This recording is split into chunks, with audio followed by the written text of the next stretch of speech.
officially. The word official so Yeah. hard, but officially we're supposed to be live. So we've only been talking for 45 minutes or so, 43 minutes, but that was with the lovely Robbie. But we have Rodney Bueno here. Rodney Bueno is an amazing jazz singer and many vocalists singing, and he's also a manager. But Rodney, just out of curiosity, how are you doing, young man? I'm doing great. Happy Friday. It's another beautiful day down here. I'm alive, so nothing to complain about. Perfect. That's awesome. And just out of curiosity, what is what got you into music? Because I know you love singing and you have a great voice. What got you into music?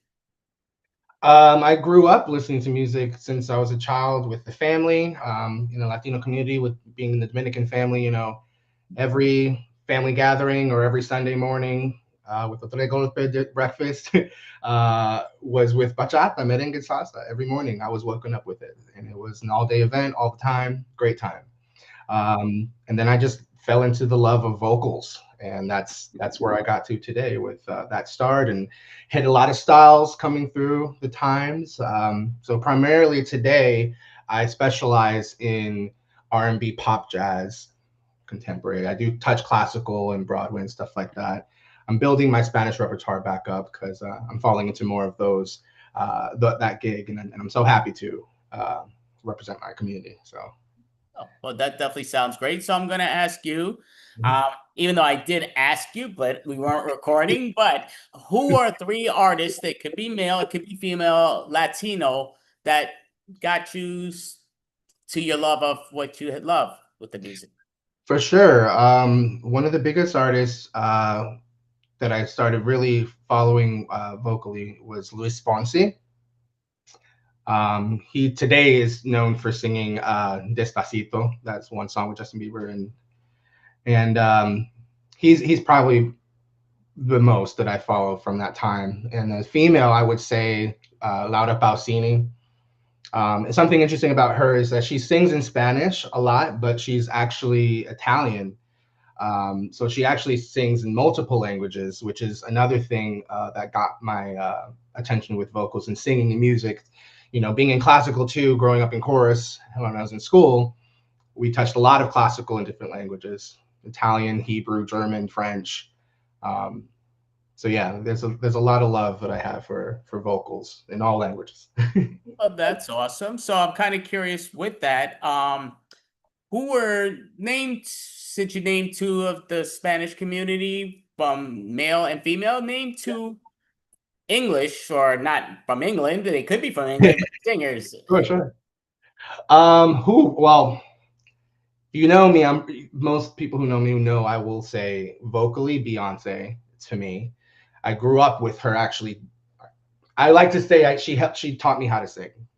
I focused a lot on her techniques, a lot of her videos and YouTube and things. I can just recall being in the room for hours, just like, how does she do that? I'm watching her neck, I'm watching what she does, how she breathes. So I think she is top for me, female. But there's a long list of vocals in the female world that I'm like, where are we going? Patti LaBelle, Aretha, Etta James, and then we go back to today with Tori Kelly and Yeba, and my God, the list goes on for real.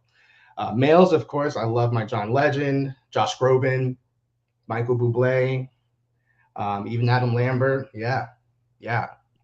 Okay. So yeah, you definitely go to the different I go all styles, the way which is Luther great. Vandross. I mean, Yeah, great Luther. Yeah, just yep, great music from all of them.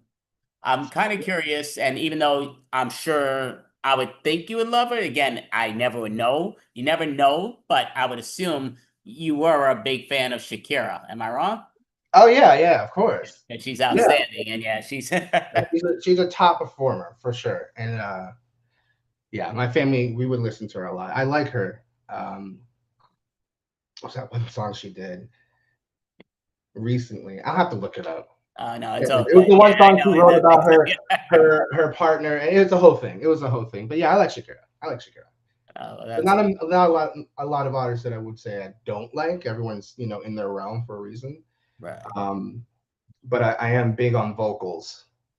So Shakira So vocals, absolutely. But yeah, no, I know you're excellent with your vocals, no question, and it's always interesting for the styles that you know how to sing and you don't care. You just have because I guess to say you don't care, I'm guessing when I see you doing your performances, you don't care because you just know how good you are, which I love because you are right on that. But yeah, you're I mean, I outstanding. work hard. I work really hard on it. I sing every day, rehearse, practice every day. So, it's my one pride and joy. So no, I own that. Well, that's awesome.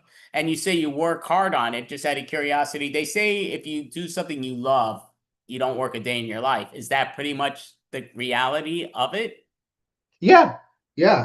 I don't ever feel like, and sometimes it gets stressful because of like, balance with work life and stuff like that. But at the end of the day, I get such a joy from getting to the point of performing the song for people and seeing reactions and just getting feedback and energy transfers with that is really the goal. So getting to that, it can be stressful, learning new music all the time, learning lyrics and new styles. um, but once they give me the mic and the music hits, it's a whole different world. Yeah.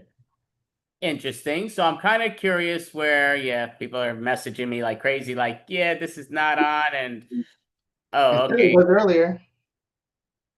Yeah, it says it's on live on YouTube, but Oh, okay. So yeah, so it's going here and there, and I oh yeah, see there we are. I'm getting kind of warnings, I guess. Maybe I'm hoping I didn't just shut everything down and I don't know. They keep messaging me with all this nonsense. But um so I'm kind of curious also, and I know there's a lot out there from Spanglish songs that you could sing here and there. Did you ever think of start singing more Spanglish to put in instead of just sticking to one or the other, doing both in the same song and expanding to the world that loves it? Yeah, actually, when I was working on my first EP, I tried doing that. It didn't really work out, because I was new. I would still say I'm pretty new at writing music. Vocals, melodies I can create while I sleep, but lyrics and making them make sense and mean something, that's not easy. There's a reason why Taylor Swift is Taylor Swift. Just to say that, but yeah, I think I lost my train of thought. I apologize. That's definitely good. So I'm going to ask you, since you've mentioned her, Taylor Swift. Yeah. Just obviously, to me, people don't realize it to the extent that she actually brings to the table. And the NFL, they know, and the NBA had her on the playoffs 2 days ago. It's just to me, do you think she's overrated? Because I would say nobody's been a bigger name, legend wise, as in ticket sales and all this stuff since Elvis Presley and the Beatles. Like she's in that status now, which is Yeah. unbelievable. But Yeah, I agree. No, I think people don't give her enough credit. I think there's a lot. Yeah, because there's like I said, there's a reason she's at the level she is, and it's nothing other than she writes her music. We witnessed how she processes everything. She documents it. She invites everyone into her life to to be a part of it. So there's a reason why she's huge, and I think she's awesome. I think I watched her concert and I was blown away because, mind you, she's singing for 3 hours straight, performing, changing outfits, barely takes a break. So it's not easy. No one can just do that. So it's she's an artist and an athlete as well. yeah. Oh no, yeah. I mean, again, I think she's very good. But again, the word you're saying she's underrated, where many people would say she's overrated. But again, as you know, it's kind of like the baseball world. The Yankees, people, they're the most loved and hated team in all sports. It's Yeah. insane, but it's true. I can't stand the Yankees, but I'm a Met fan. But that's just like the reality of how it comes down to. They're the most loved, hated. So I guess that kind of brings up with um who we just what's it Taylor Swift. Taylor Swift. Holy Yeah. cow, brain farts. I'm going to say Tiffany Haddish, comedian, and that's somebody totally different. But yeah, so but to me, I guess she's sort of the same style. She's either overloved or not overloved, but loved to such a high extent, which means people that don't love her as much now take what they loved about it and made it a dislike for no real reason. But Yeah, I agree because like the people who I know who say, oh, it's just Taylor, it's whatever. She's not that great. She's, I don't agree at all, and they don't understand what it takes to do what she's doing, or even understand what she does. She takes like her life moments, puts them in songs to relate to millions of people. That's not easy to do. So I think people don't give her enough credit about that. Whether or not she's as high energy like some of these girls out here right now, she's in her own world, just like Beyonce. I would never compare Beyonce to Taylor. That doesn't make sense to me. right. Oh no, They're well, two I different understand. I people. mean, you like a lot of times, yeah, everybody's like, well, who's the best? Who's this? Is that? I Right. don't personally, yeah. To me, there could be two greats. Let them be great. It's not a competition, everything. You can enjoy more than one. And yeah. Yeah, they all bring something to the table. So, you know, yeah, I think she's right. So I'm gonna say right now, Rodney, just out of kind of curiosity, if somebody comes up to you 5 years from now and says, you know what, we're gonna write and direct the movie of Ronnie Bueno's life, who is the actor that is portraying Ronnie Bueno? Oh my God, I'm horrible with names too, but let me see if I can figure one out. Anybody, I guess. Yep, you could always choose who you want. I would guess that you'd be the most important and be like, nope, no Years. good. Yes. Okay. And you I can't pick Taylor Swift, though. No, Taylor Swift's not available. was gonna say Dwayne Johnson because everyone used to say like, "Oh, you look like," and back in the day, I don't say it a lot, but we do the same eye thing. So that would be cool. He's a good actor. I like him. Dwayne Johnson? Yeah, why not? We're both Oh, bald. oh no. I mean, he's way older than you. He's in my generation, not your I don't generation. know. Yeah, I'm not really good with names and. I know that's fine. Definitely. No, it's always I What's always tell people live or dead. Yeah, it's just seeing what's what. But no, that's yeah. He That's would be what. very good. I I'm just wondering though, because I've heard you sing. I never heard The Rock sing. Can Dwayne Johnson sing? Probably. He You probably think? can. I don't know. What his power, but he probably can. Because to me, with Dwayne Wait, Johnson, he just seems to be kind of cocky. Where if he could do it, even if he's a karaoke singer, he's going to show it off. So I don't think he has much skill, in my personal opinion. that's fine. Yeah, no, he was in what's that one movie? Moana. Oh, was he singing in that? He was the male lead in that. I don't remember the name. But yeah, so he sings because that was a musical. That's cool, definitely. No, that's very interesting. Yeah, I really wish I could somehow control this computer thing. But again, it's what it is. The whole goal in here. But yeah, so I'm kind of curious with this. And I know you're gonna have to get going soon, so we're gonna definitely get you. We don't want to overlook this because the good old YouTube, or it wasn't YouTube's fault, but the Zoom. I blame Zoom on everything. But um, kind of wondering who are like some of your favorite artists today. We've been talking about Taylor Swift as an individual that's great, but again, wasn't even going to say about today, but in today's format, we just talked about who Dwayne Johnson playing your life story.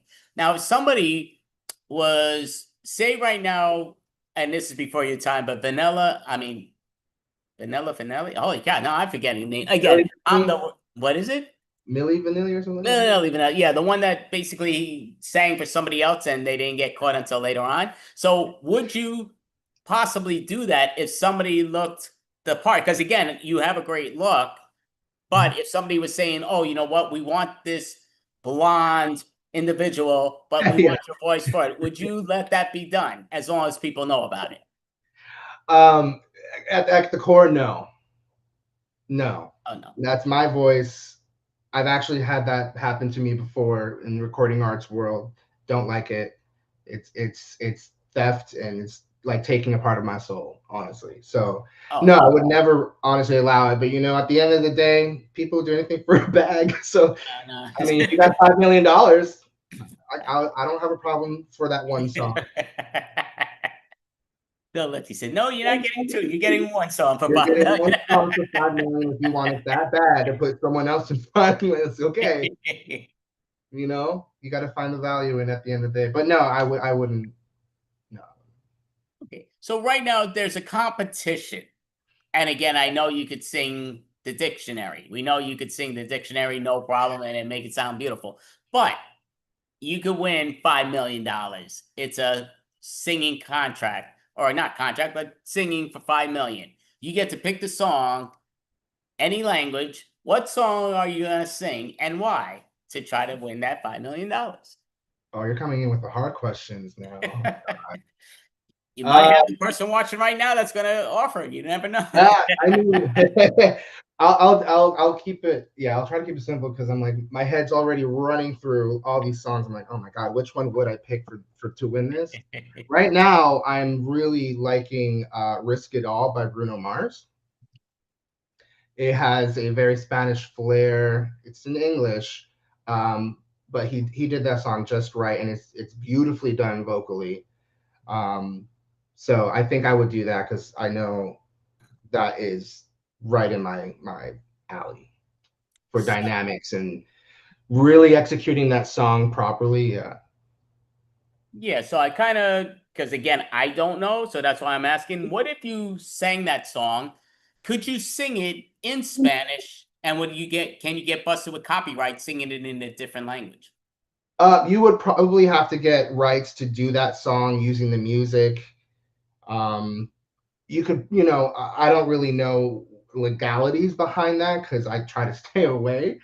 Um, but yeah, you probably have to get the rights. You probably have to present it to his people and get the rights to perform it if you're getting paid to do it. You know what I'm saying? If you're just gigging in the street, I'm sure that's not an issue because people do live twists and mashups all the time, make Right. their own versions of things. So, and there's also Broadway crossover. It's another genre of music where they take pop or a one style of song and change it to more of a Broadway style, if you will. So, Postmodern Jukebox is a band who does that very well. They take all kinds of songs and make it all into like funky jazz numbers from the 60s or 50s, whatever era, so it's really interesting. That's outstanding. And I'm just kind of wondering, you being a talent director, do Mhm. you mainly search for singers, groups, or what is your main go-to for talent directing? I'm always looking for other singers. I'm always trying to put on shows, cabaret style shows, just kind of displaying different genres, different styles. So yeah, what I look for in a singer is really just how they perform. I know nerves is something that happens, especially if you're being looked at or judged for it. So I know how to look past that for sure. I just want people who are comfortable in executing without hesitation, if you will. Okay. So, but I'm always on the lookout. I always go out to karaoke places and kind of sit and watch and approach people because I'm like, you need to be on stage. This sometimes karaoke is fine, but I know, singers like that really need something and it's to be heard. So you will go in karaoke if there's somebody you like, you definitely will reach out to them, no problem. Oh yeah, I go up to them right away, be like, hey, it's my name. My God, I'd like to work with you on this project or audition for this show that I'm doing or whatever the case is at the time. Did it not too long ago, actually. Yeah. Oh, well, that's spectacular. And the lounge singing, what in that style, what are some of your favorite go-to songs and why? Well, with the lounge singing, we specialize in yacht rock. So I'm in a band called Encore with that, and with an incredible artist named Ezra Sanders, who is, I mean, his repertoire will speak for himself. He is part of UB40 back in the day. He's traveled and toured with big names. Michael Bolton is the most recent. Um, we yacht rock, if you don't know what that is basically music you would hear on a yacht. It ranges from certain R&B styles to certain contemporary rock, like artists like Toto, artists like Kenny Loggins. Who do we do? Take That. So we touch a lot. But our repertoire ranges from Spanish music, R&B, pop, jazz, hip hop. I'm not a rapper though. I'll own that. Rap. See that? I was gonna say that No, I New can't. York thing. We'll break down that old school style. MC Shane, Yeah, okay, let's no. bring that down. But no. Yeah, there's some I can try, but I know where I stay in my lane. No, no, no. Well, yeah, you do have too good of a voice to start the rapping, no question. Yeah, that I would say is with that. So I think it's fun. Just kind of, do you have any performances that are coming up that you want people to know and so they know to see you in person? I think you mainly do in person, not really online usually, right? Correct. Yeah. We try to stream, on or go live, if you will, when we're at our gigs and events. But with me setting up, and sometimes I forget, so that happens a lot. But yeah, my next performance I have coming up is actually here in Florida, at a restaurant bar called Troublemakers Dueling Piano Bar. It's June 5th. I'll be there with Ezra as well. So Encore will be performing our beautiful set for the local community here. But I will definitely keep in mind to do something live on the stream, because that would be fun. Maybe host a little karaoke party. Yeah, no, I mean, do you have a YouTube channel that people get to watch any of your stuff? Because I would think you would definitely have that. I do. It's not up to date. So yeah, but you can just search for me, Rodney Bueno, and then or music, Rodney Bueno music, and you'll find videos from when I was in high school, being a young singer, recording myself, That's up to most recent. Yeah. Yeah. No, I mean, yeah, I definitely think again, you're a great talent. You have a great vocal Thank you. and you definitely expand to different ways. You should just even take glimpses, even doesn't have to kind of like they do with the TikTok. It's sometimes to me, again, I'm old school. I want a little longer, but even there, if you put a 45-second clip, nobody's gonna have a problem with 30-second clip and watch it just because you're gonna get followers quickly because you have a great voice and yeah, you're a great entertainer. So, did you ever think about doing those little parts in? Yeah, I'm trying to get better at it, and remember more to set that up as well when I'm setting up to do the gigs and performances. Because that's the issue. I sometimes forget to set it up, and then we're like mid situation. It's like, oh man, it's too late. But I'm gonna make that a point to go live more and interact more, because I know that's a important, um, yeah, social media.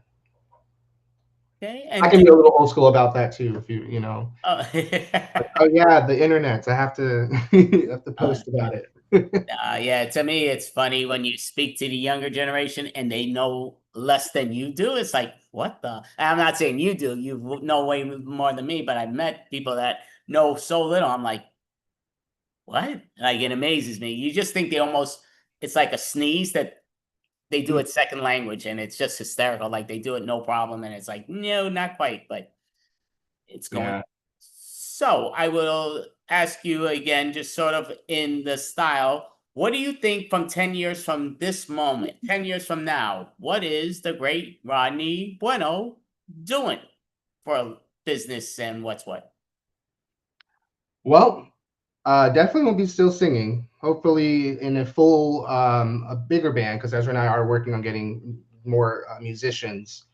Um, and outside of the singing, I'm not sure where that's going to take me. It'll be awesome to just be doing that in 10 years and just living off making money doing that. But I also like what I do during the day, which is in the insurance world, which is with AAA, home property, yeah, property and property and auto insurance. We actually just joined a new office that's opening up like 5 minutes from my house, so it's really convenient. Grand opening is actually next week too, so there's a lot going on with that. But in the insurance world, it's hopefully I'll be making big bucks there too. Day Oh, job, nighttime job, just making the money. so you think you're going to be like the iguana? You're going to be very famous that people are going to walk over hearing your voice singing in the insurance company, Well, the iguana from the Yeah, But Geico, I think, or yeah, whatever. that's it, Geico. Gecko. The yeah, we've talked about actually doing TikTok videos. We actually do have a TikTok for the office to try to engage with customers that way, and also show a little different side of the insurance agents. Not always so serious, So we're working on it. I might be singing a little commercial tune or something. No, I definitely think, yeah, I think you would be able to knock that out of the park easily. And yeah, just your company, I think, would really have a high demand for that because again, you're a great artist and yeah, you get to perform. And so just because again, I don't want to take you off your time because again, he has a schedule and me be running back. I don't want to waste that. So I'm gonna ask you one last thing. Do you have a website so people know when you perform online or in person or a place that so people know when you perform next in person or online when you want people to know? Yeah, I have my social media pages. Again, Rodney Bueno Music. I believe that's Facebook and Instagram, and I'm also on TikTok as well.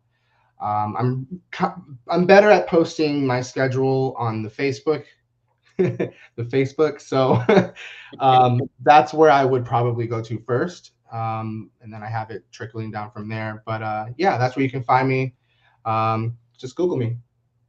Uh, Thank you so much, Ronnie Buenos. Outstanding job and an outstanding performer. If you like, I will say, I know he's a manager himself that he'll put acts together, but reach out to him because he's unbelievable singer, unbelievable performer, and you're gonna lose out. Don't have somebody else beat you to the punch because Rodney Bueno, outstanding performer and artist. Thank you so much for Thank you. sending it. Great job, and definitely follow his musical link. Thank you so much, Rodney Bueno. Thanks, Great job. Andy.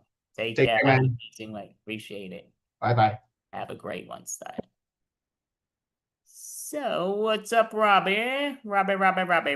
Would you Well, like to introduce? evidently, no one saw my outfit because Oh, the you're live here. stream was Oh, off. So yeah, I think I've that's been it. sitting here in an alligator hat, sizzling in the ring light. But I thought Rodney Bueno was most bueno, and I was looking up all his stuff, and it's really cool that he does. He's into Latin music, but then he does yacht rock. Like that's really if you can do Latin music and then do like yacht rock, that's huge. So I know he's multi-talented, he's an actor, and I'm fangirling out for Rodney. I just don't sing. Otherwise, I would ask him to be my agent if I sang. And for all of you who missed it, I'm Robbie. I'm co-hosting today with Andy. Yeah, and We I got apologize. This is the Zoom thing. It wasn't me. I'm blaming Zoom. Yeah, You no, know, we got the Zoom cut off our live stream, but I've been here. I'm excited, and we have a really good comedian stand-up coming up on this fun humor alligator themed episode. We have Aaron the Despiva. Despiva? yes. Am I pronouncing it right? You are. You're gonna ask Fire Aaron me if right I here. did it wrong. I'm sorry. And you're funny. Oh gosh, he's serious. He's got like that brick nightclub background. My gosh, he's bringing it. You all are lucky. Now, make sure it's working, Andy. Is it live? Are we live on I YouTube? believe so. Okay. Hi. Okay, good. We are working because Great I one. mean, I wouldn't want to. Yes. So have a great set, and we'll see you when you're done. Go for it. All right, thank you so much. Yes, I am AA Ron. And my dad decided to put two A's in my name since we have alcoholics on both sides of the family, and he figured I needed a support group. Yeah. Yeah, I did 12 steps before I could crawl. That was crazy, right? Yeah. And you know what? I wasn't the only one peeing my pants during that meeting. Yeah. But you know what really got me? Is they kicked me out because I was still hitting the bottle. Yeah, I had no choice because I usually drink from the tap. Too much? All right, that's okay. Yeah, I know. My name is Aaron, and I get this whole thing of people think I look like Charlie Brown escaped the comic strip. Yeah. And I went from, oh, good grief, though. What the heck happened here? Yeah. Yeah. I am married. Have been. I am married currently. Yes, I am. And we just celebrated our 11th wedding anniversary. Yeah, that's crazy that someone stuck around with me that long. But my wife says it's like 77 in dog years. That's just rough. But we met the old-fashioned way, not on these dating apps like everybody else does. We met the old-fashioned way. Craigslist? Yeah. If there's, if there wasn't a chance she'd ever swipe right on me, right for me on Tinder. Nope, no. But she was looking for a handyman. Instead, she found a handsy man. Yeah, it was crazy. But you know what? In some relationships, you hear about these people getting the 7-year itch. They get the wandering eye. Well, I didn't get that, but I did have to have a testicle scan. Yeah, it was a little touch and go, kind of hurt actually. And the doctor informed me after all the examinations and then the one ultrasound, he says, "Sir, we know what happened to him. Your wife has him in a tomato can." Yeah, that explained a lot. But my wife says she loves me to death. Yeah, she keeps saying, "I'm going to miss you when you're gone." Babe, I'm right here. I'm right here right now. Yeah, she's already planning to move on to husband number 3.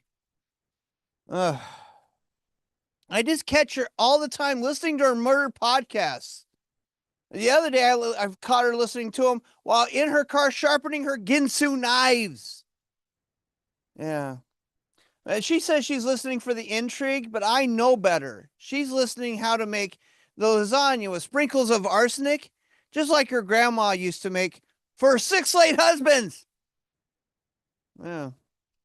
But my wife's already planned my funeral. I don't even have a will. And she's already planned my funeral. She says it's going to be a water burial.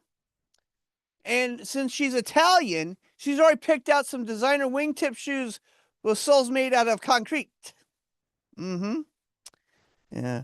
Her late father worked in construction. He was in the concrete business, actually.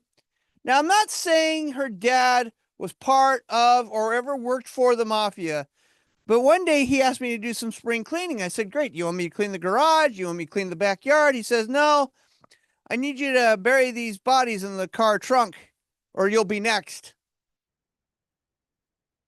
I survived.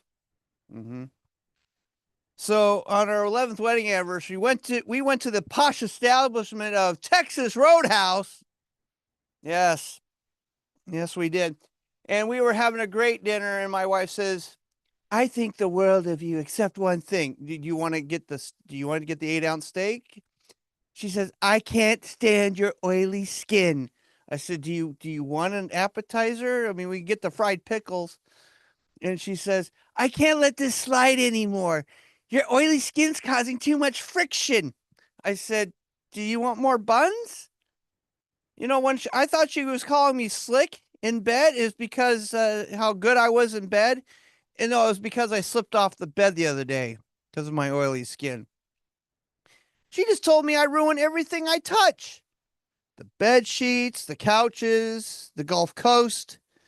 I fought her on that one, the last one. And then I remember that every time we went to Florida, there has been an oil spill. So there's that.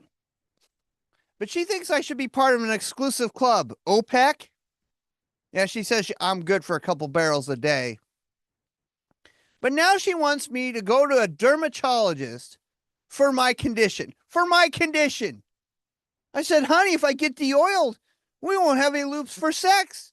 She said, "That's fine. We're too old to have sex on a daily basis." Well, I said, how about a strong basis then?" She said, "Okay, I'll get you some Viagra." Whoa. I said, "Honey, babe, do you really think I need that?" She said, "You remind me of a Nicolas Cage movie." I said, "Which one? Gone in 60 Seconds? And then she asked, "Why don't I just take care of myself?" I said, "I would, but you keep finding that I use up all the Kleenex." Yeah. Oh, show of hands on the YouTube. How many people work remotely? Yeah. All right. A lot of you out there. Whoa, put all your hands down. I can't see the rest of the audience. You know, the only downside of working remotely is the fridge is too damn close. Yep. My commute is just exactly like Alcoholics Anonymous, 12 steps. Yeah. The couple advantages of working remotely is I can keep track of the UPS drivers so they don't try banging my wife. Yeah. That doesn't happen no more. And you can mute your annoying coworkers while you're working remote. I tried that in an in-person office thing. I put my hand over my coworker's mouth. He bit me, and I still got in trouble. Yeah, that was rough. Show of hands for everybody who spoons with their significant other. Yeah, all right, yeah, okay. Put all your hands down. Yeah, no, I mean, our bed is like a utensil drawer. I'm all the way to the left, like the knives, and my wife's all the way to the right, like the spoons. And you're gonna say, well, what's between you guys? Well, our two dogs are. So if I try to spoon my wife, I get forked by the dogs. Yeah, my wife actually calls me her filthy spoon. And the other day she says, you need to be in that other drawer, like in another bed. I said, what kind of drawer do you want me to be in? The junk drawer? Yeah. Mm-hmm. That was great. How many people love going to Costco on the weekends? Anyone? Yeah, I live there. I got my parking spot ready to go. Yeah, it's crazy. Trying to find a parking spot in that place at Costco is like playing Survivor. My wife sends me out on foot to scout for a parking spot, and I practically got ran over by a granny drinking bourbon in her Suburban. Yeah. Yeah, it's crazy. It's just nuts. But you know what happens? You have to go, if you go into Costco, you have to go get one of those shopping carts. It's like the size of a cargo ship, right? If you're not getting a shopping cart at Costco, there's something wrong with you. You're deciding to carry everything with your arms, so that must mean somehow your Planet Fitness membership has expired. Yeah, that's crazy. But you go there for the essentials, right? The limited Star Wars edition pinball game, 3 cases of Hot Pockets, and my favorite, a party pallet of pickles. Now, look, it's all the Vlasic you can stand. Okay?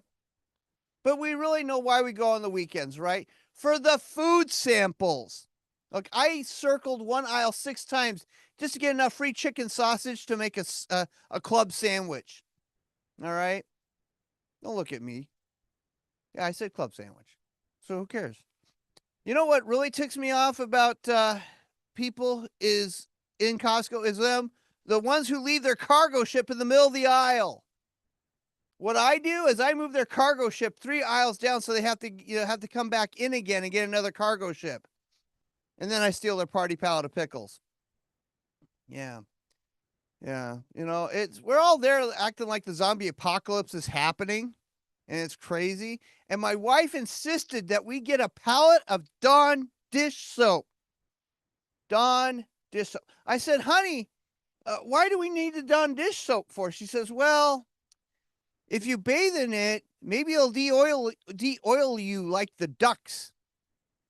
Mm-hmm. Sure, honey. Sure. Oh.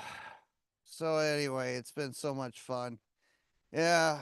I do have 2 watchdogs, but it's not like you think. They don't guard the house. They don't bark at people coming by, but they know how to read a clock, analog and digital.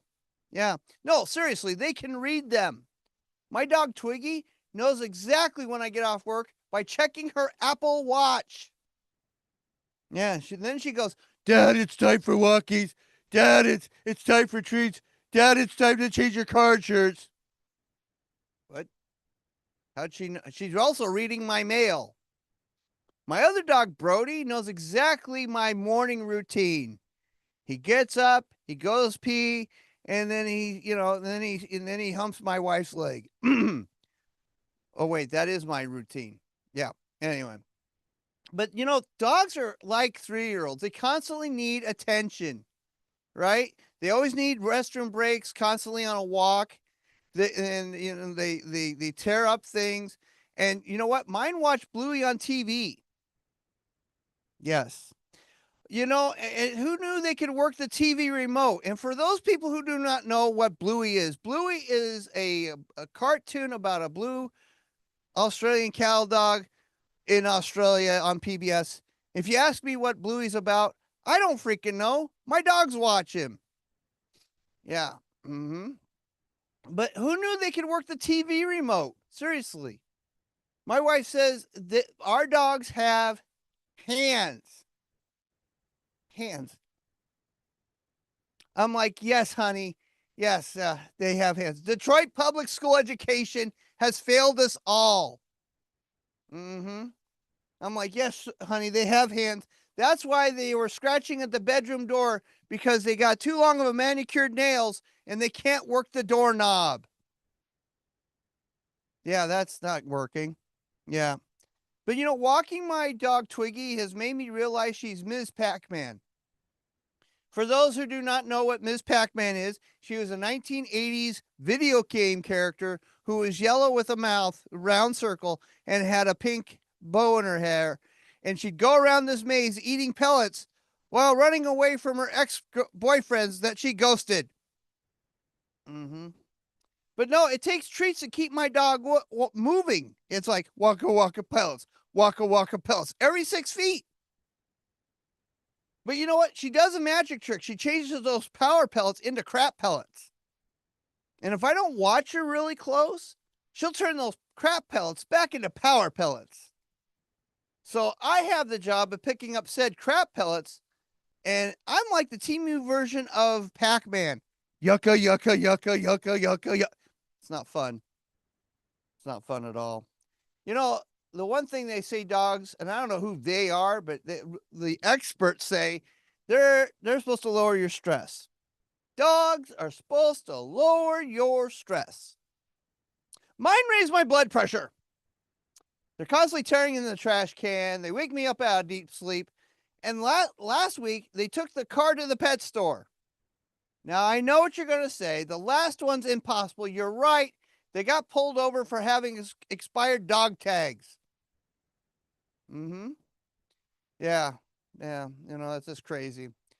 Oh, so I have a store that's in our area. It's called Ollie's Discount Store.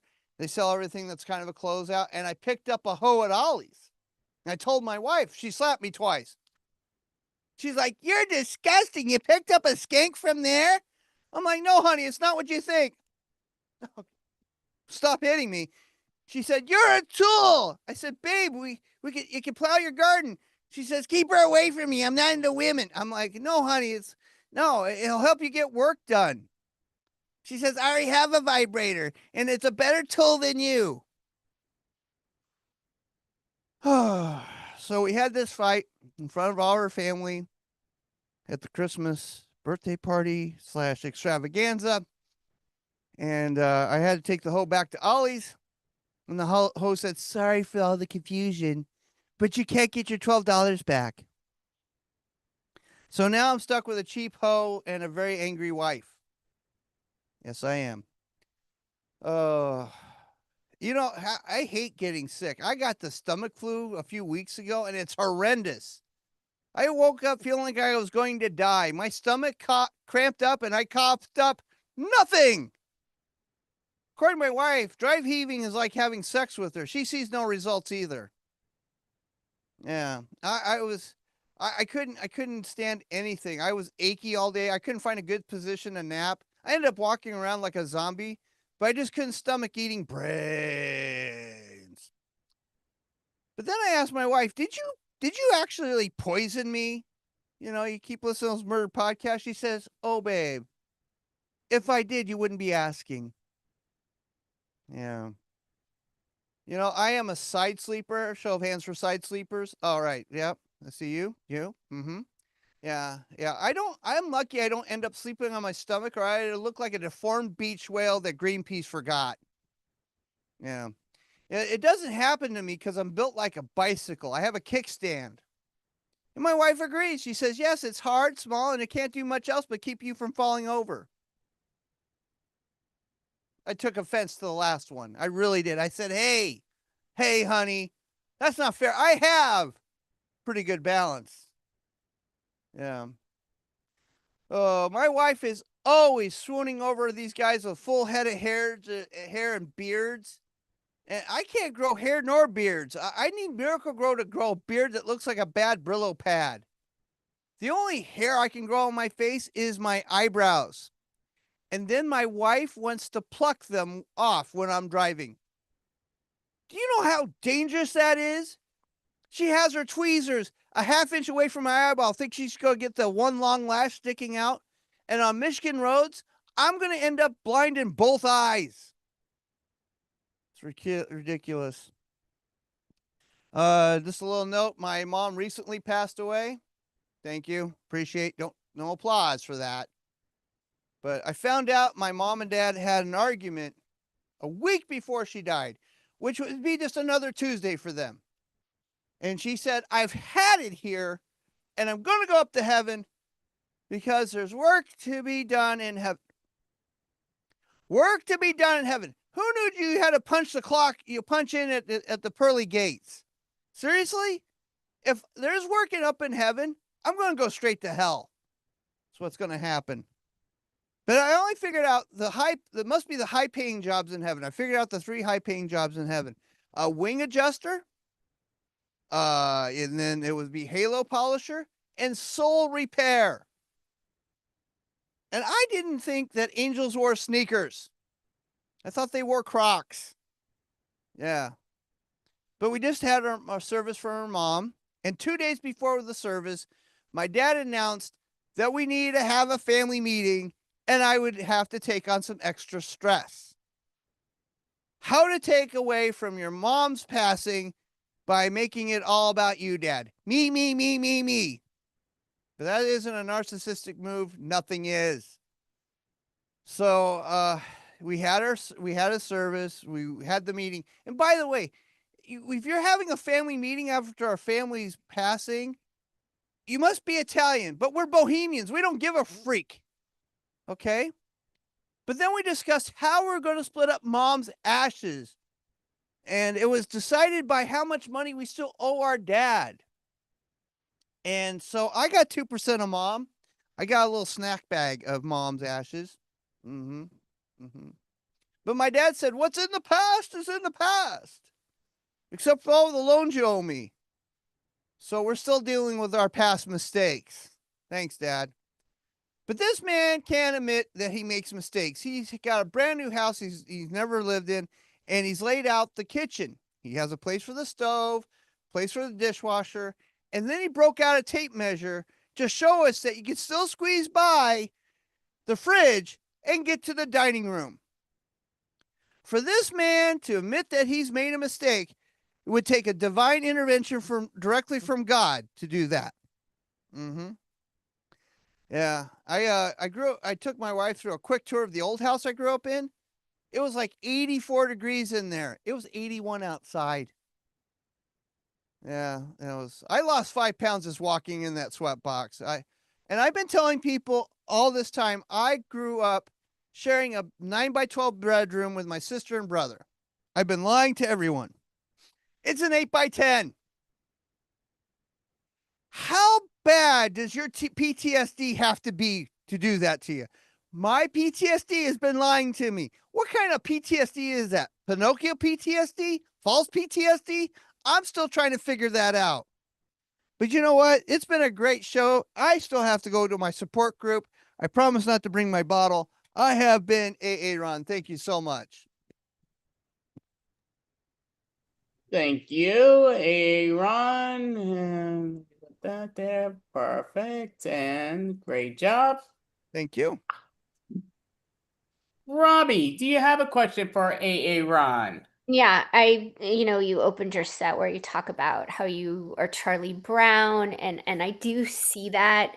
Who is your favorite Peanuts character? It would have to be Snoopy. Snoopy first, and then Charlie Brown, of course. But Snoopy, because he got away with everything. He flew his doghouse around in World War One. I mean, come on, the guy was crazy. Epic. Good choice. I like it. Mhm. And he was a friend to Charlie too, so Yes, he was. empathetic. Yeah. So, AA Ron, and I do see you have everything listed there, but I'm just going to ask you before there, what are your plans for this weekend? Are there any shows, or are you just going to have? Just we got a little family thing to go to on Saturday, and I'm going to be working on editing some more videos for my game show called Joker's Ace. Oh, Yeah, I am. See if I can get that real quick. Everything's going off. Please forgive me. Anyways, Joker's Ace. I dress up as General Douglas A. MacArthur. I am General AA Ron. And its basic game is 3 comedians do 5-minute sets, and the mysterious comedian judge decides it's Joker Ace. It also is recorded, and I have to edit them, and then I send them up to a TV app called DBTV. You can find that on your Amazon Fire Stick, your Roku, or dbtv.tv. Now, we are on late. I'm not going to lie to you. We are on late Saturday nights at midnight Pacific time, which would be 3 a.m. Sundays on Eastern time. But we are on there, and I've got a lot more episodes. that's to shoot. exciting. Wow, Andy, look at this. Let him go. Yeah, so Oh, AA yeah. Ron, out of curiosity, have you ever had a beautiful alligator perform on your set? Because she is outstanding and she can do it. I've never had a alligator performance on there, and I would love to have, if Robbie wants to do a set, just Well, we'll get in touch, but I Get in mean, I touch. think I have to watch it and take my plush Snoopy with me. I happen to have a Snoopy plush, so we'll watch it together at that just hour. just check it out on Oddly Funny on the Substack there, or not Substack, YouTube. There's episodes up there, plus some comedy and stuff like that. And oh, I'm sorry, Andrew, someone's coming up here. Why wasn't I doing a set now? Holy crap! I'm so sorry, Andrew. I fell asleep during the set. I didn't think you did a set without me, didn't you? I'm so sorry, Orb. I did. I'm not gonna cuss on your stream. I don't want you to get canceled. I'm sorry. Yeah, nobody ever fucking curses on this shitty ass screen, but nobody ever curses. Fuck, did you just cuss? Mother trucker, man. I'm gonna start drinking. But if you ever got sick, like you said, I think Andy may be a good backup. You kind of look alike, and at that hour, I think you all could interchange. Couldn't he be your understudy? I think that might be a second calling for you guys. Well, that's the only thing. I'm a very expensive life coach, so I need at least $6,000 for my liquor bill.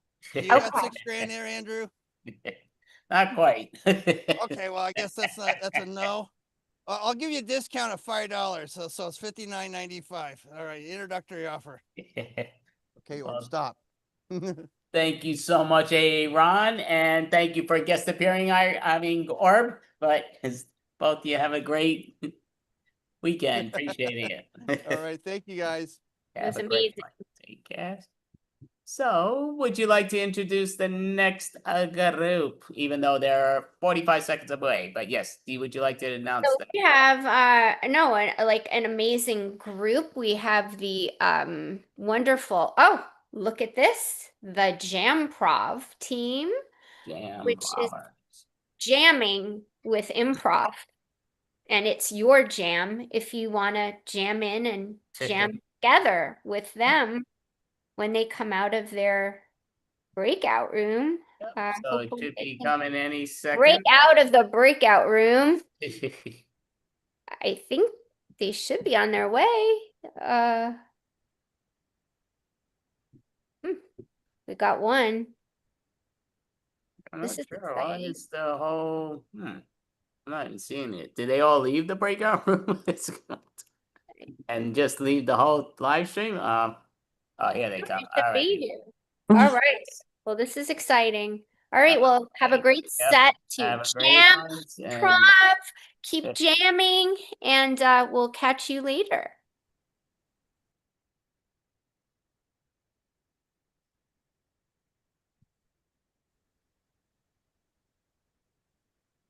Are we waiting to be introduced?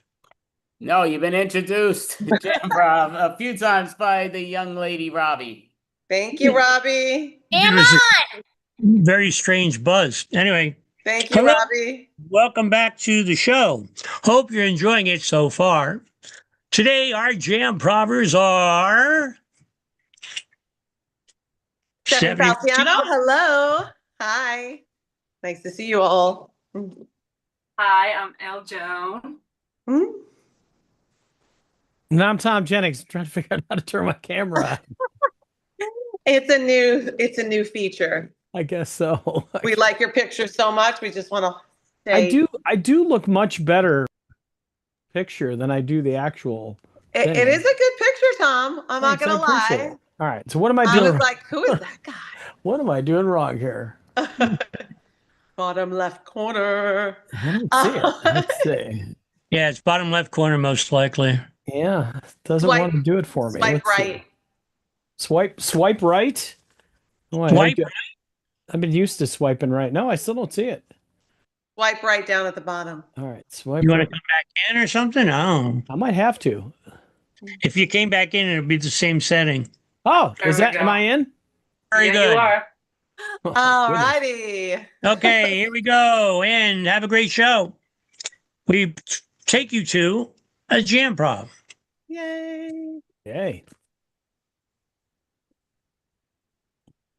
Andy, are you going to go off camera too? I am off camera, just so you know. I see the camera. I'm looking at it live. Don't worry about the. Well, what we you see in you. there. I understand it, but not on camera, you know.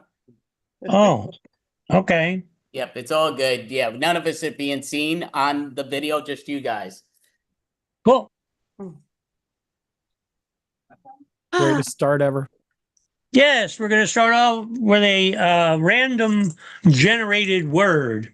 The only reason we do this is because we want to show how incredibly in sync we all are. So, a random generator, we have, let me see, word type. We have the option of a verb, a noun, or an adjective.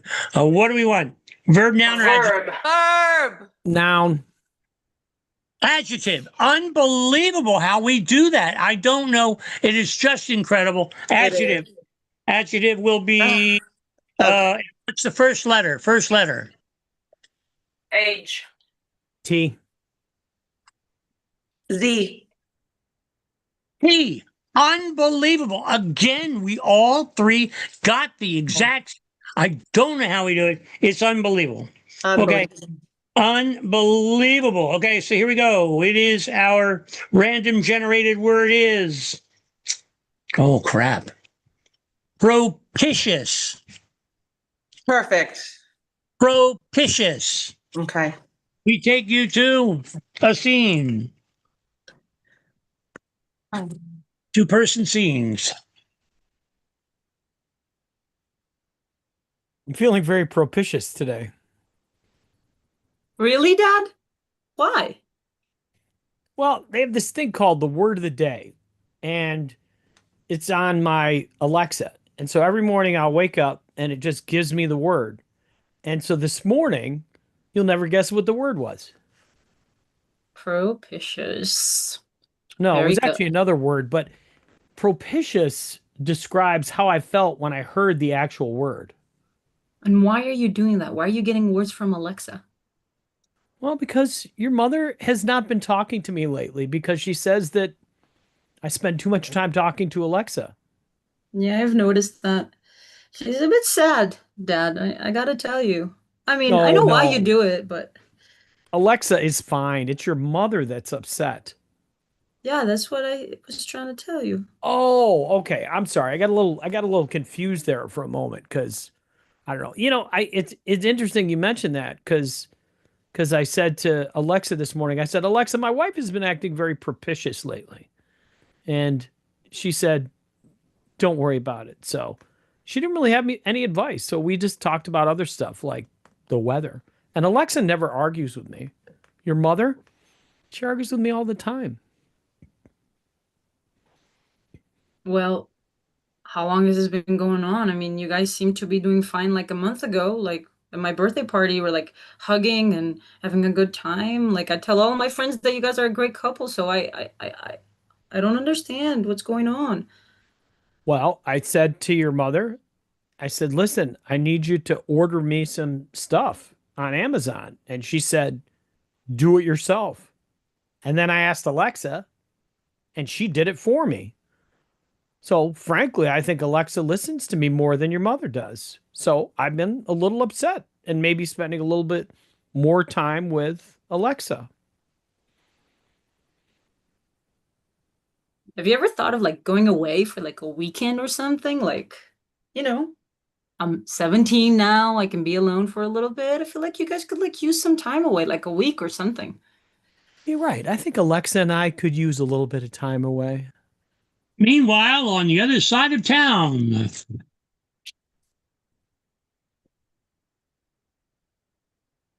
I like this restaurant. I really do. It is good, Joey, but just really need to know what your best friend's doing. I mean, I'm so glad that you can eat freely like that. You were always a big eater. You know, Joey. What the hell? Sorry, I don't want to bring the night down. What happened? I mean, I know that he's cheating. I could sense it. He's always talking to this woman. Alexa, Alexa, Alexa. Oh, After all the years of pain and suffering and doing his laundry and oh my golly! I didn't. Was it something that I said? Because it's bringing up an awful lot of Well, Joey, I thought that you would be able to give me like some insight as to why he would do this, as to what could possibly have triggered this insane affair.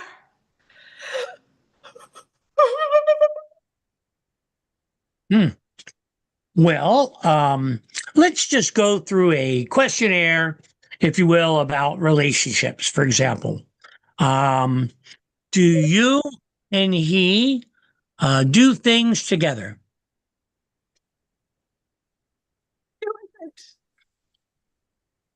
I didn't hear you. Could you say it again? I mean, do we do things together? I mean, Yeah. we are. We he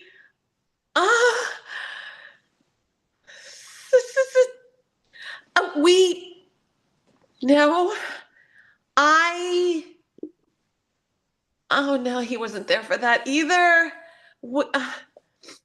Yes, Yeah, well, the birthday party. Let's go back to the birthday party. Do you remember? Yeah, we I was there. You were there. He was there. We were all there. Remember that birthday party? party. We were together the whole time, and we were side by side greeting all the guests. Yeah, and you guys are great host and hostess. That's one of the things that you do together that works out fine. Yeah. Oh, so that's great. So Yeah. maybe I just have to sit him down and talk to him. But this Alexis. Okay. Maybe I'll have an affair, and that'll even the score. Joey. Oh. Are you available? You and me? Wait a second. We've been best friends since high school. That's why you'd be so perfect. I'm the shoulder. I'm the shoulder that you cry on. I'm not necessarily. I've never thought about that. I mean, you, me? Yes. Just imagine what the children will look like. They'll be perfect. They'll be perfect. I think you're cheating on me. Are you cheating on me? Well, Tom, listen.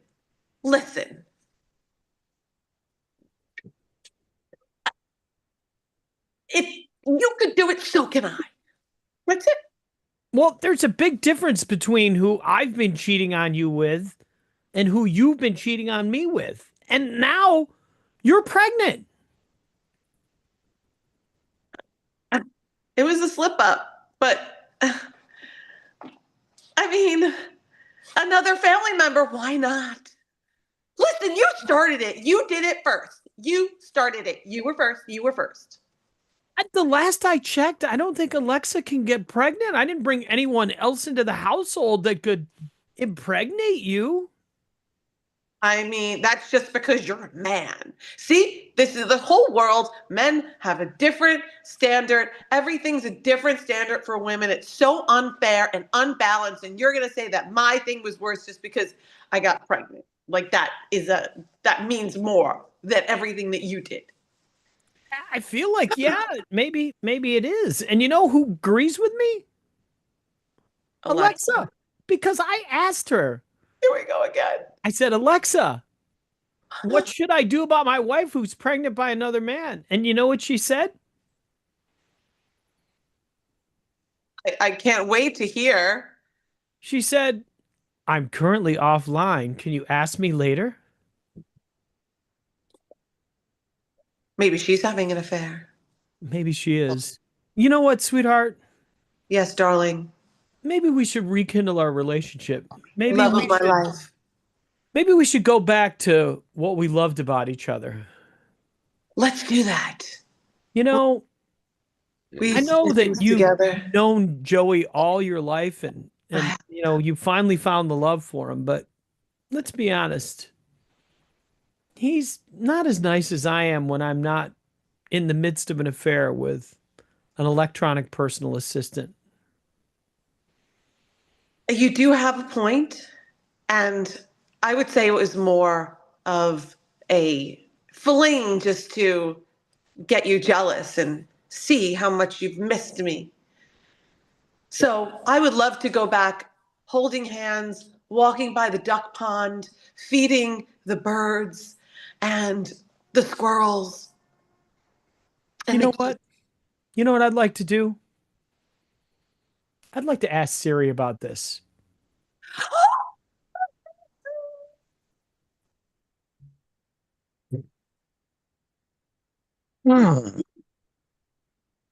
What's Okay. up, Uncle Joey? I'll tell you what's up. We have the 2 containers. We've got both potions. One is the love potion. The other is the propitious potion.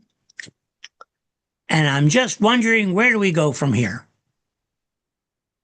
Oh, I like the love. Definitely seems like my parents need that. But you know, I just heard that you impregnated my mother. Is that true? What? My mom's pregnant because she had an affair with you. Is that true? Yeah, you're damn right I did. And I'd have an affair with anybody. Why, I would even have it with my daughter. So I'm gonna have a half sibling and you're the dad? Oh my God. A dad to half of the county. What, are you kidding? I can't even tell one from the other one. And guess what?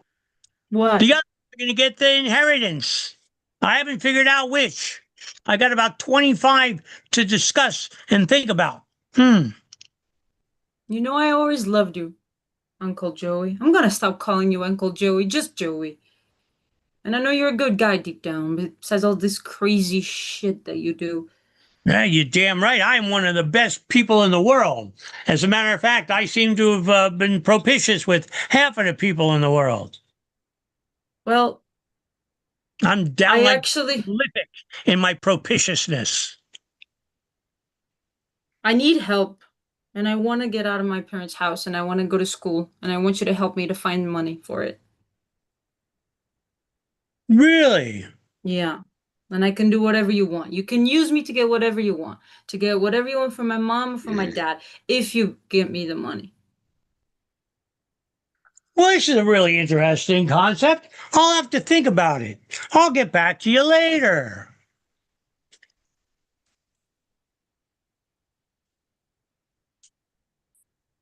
Yeah, so she wants me to, like, kowtow to everything she says and stuff like that. Like, have some sort of a moral compass. Hell no. I don't want to have a moral compass. I'm just a gigolo. I'm a guy. What do they want from me anyway? Well, I'll tell you what I want from you. I want child support because I've been raising your latest kid for about 4 months now. And then my money is not propitious. Listen, you ended up losing the bet. That's why you ended up being in the situation you are.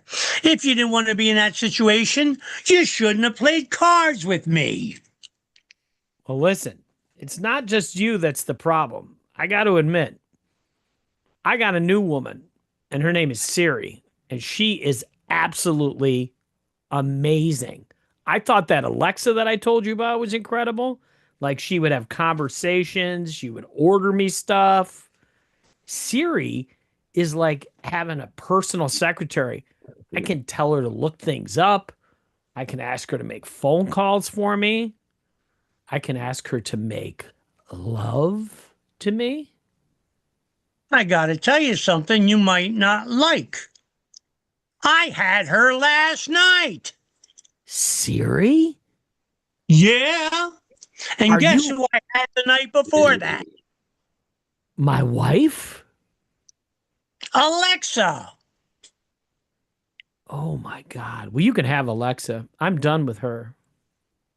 Well, gotta tell you something. Even when you say the name Alexa, half of the people in this town, it starts talking to them. And those half of people are the people that I've slept with and have had children. How do you make children if you're sleeping? Boy, you are so naive. I'm going to have to ask Siri about this. I'm done talking to you. I'm done talking to you. Make sure you keep paying those payments.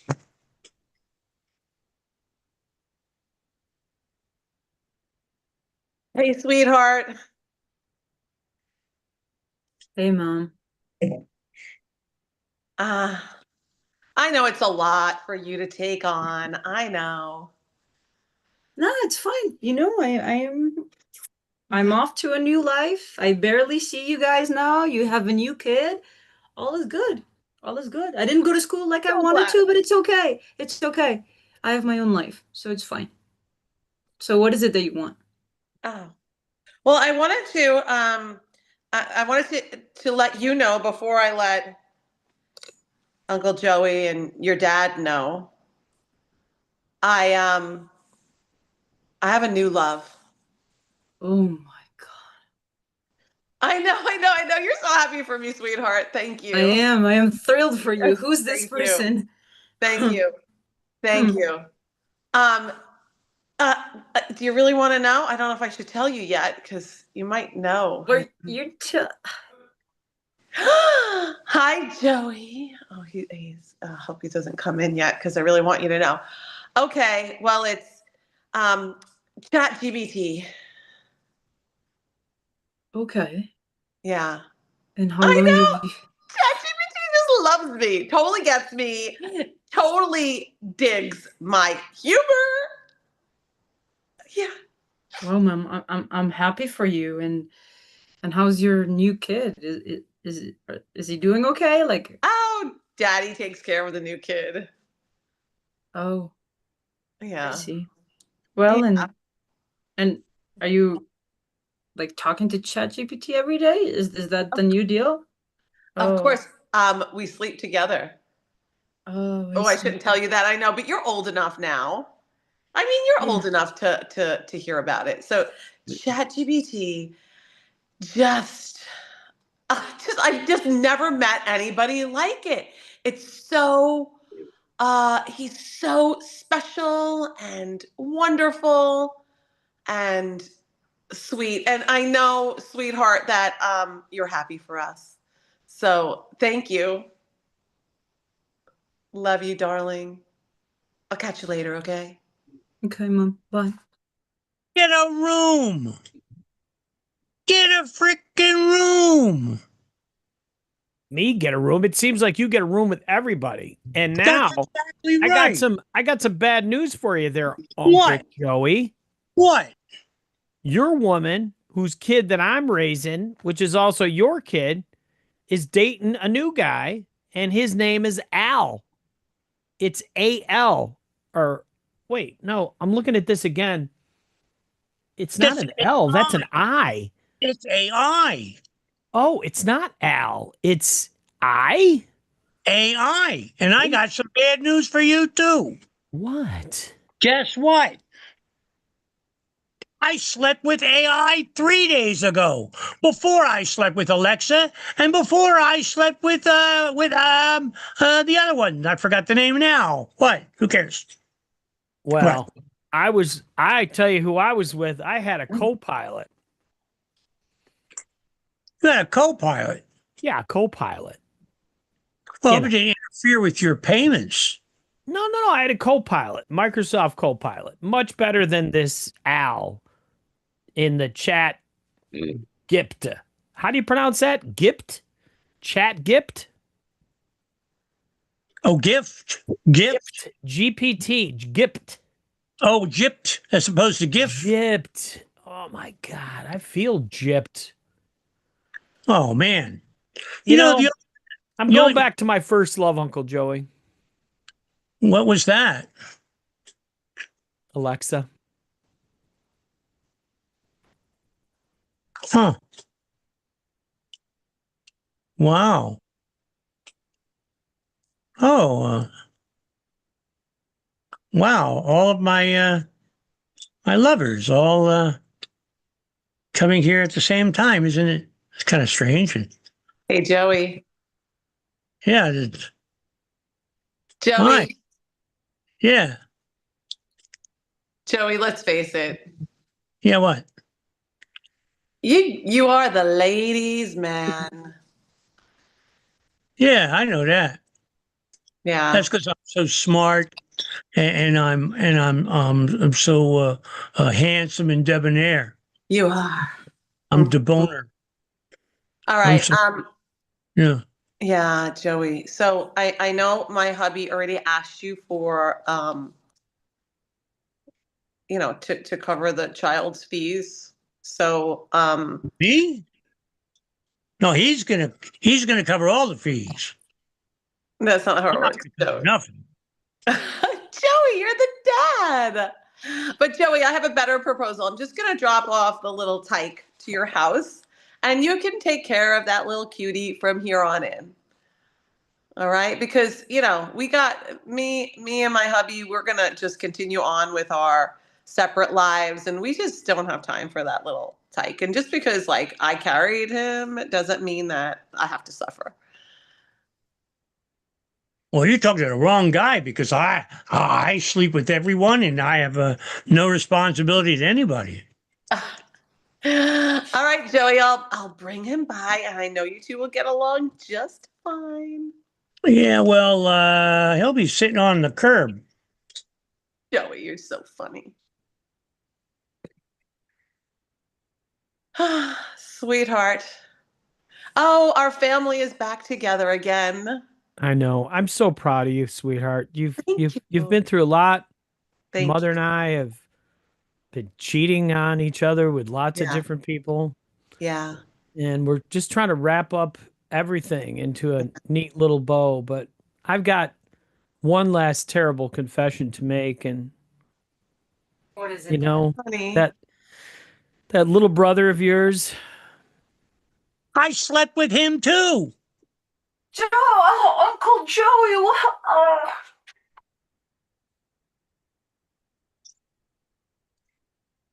It's our show. Come on back up.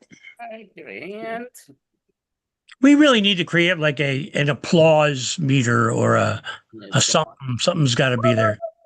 I had one at the phone, but we can't use it because it doesn't do sound on these phones anymore. Alrighty. Robbie, do you have a question for these individuals? How many soap operas do you watch every week?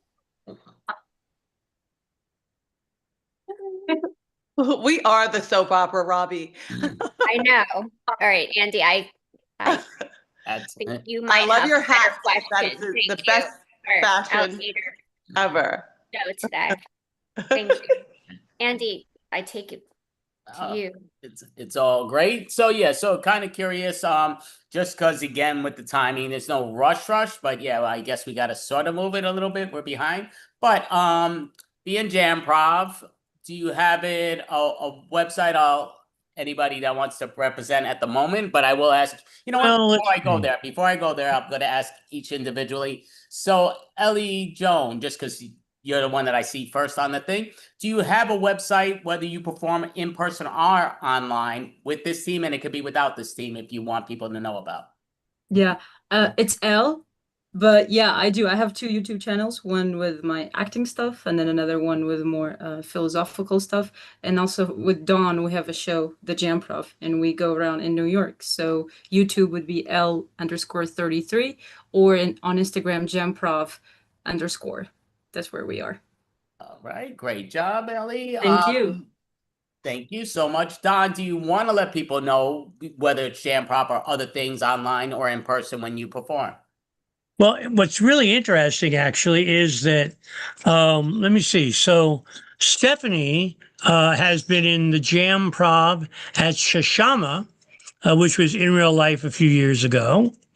And Elle is currently in the Jamprov. Anyone wants to can certainly be a part of that. And Tom, I actually know virtually, but he's actually done the music Jamprov through our connection through the Todd fan community. All right. Well, thank you. And Tom, how about yourself? Do you have websites or so people know when you perform in person or online, whether it's with Jamprov or outside? I do. I do a lot of media stuff. You know, Elle and I have been working together almost 40 minutes, so we have a long relationship. And Stephanie, always great to see you again. And Don and I have been in the same zip code, but I do a lot of music journalism. So I've got Tuning In with Tom Jennings, THOM Jennings is my. I do interviews and stuff like that. If you're a Todd fan, there's stuff up there. And then my Substack is also the same thing, Tuning In with Tom Jennings, THOM, and then so Facebook and all that kind of stuff. I do a dinner detective in the Western New York area, Rochester and Buffalo, if you're ever up this way. Thank you. Great job. And Stephanie, do you have anything with Jamprov or outside the box, in person or online, so people know? Not that wasn't mentioned so far. I do own a dance studio called Dance With Us in Syosset, www.dancewithus.net. And I do murder mysteries, which I absolutely love. Those are a lot of fun too. So, yeah, that's about it. Thank you so much for having us. Thank you for the time, and we very much appreciate you. Yeah, we do. This is a great thing. Thank you all, Jamprov. Great job. And the end of the show, as long as nobody pulls out, I will be performing a bogus murder mystery with the cards and celebrities. But yeah, for the fun of it, solo. But see where that takes me. But please, Don, give us the link because we don't have the link for that, so we want to follow the rest of it. It's the same one. It's the end of this show. It's back. Same link, but yeah. All right. Thank you all. Amazing job, Jamprov. Thank you all so much. Thank you. Thank you, Robbie. Great job. Thank you, guys. Thanks. Wow, that was really fun. Yeah, it makes me see my AI assistants in new ways. Really. Andy, like we've got something interesting next. Can you explain it? Yeah. Well, so basically I'd say if you want to perform, stay up and pop your videos up just so I know who's here, because I know it's not as many as usual, but David Shapiro, yeah, you're all up. So great job. How's it going? So yeah, I always got to see, people ask me, oh, you doing short form, long form? Because Jamprov, we used to do a lot. I mean, not Jamprov, we're not Jamprov. Jamprov just performed Clan Without a Shell. So the key goes down to with Clan Without a Shell, I always say it depends on the numbers because we used to be able to grab people from online, but so many people online don't do it anymore online. They just are in person. So I was like, okay, a big takeaway. So we still try to grab certain people, whatever, here and there. But to me, it's a lot of fun. So didn't know if we're going to do long form or short form, but how we're going to do this, we'll do it simple to the point. You know what? You talked me into it, Robbie. So we're going to end up doing short form. Why not? Form, yay! We love short form because So- I'm short and I'm 5 feet and I'm a small alligator. It makes sense.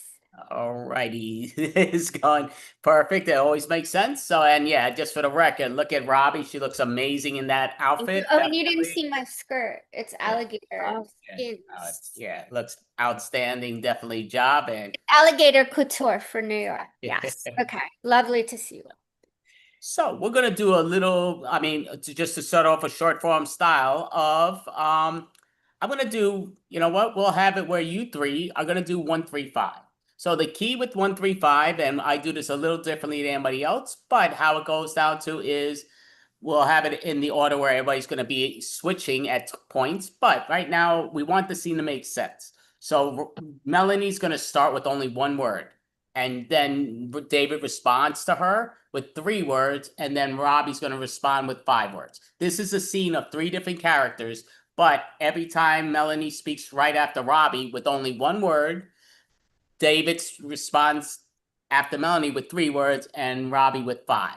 But we want the scene to make sense. So I'll give a suggestion and you 3 are going to perform a scene that way. Any questions, any of you lovely people? Perfect. All right. So you know the deal, Melanie. You're going to start. And your 3 suggestions is triangle. Whatever triangle makes you think of, go for it. Geometry. Angles are hard. The Pythagorean theorem is wonderful. Pythagorean. I don't understand. It's a higher level geometry concept. Obtuse. Can't we calculate? It's all about trying shapes. Round. Right angle, maybe? Yes, all shapes are welcome.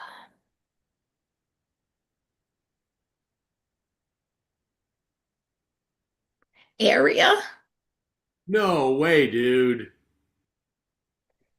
Yes, we love to move shapely. Shape. Why me, Lord? Because you paid for this. Hard. Hard isn't enough. You two are a heart. And scene. So we'll call there. We'll freeze on that. So there were a few mistakes. It happens. I'm not going to mention who, what, where. You can rewatch the videos to find out who. But great job. So we're going to do it again. But this time, you know what? I feel like I got to get in this. I wasn't going to, but I will. So right now I'm going to start it off with 1 word. Melanie's going to continue with 3 words. And David continues with 5. So the key goes down to in that same order. Me, the 1, Melanie, 3, and 5. And we're 3 different characters. So we have to understand and listen to both characters, and these words need to make a sense. So we're going to ask now Robbie, since she's the one that's out at the moment, can you give us a suggestion of anything that us 3 will start, but I'll start with? We'll do an alligator theme. Swamp. Disgusting. It smells bad. Swim quickly. We're gonna survive. Crap. Muck. Getting stuck. If we don't survive, peace. Cave. Alligator behind you. His name is Bitey, Samantha. Wow. He's your pet? Bitey's not a pet, Samantha. What? You know his name? Bitey's my brother, dude. Yeah. Interesting. Are you Alligator? I'm an alligator ally. Yeah. Crocodiles. They bite too. Not in this country, Phil. Why? Aren't there some? Salt water versus regular water. Interesting. Didn't know that. Your arm's missing, Phil. Scene. All right, get a hand. Great job. Hop back on if you don't mind, Robbie. So, So we're going to do this again, but this time Robbie's going to start with the one word. I'm going to continue the scene with 3 words and Melanie 5. We're 3 different characters in the same scene, just saying I'm saying 3 sentence words while Robbie's only saying 1 word sentences and Melanie 5. So what is our suggestion, David, that Robbie will start with? Great alligators make great luggage. So luggage. Okay, luggage. When you are ready, Robbie. Heavy. That is green. Call the guy to help. Guy. Why so rude? Why are they so heavy? Ugh. Pain. That's her luggage. Is she carrying rocks, bricks? Boulders. Why so many? Why are you carrying them? Collection. Why is that collective? Oh, you collect boulders, huh? Yes. Collect stamps, comics. Are you a rock scientist? PhD. Congratulations, I think. Was this trip interesting? You? Amazing. Your arms strong. I hope you can fly. Bicycle. Enjoy that ride. How will you keep going? Electric. What is left? That's such a good idea. And scene. Look all there. Give a hand. Great job. So we're going to put that to the side. So we're going to do it again. So David's going to start with the 1 word. Robbie's going to continue with the 3 words, and I'll continue with the 5. So, Melanie, what is our suggestion, please? Cabinet. Cabinet. All right. When you're ready, David.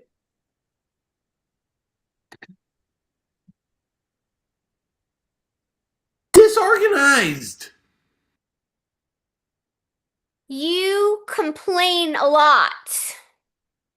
Just relax. Enjoy the atmosphere. Oregano? Parmesan, rosemary, tomatoes. Together, they're great. So delicious. Astounded. Pizza is awesome. You definitely need garlic. Definitely. Halitosis. Garlic is the soul. It is the bomb. Explosive.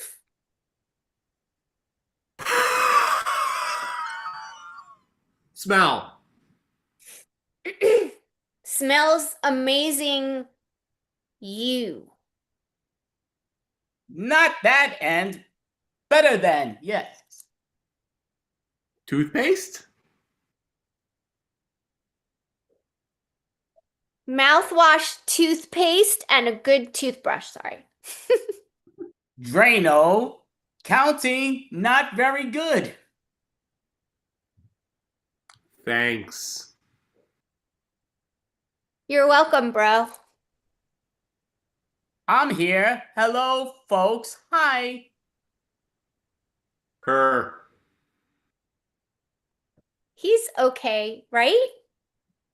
I'm great. I am very. Sufficient. Entirely chill, kind. I'm kind. I'm chill. Cool. Scene. All right. Give a hand. Brum, brum, brum. So, I believe everybody did it all 135s, correct? Mm-hmm. Perfect. All right, give a hand. So we're gonna do another short form style game, just because we do have the timer and we got the time. So we are going to do categories. Perfect. So I'm gonna have you three in a scene together. That we want to hear all three characters, but remember, Zoom, you can't talk at the same time because we won't understand any of you. But you three are going to do. I'm just grabbing this. I've got a bunch of suggestions here. You're in Wonderland. You are all in Wonderland. So the key is you're at Wonderland, and one of you has to be Alice, because it's Alice in Wonderland, which means we need to see a rabbit and one of the queens, but you take us. Where are you going to take us?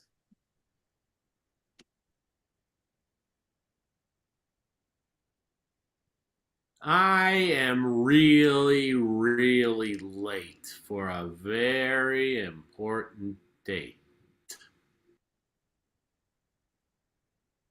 Well, looks like Alice has something in mind.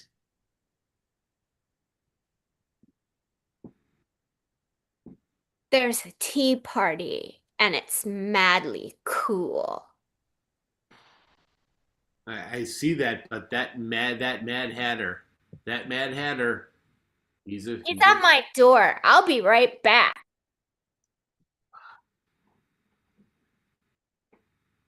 It's like she's magical. She just disappeared. I mean, she's new here. It's her first time in Wonderland, and she just walks around like she owns the place. Well, I say off with her head. As you should, Queen, as you should. She hasn't back yet. I'm timing her. She's very, very late. Should I send Tweedledee and Tweedledum after her?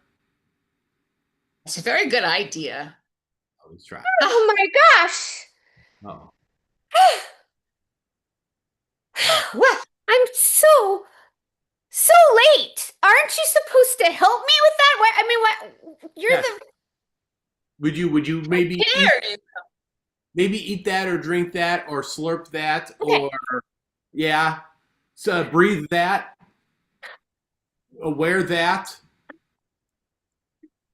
jump on that. I'm shaking. Oh yeah, I'm fast. I'm fast. Okay, we got it. We're at the tea party. Yeah. Sorry about the delay. It was like there was like a lot of Cheshires and like I'm fine. I'm Alice. By the way, I'm Alice. All Nice right, to yeah, meet you you're all. out. All right, now Hi. you're 2 hearts. No, drink this. Okay.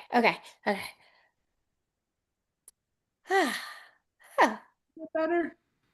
Oh, And show them respect. Doesn't that make Wonderland more wonder? wonderful. It makes it wonderful. Now you know what the Cheshire Cat smiles about all the time. You I- too. You are on top of something beyond wonderful. Uh-oh. I think the Mad Hatter's had a bad effect on her, my queen. I agree. Perhaps we should reconsider going off with her head. Or maybe let's ask head the opinion. Let's ask the opinion of the girl in the mirror glass Ah, through the looking glass. yes. What does the girl in the looking glass say? chop it off. We must listen to the girl in the looking glass. That's what we agreed to. What? Okay, my dear. Come over here. Swordsman! Oh, Your best sword for our Smoke a hookah with a caterpillar. guys, that mirror place, that was kind of dark. I'm just Alice. I just happened to stop by. I mean, you really don't need my head. What would you do with it? There's not a lot of brains in here, you know? We'll call scene. Look at the hand. Now, I do want to ask you three, just out of curiosity. There was one line that no guy ever wants to hear. Melanie, do you know what that line is, out of curiosity? No? Do you know what that line was, David? I just want to be friends. No. Okay, I guess that could be true too. But Robbie, what is the line? You actually said it, but I don't remember. cut it off. Men never want to hear that. No, never want to hear the word cut it off. No. That's a no. But no. I thought what men didn't want to hear was we have to talk. That's one of them, but trust you me, cutting it off sounds a lot worse, and no thank you. But yeah, okay, it's going. So we are going to do a great game, and it's a tough game. But again, this is one I might even do a little later. This is everything. I haven't had anything lined up with what's being done except my stupid performance at the end.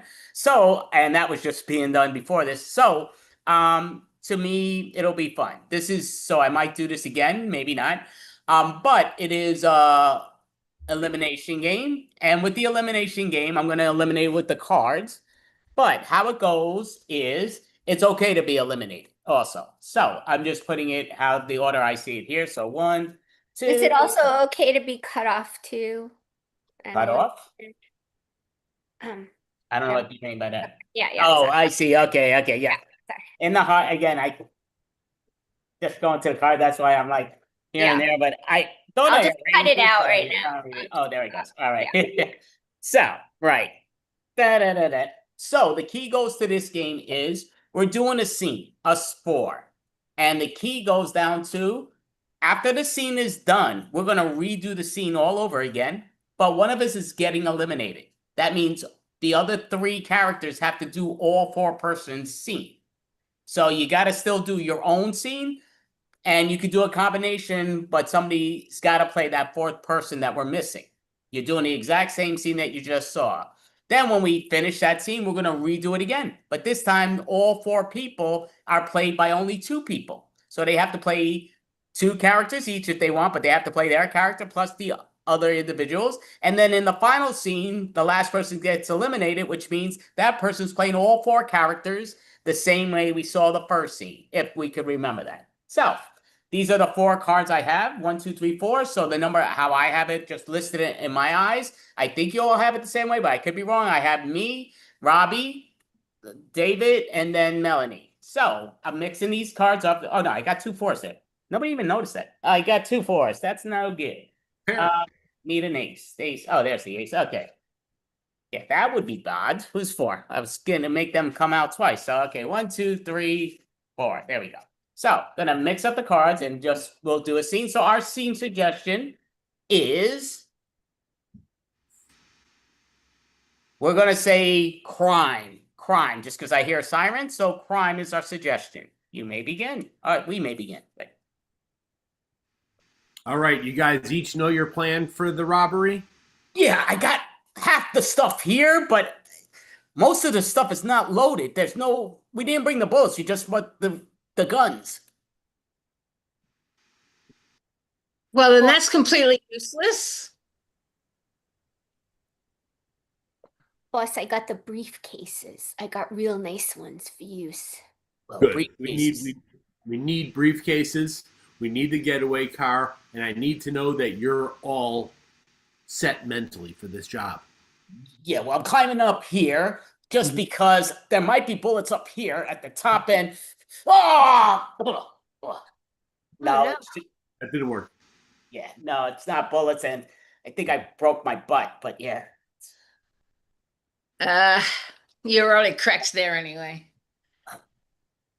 Rude. So, all right. So I'm the lookout, right? Mhm. Does that mean I'm also the getaway driver? Scene. All right, give it a hand. Going to shuffle the cards, and when you say stop, it's the card that I turn over that is eliminated. Stop. Okay, so that is number 2. So Robbie won't be in this scene, so we have to play the same scene, but without Robbie. But she needs to be in it as one of us, or multiples. All right, let me put down the timer.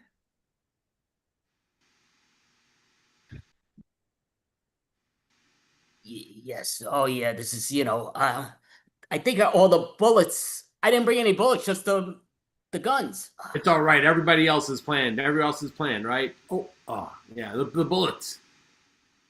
Yeah, the guns are useless without them.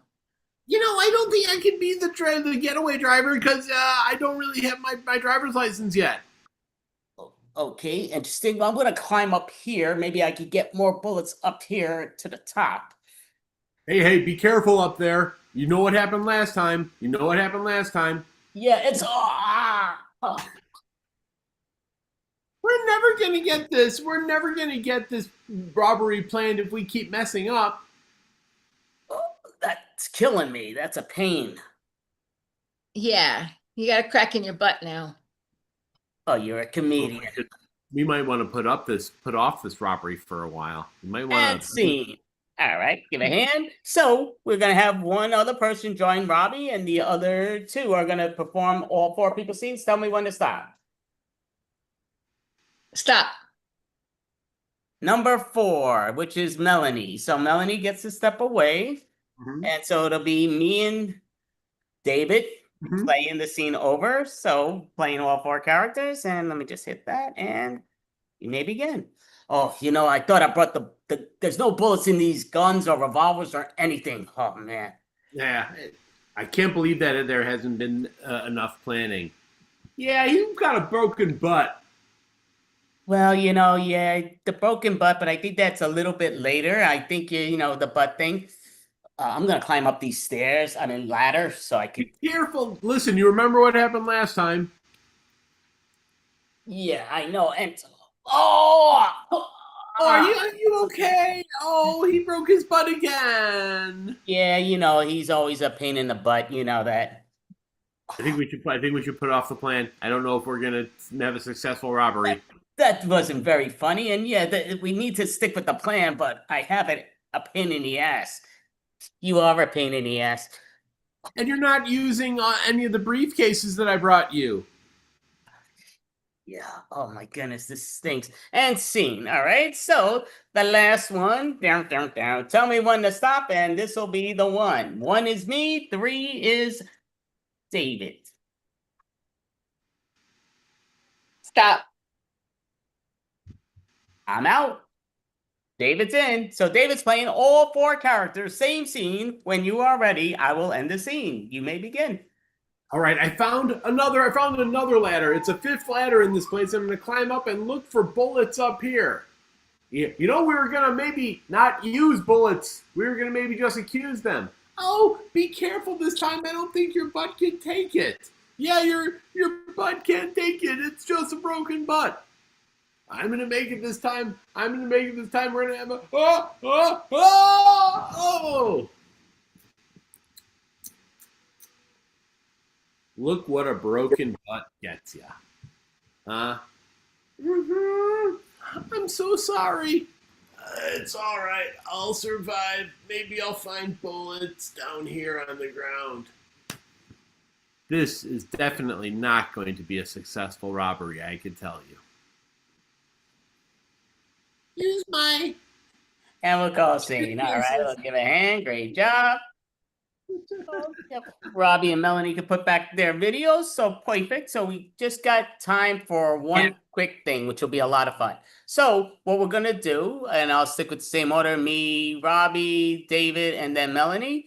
And we're gonna do it's a pun joke style game. So I'll start. We're all saying the same thing, but just changing the punchline, and I'll finish, and then Melanie will get a new one. And what's what? So the suggestion, I will just say, I'll say, you know what?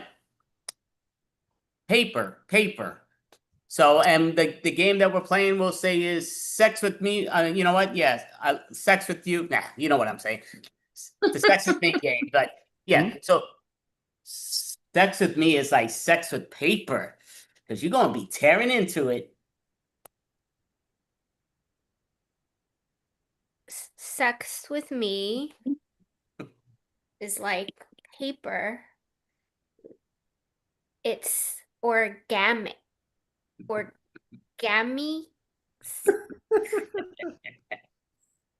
Sex with me is like paper because I'm college rolled.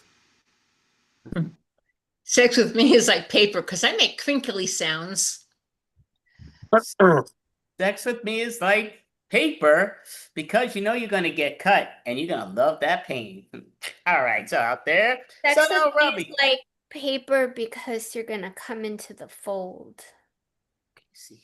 Sorry. All right, no, don't ever be sorry. We'll always listen to you talk about that. Yeah, no question. But so give us a brand new word and then let us know what sex with you is like, Robbie. The brand new word is lamp. Sex with me is like a lamp because I will turn you on. Sex with me is like a lamp because you could flick my switch. Sex with me is like a lamp because it'll be the brightest you've ever known. Sex with me is like a lamp because you'll be playing with my wire cord.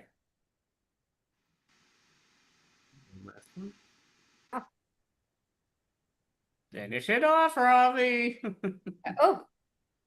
Sex with me is like a lamp. You can control all my buttons. All right, so get a hand there. So Dave, give us a brand new word and let us know what sex with you is like. The word is something on my table. Oh wait, no. It could be. The word is election. Sex with me is like an election because I'm gonna pander for you.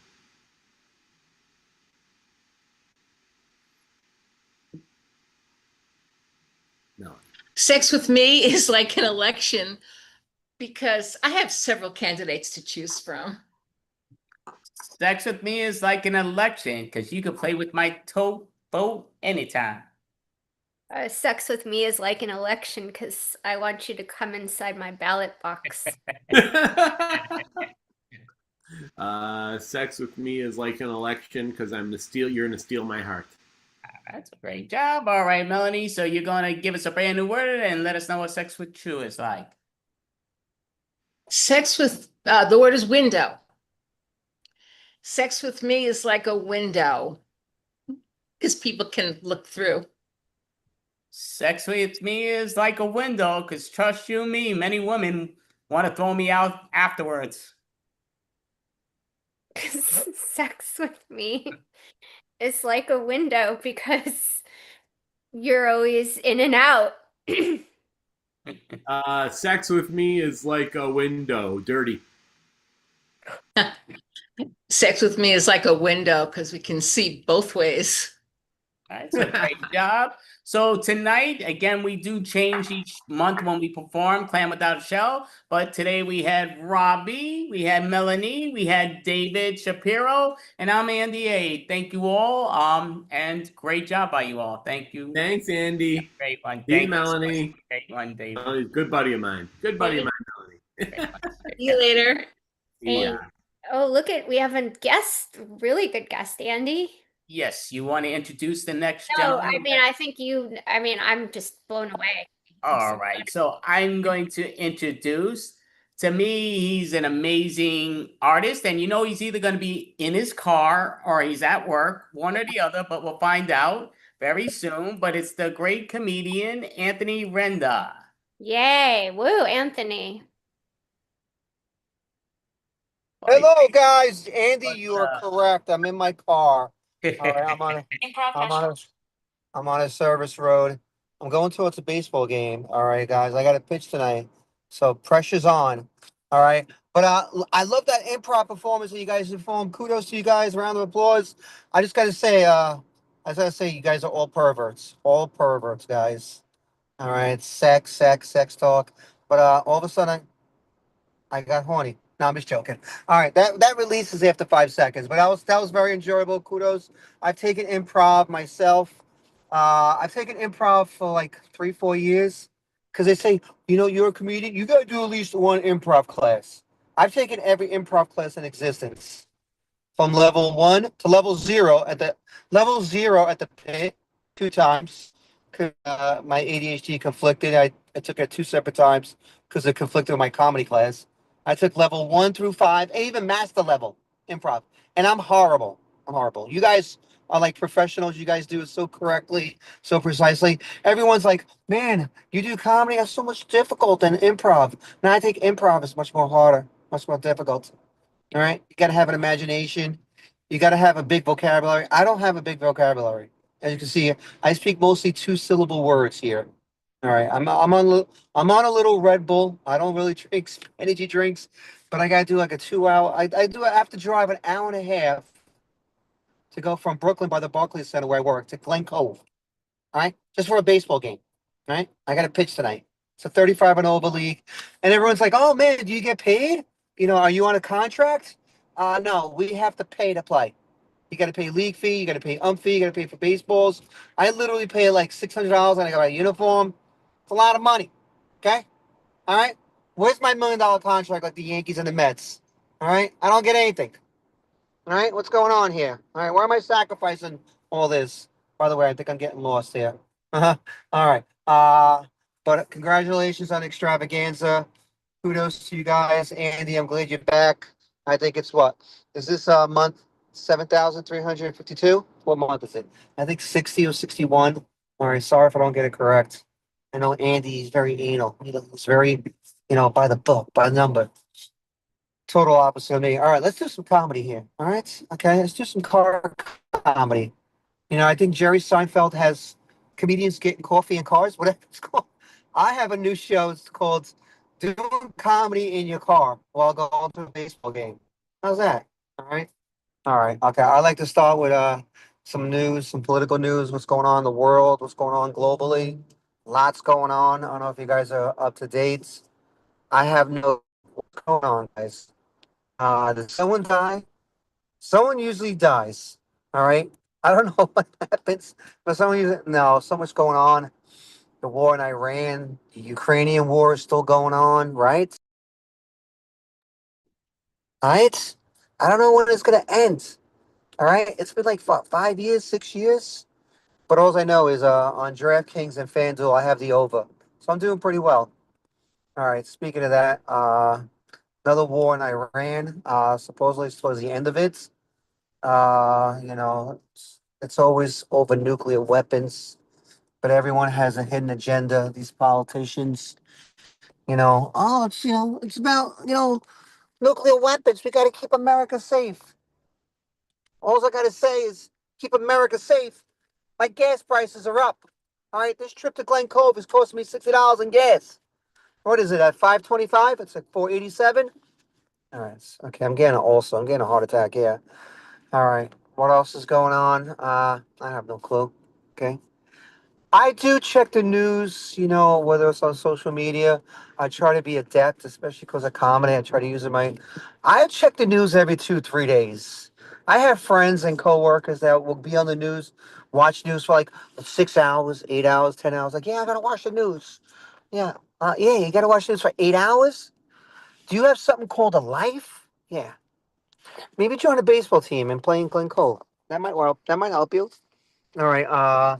But I use my sole purpose, my priority, every couple days, 2 to 3 days, to see what dumb thing Donald Trump did. All right, Donald Trump, and I say to myself, okay, he had to say something stupid and ignorant and crazy. All right, what did he say?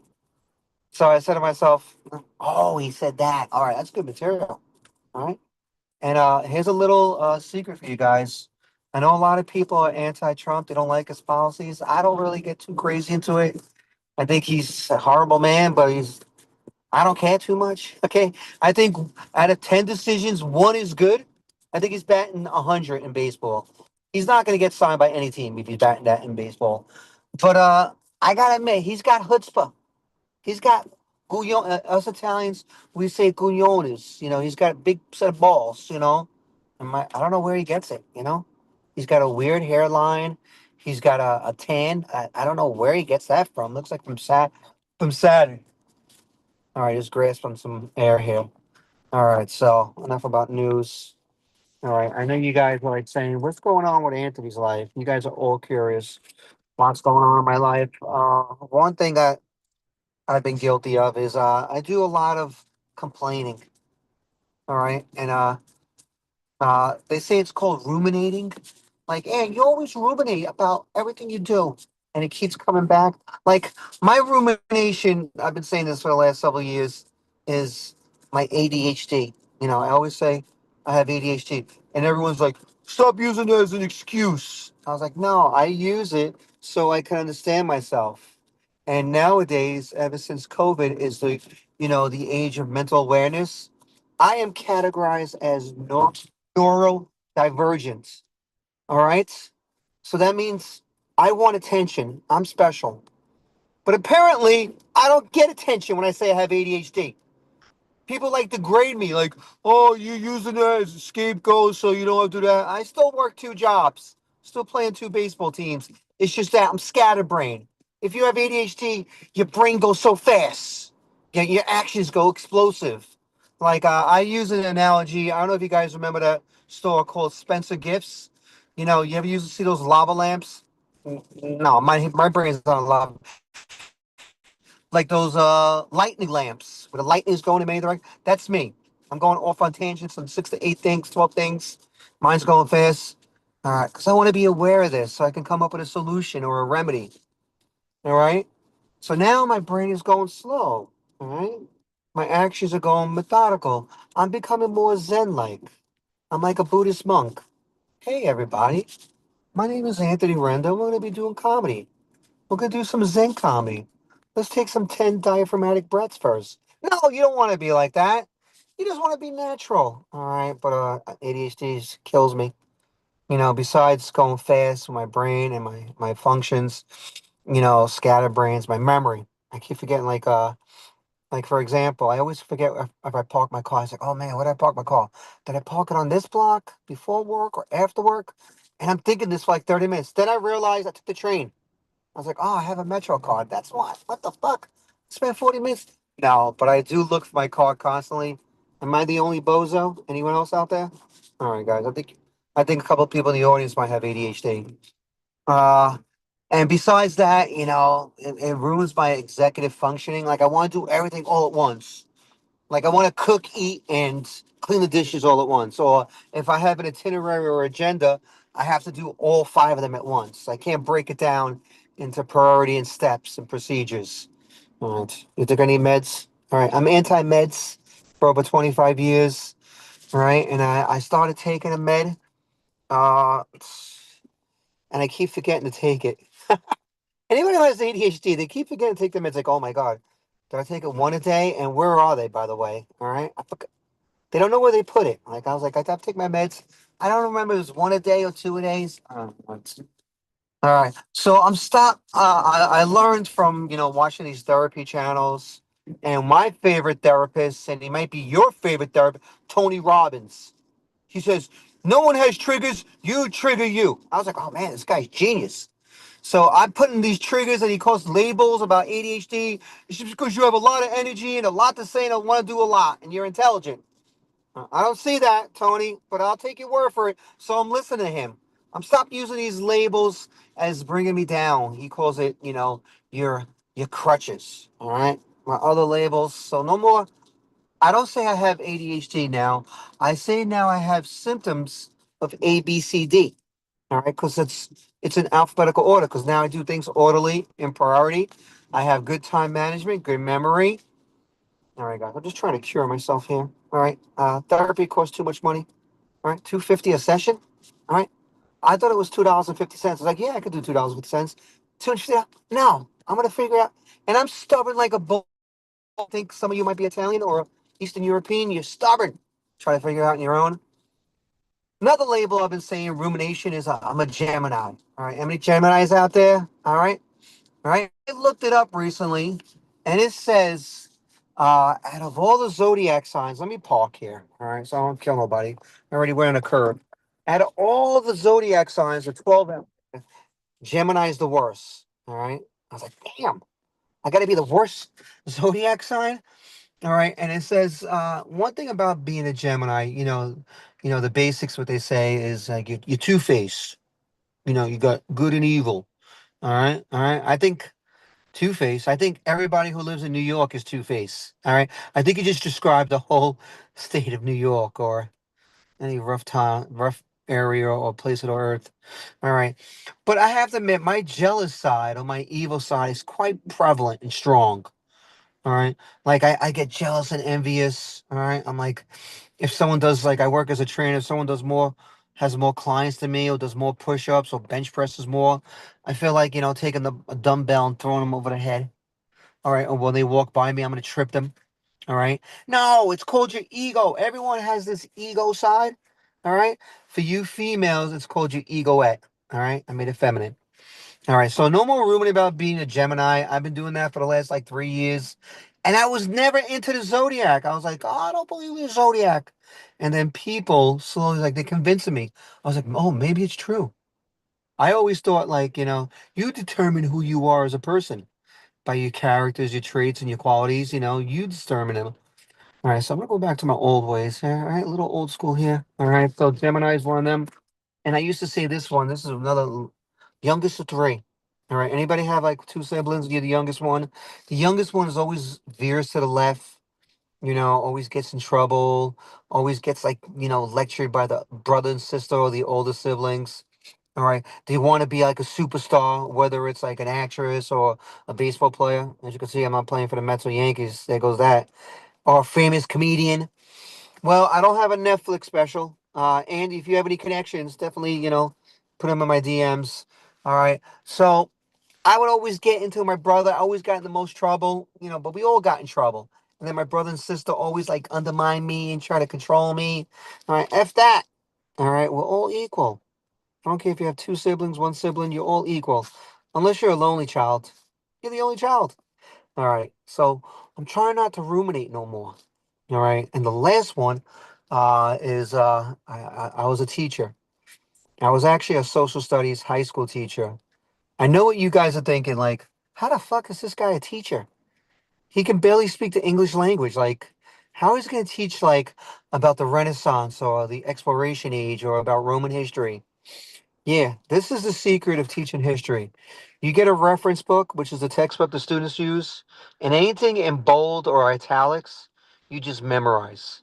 And you just add one or two detail. So if I'm discussing about like let's say the Sumerians, what were they known for? Early civilization, it existed in 3000 BC. They were known for baby baby b. All right, and I'll try to say it in a very intelligent way. It's like, oh, Mr. Render's really smart. No, he read the textbook.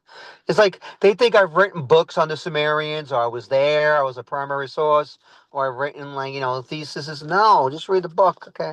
I was like the dumbest social studies teacher at like 22. Yeah, I just barely. This is how I graduated. See this? My skin in my teeth. Yeah, that's what my GPA was a 2.2. No, 2.4. I was on academic probation. Then I watched Tony Robbins. I don't know if you guys remember those late infomercials on a Friday or Saturday night at 2, 3 in the morning. I used to come home from work and I was like, oh man, my life is horrible. This is not, I'm just bored. Just work, work, work, work. I was like, then I saw this guy with big teeth and he spoke such loud and with passion.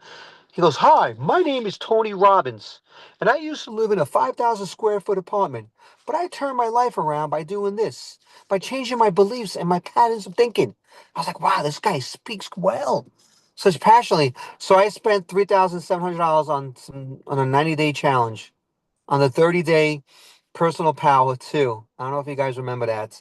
That was like late 80s, early 90s. All right. So I was a teacher and I was like, when I taught, I was like, yeah, I'm going to inspire these kids. I'm going to motivate these high school kids. I'm going to make them want to learn and like find it interesting. So my first day of teaching, I was like, hi. Hi, everybody. My name is Mr. Renda. I'm going to be your social studies global history teacher. We're going to learn about ancient Rome, about the Sumerians, ancient Greece, up until World War II, chronological order. If you have any questions, we're gonna have some homework and tests. On my off periods, you guys can come and come visit me if you have any questions. So, any questions now before we start? So, one kid in the back, because it was a school by the projects, and we had two projects nearby, Lafayette High School at that time. I said, "Yeah, young fellow in the back, what's your question? You have a question for me?" He's like, "Yeah, Mr. Renda, I just want to know, why you wear such tight ass pants? Tight ass." I was wearing corduroys because, Italians, we love, slacks, used to call them. Tight ass pants. Forget about being this guy Socrates and his Aristotle and trying to guide him. I'm going to freaking Mike Tyson and Conor McGregor. I don't like Conor McGregor. I'm going to Mike Tyson and Stone Cold Steve Austin him. Give him like overhand punch and give him a pile driver. All right. Teachers, it's a tough field. I actually did it for 13 years, almost 14. Right. And when I was a teacher in the beginning, like I said, I was inspiring and I was like, I was going to do this. I was going to motivate them and this and that and teach them afterwards and make it fun, interactive. Then I started hanging out with the teachers in the teachers' cafeteria, the veteran teachers. And if you hang out with veteran teachers in any job, whether you're working as an accountant, lawyer, whatever it is, the veterans are the miserable ones. All right. They're telling me how they hate this job. The students don't want to learn. They're horrible. Our contract doesn't say that. All they did is they did what I did, ruminate and complain. That's where I got it from. I was like, I went from a passionate teacher to a miserable teacher. I was like, man, this corrupted me. But they have cheap lunch here in the teachers' cafeteria. $5, you can get chicken cordon bleu and two sides. All right. Instead of going to the store and spending $10 on a sandwich. All right. All right. So stop. Just the number one thing. I'm gonna stop ruminating.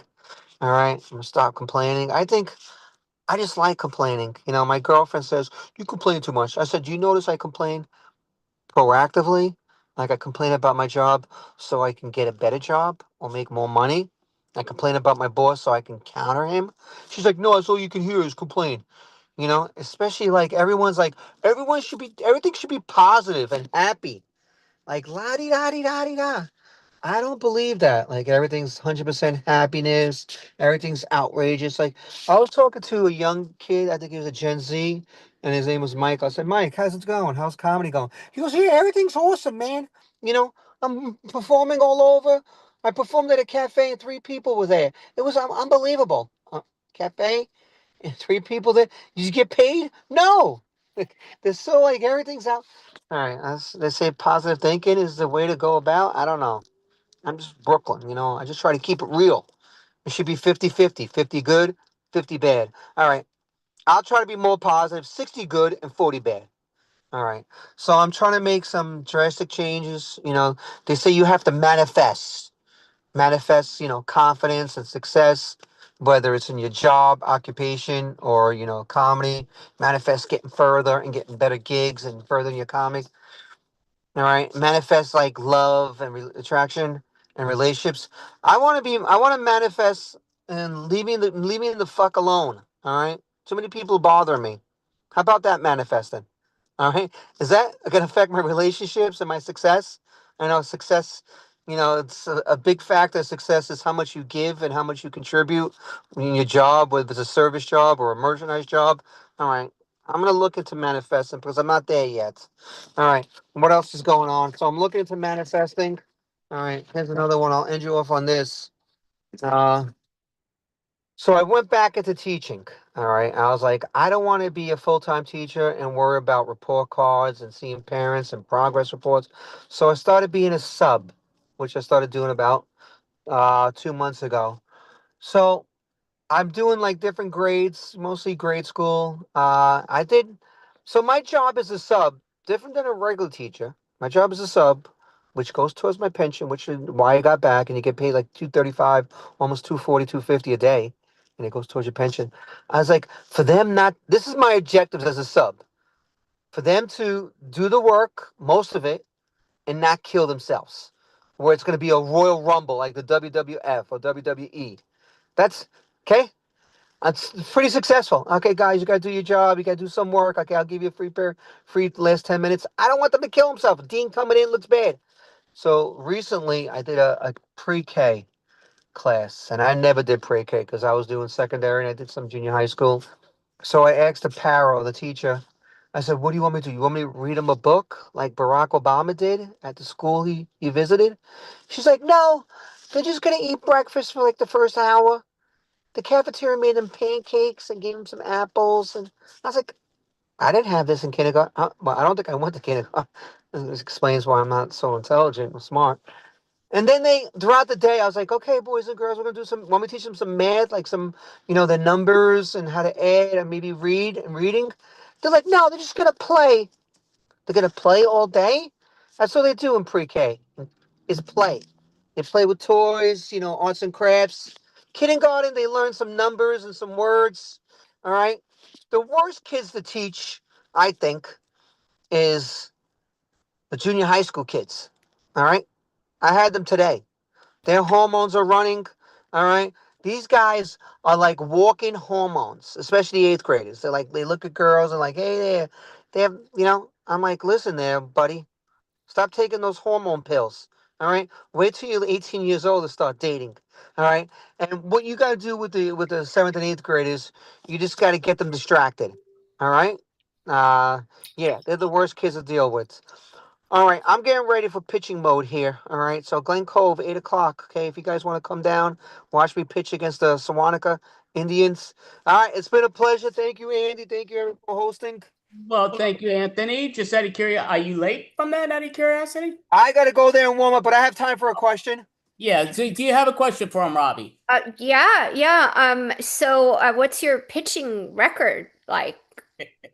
My pitching record, it was better in years past. Now that I'm 40, mid to late 40s, 47, 40, it's not as good as when I was 38, 39. I used to win like 8 games and lose 1 or 2. Now, I lose more games than I win. All right, but today's gonna be different. All right, because I've been working out. If we want to see you do the stand up, right, Andy? Where should we watch you? You can watch me on TikTok, Anthony Renda. I also have Facebook. I'm going to be performing in West Babylon, Long Island at Whiskey Rocks next month. It's a Friday night. They give you about 12, 15 minutes. You get drinks, food, cocktails. I do Long Island. Every so often I'll do Manhattan. I got to go back to Manhattan and do Broadway. But I perform in Manhattan. But I'll do a show every 3, 4 weeks. Check my TikTok, Anthony Renda, and Facebook. Wow. All right, and make sure while you're pitching, you should tell some jokes. You could probably strike out some people with some of your laughter jokes. Definitely. I do try. I do try to talk to the batter. All right, but they don't laugh. They start getting mad. They hit me further. They hit me the ball further. Beware of people with bats, man. That's just yeah. You better be. Yeah, it's not safe. Anthony Renda, have a great one. Thank you so much. Thank you, guys. Have a great show. Fun. Bye. Wow, I never had a cool substitute teacher like that. I mean, that's pretty interesting, huh? It definitely could be. Yeah, so I'm gonna ask everybody to start their videos that are up here. I don't know who I told to that I had to sit down, but I think you all could put it up. Just put your ups. Christine. Wow. Okay, you're Look all at up. this. This the improv professionals and the improv So, professionals. yes, improv professional. She's actually on our team now, but she makes it sound so clueless. Like improv. Yes, you got to know, you got to dedicate it. But I will say, for the record, you all look great. But the reality for the theme, nobody tops Robbie. Look at that. This is Look the at this alligator sexiest skirt alligator just on the being planet. She first looks amazing in that alligator. So what are you wearing, Deadass? Because it looks like you're trying to show, so we just see the little tip top. What is that shirt? I didn't know I'm supposed to have an alligator theme. Oh no, you don't have to. Oh no, just I can go put on something green. Oh no, it's all great. See, I got my Ninja Turtles because that's the thing I had closest to alligator, and they had leather heads. Christine has an alligator backdrop. Oh Yeah. yes, she does. Very This good. was an alligator that I met when I was in Louisiana, and it popped out of the water. I did not turn my back to it to take a selfie, so this is as good as it gets, but yeah. Sounds great. So we are the Unprofessionals tonight. We do have Melanie, we do have Christine, we do have Detta, we have Robbie, we have Norm, and I'm Andy A. What's up, world? We do have some more members. We might have Dooley may or may not be able to pop in, but if he gets home, I told him pop in, but we don't know if that's going to be able or not. But yeah, it'd be great to have. So we are going to do some short form, some long form, and what's what in the improv world. So, just to start off, I always like to start off with a pun joke style game, just because I think it's a great way to start it. So we're gonna even start with like kind of here. I'm gonna ask you to put numbers in for yourselves because I'm gonna do a terrible job with that. So I'm gonna make myself number 1. Robbie, make yourself number 2. Melanie number 3. Christine number 4. Norm number 5, and Detta number 6, if you don't mind. Just so it's easier for me to sort of remember, even though we know my vision is garbage, so I'm going to be calling wrong numbers anyway. But okay, so we're in the number status. Yes, we are. Yes, we are. Okay, so perfect. So the key goes down to we're going to do one of the pun joke style games. So this one, it's not officially a pun, but it's a joke game. And what it is, it's not you, it's me. It's not me, it's you. And the key is you could turn it around either way you want to do it. And I'm going to pull out the suggestions out of this thing. So these are all the things that I got suggestions on. I just mix them all up like I always do. But all right, I think this is the right things. I just don't want to spill my coffee and soda that are right there. So it's not you, it's me. So I'm going to start and we'll do it in the number order that we have. So Robbie's going next. And we are copywriters. We are copywriters. It's not you, it's me. I just love to copy and pretend you're my writing. It's me. Correct. You're Robbie. Yes. It's me. It's not you. You. Right? I wasn't allowed to switch it. Yep. Right? Yep. Just okay. Okay. So it's me. It's not you. Copy that. It's not me, it's you. I have to correct so many of your mistakes. It's not me, it's you. I don't even know what you're supposed to be doing here. It's not me, it's you. You keep editing everything I do.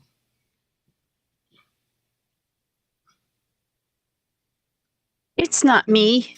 It's you. You have to be gone over and over and over so many times. It's not you, it's me. I'm just annoyed that you don't let me copy that booty while you write. Out the door. Alrighty, so we're gonna have it where give us a little clap. But now, Robbie, you are talking about Shakespeare. Whatever. It's not you, it's me, but it's Shakespearean when you are ready.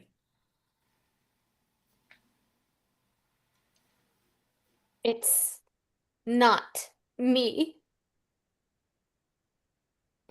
It's you, Romeo, my love. It's not you or me, it's us. We're just star-crossed lovers. It's not me, it's you. You can never decide whether you want to be or not be. It's not you, it's me. I just couldn't afford to buy you an Alfa Romeo. Romeo, if you prefer. It's not you. It's me. I just have this overwhelming desire to kill a parent that gets in the way of everything. It's not you.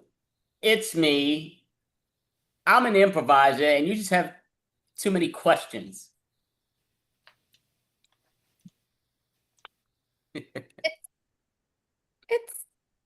It's not me. It's you, and we're star-crossed. Okay. That's it. Yeah.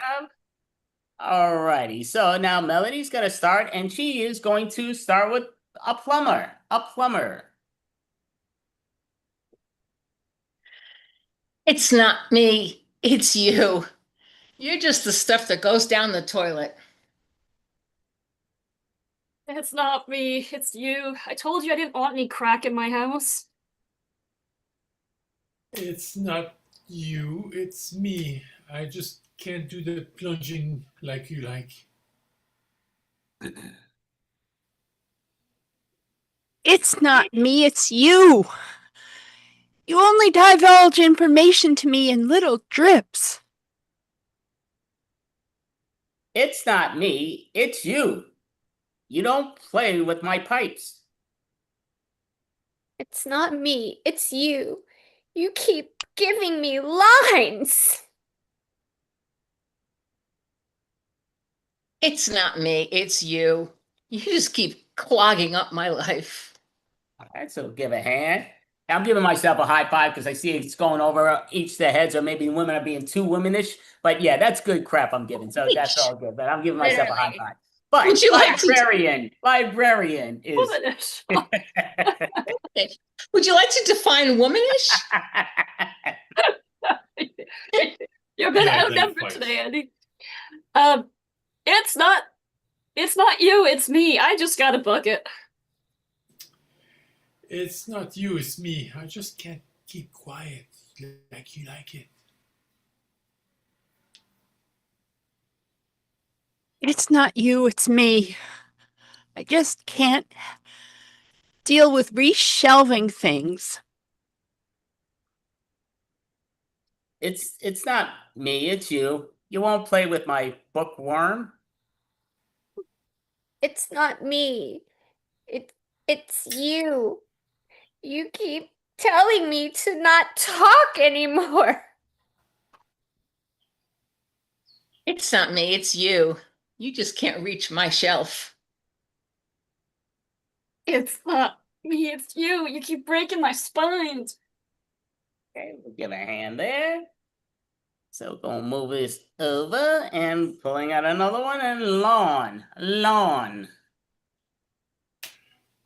It's not you, it's me. I don't like smoking all my weed.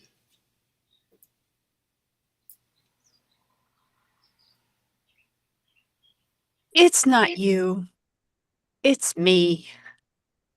I'm just in the weeds. Just tell you the truth, it's not me. It's definitely you. You're just a hoe. It's me, not you. It's just not easy being green. It's not me, it's you. You just don't fit into my natural environment. It's not me, it's you. I'm not getting a mode just for you. Not me, it's you. You smell like fertilizer. All right, but that. So as the audience could definitely tell, and I may be the only one, but I'm definitely my biggest fan. I'm giving myself fist pumps and all. I'm like, yeah, this is going over all your heads. This is good crap, I tell you. But yeah, okay. So we're going in to finish it in style. So it's all up to Detta because she's starting it and she's ending this one. She is a tour guide, whatever that makes us think of.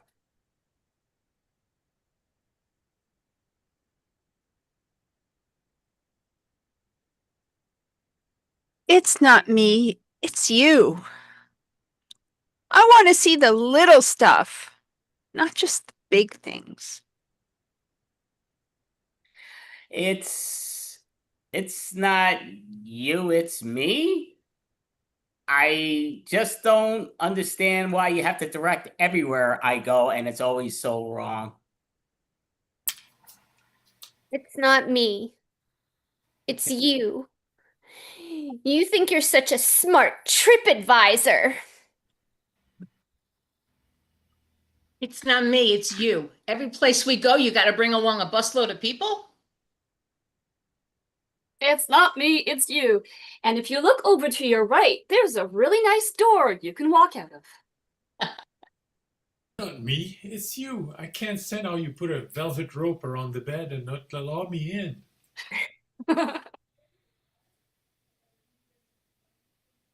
It's not me, it's you.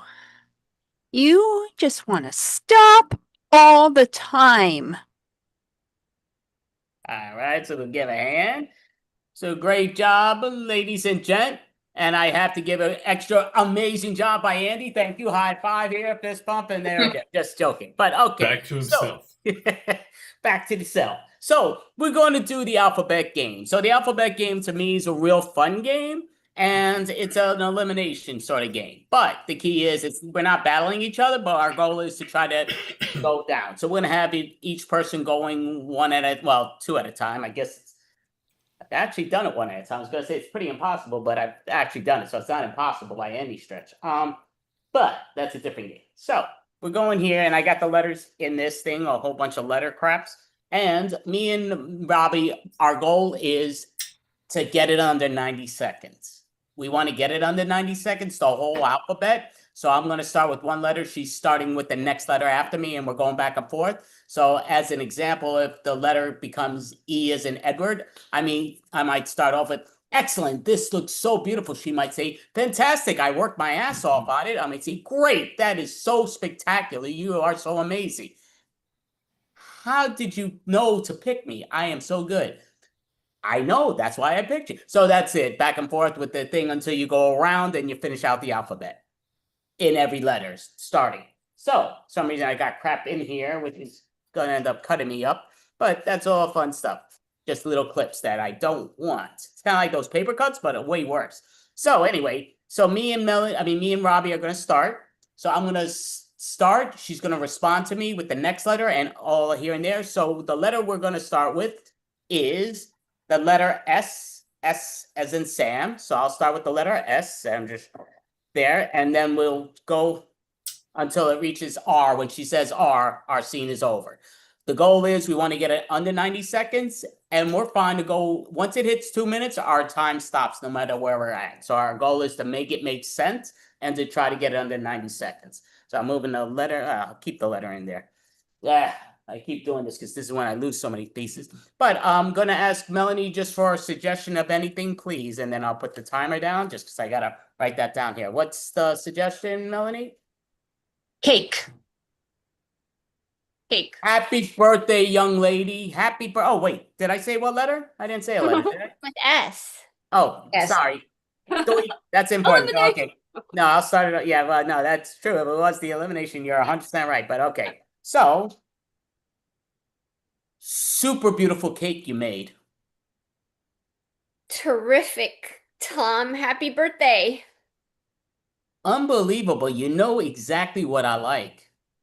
Very cool. You rock.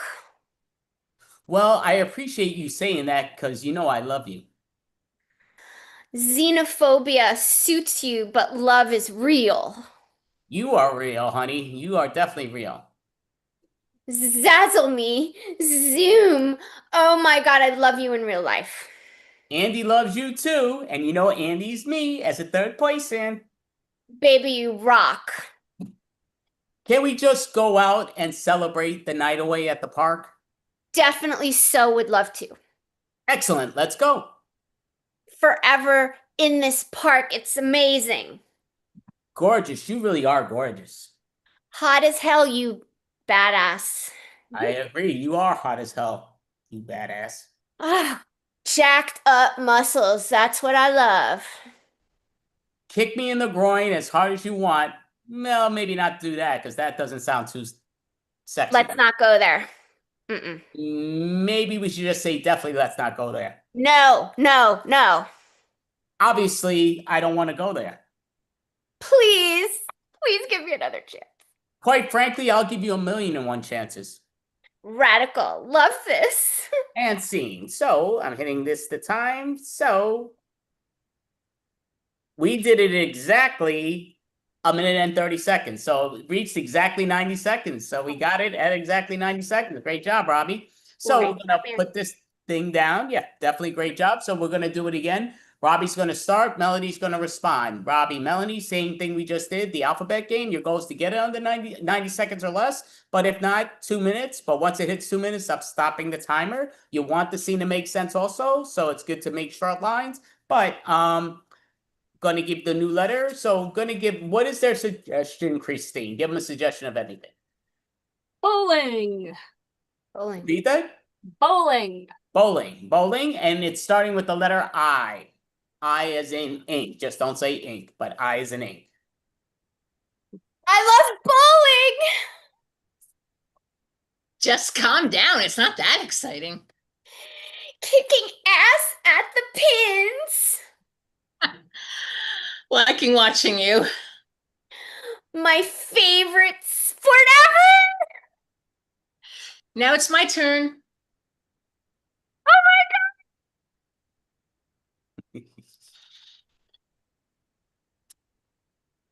Please, I could have done better than that. Quit putting yourself down. Radical. I'll get it this time. Super awesome. Look at you go. Totally got a spare. Unbelievable. So good. Very happy. Wow. We win.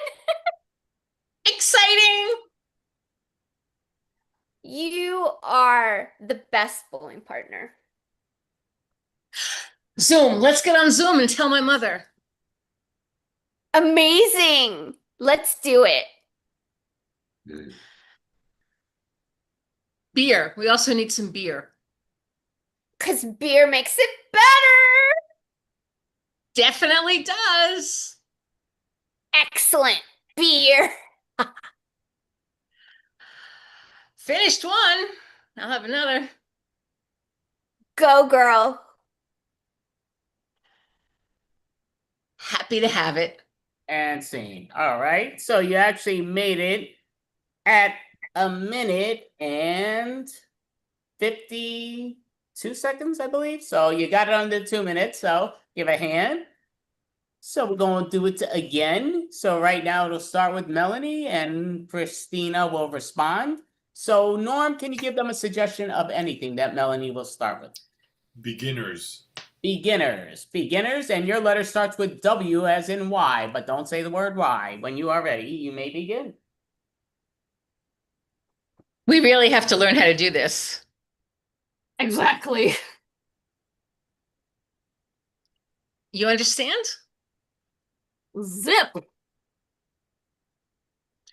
Ask again.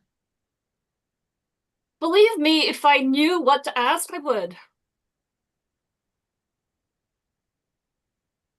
Could you explain it one more time? Didn't understand one instruction.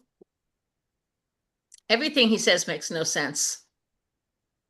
Facts, you speak. Gotta pass this class, though. How are we gonna do that? I don't know. Hey, just try a little harder. Knowledge is tough. Let's open a book, maybe? Maybe that'll help. Nobody reads in French anymore. Oh. Obviously, this is still difficult. Please, I studied all night. Questions, questions, questions, no answers. Really wish I'd taken a different class. So do I. That would have been a lot easier. Unbelievable. This is so hard. Verily? Next year, I think I'm gonna just try basket weaving. And scene. So we'll give a hand there. And these ladies actually did it in that would be 15 an hour. I mean, an hour. 1 minute and 45 seconds. 1 minute and 45 seconds. So under the 2-minute mark. Great job. So we're going to do it again. So we have Christine that's going to start. Norm is going to respond. So Detta, may we get a suggestion for these two lovely individuals? The fairy. The fairy, and it starts with the letter N as in Nancy. The fairy, just don't start with N. And when you are ready, you may begin.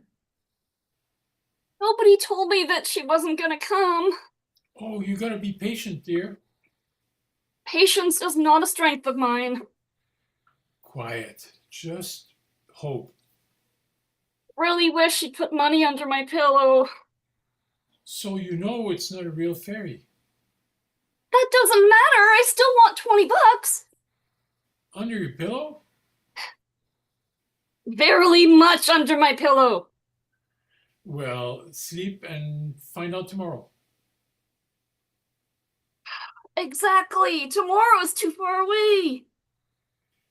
Yes, that teaches patience. Zebaniah didn't have to wait. He got it right away. All right, go move to his home then. But he doesn't have a PlayStation. Can you understand now why you don't have all kinds of same money? Dogs? We have dogs. Everywhere, see?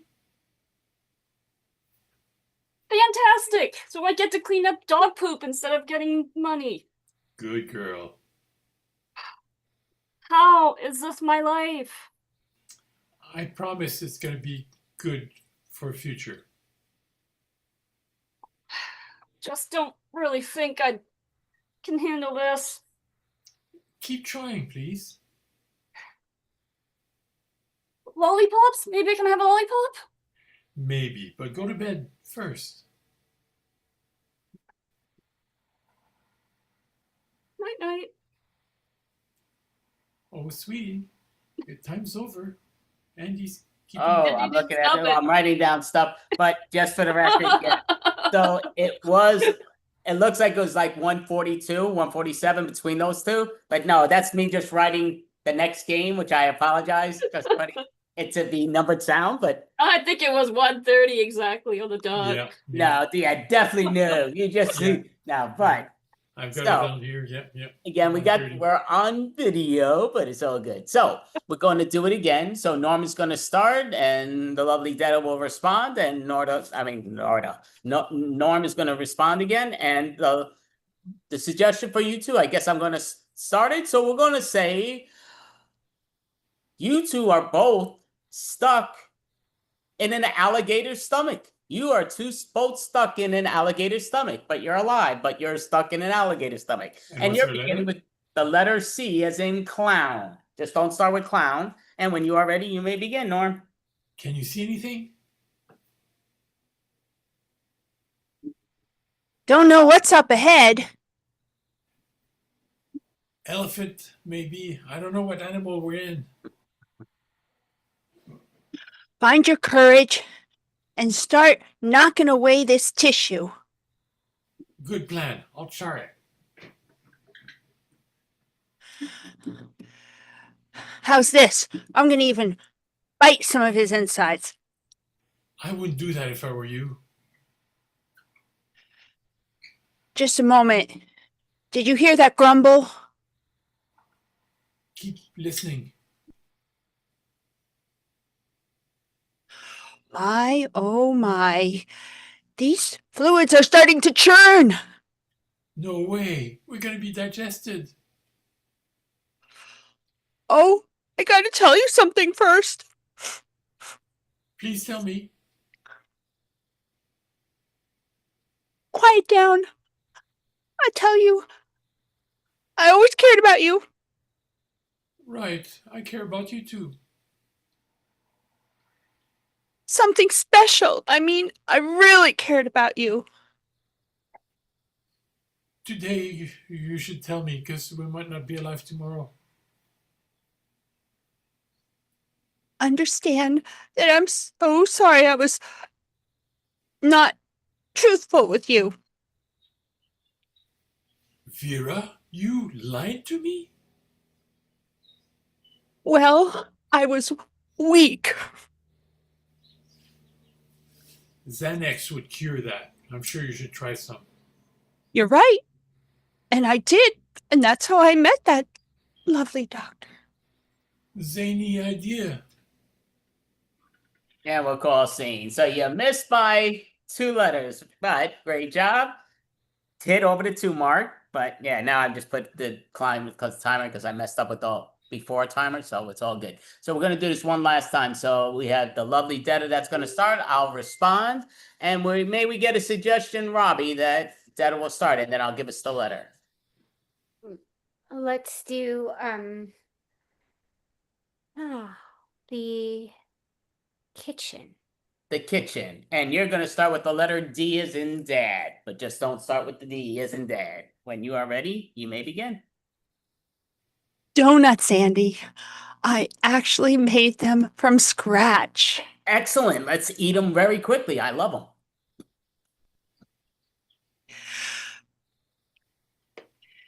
them. Fake it till you make it. That's what I say about my cooking. Great. I love your cooking. It's outstanding.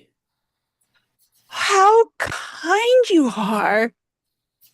Well, I have to be kind because I don't want to lose out on your cooking. Just remember that last time when I burned your mouth with the hot spices, it was an accident. Knock, knock, knocking on heaven's door. I loved it. Loved it. You're so complimentary. I don't deserve it. Muffins are so damn good. You are so perfected. Now, I didn't know you were going to try the muffins. Obviously, anything you cook, I'll try because you're outstanding. Please forgive me if I bought some of them at Costco. Quilt. I see you knitted a quilt. It is beautiful. The grandkids will love that. Right on. I started crafting, in all of my home alone time. Super impressive. You are so super impressive. Turning around my life, that's what I'm doing. Unbelievable. You are so talented. Very good. No more alcoholism for me. Wow, that really is amazing.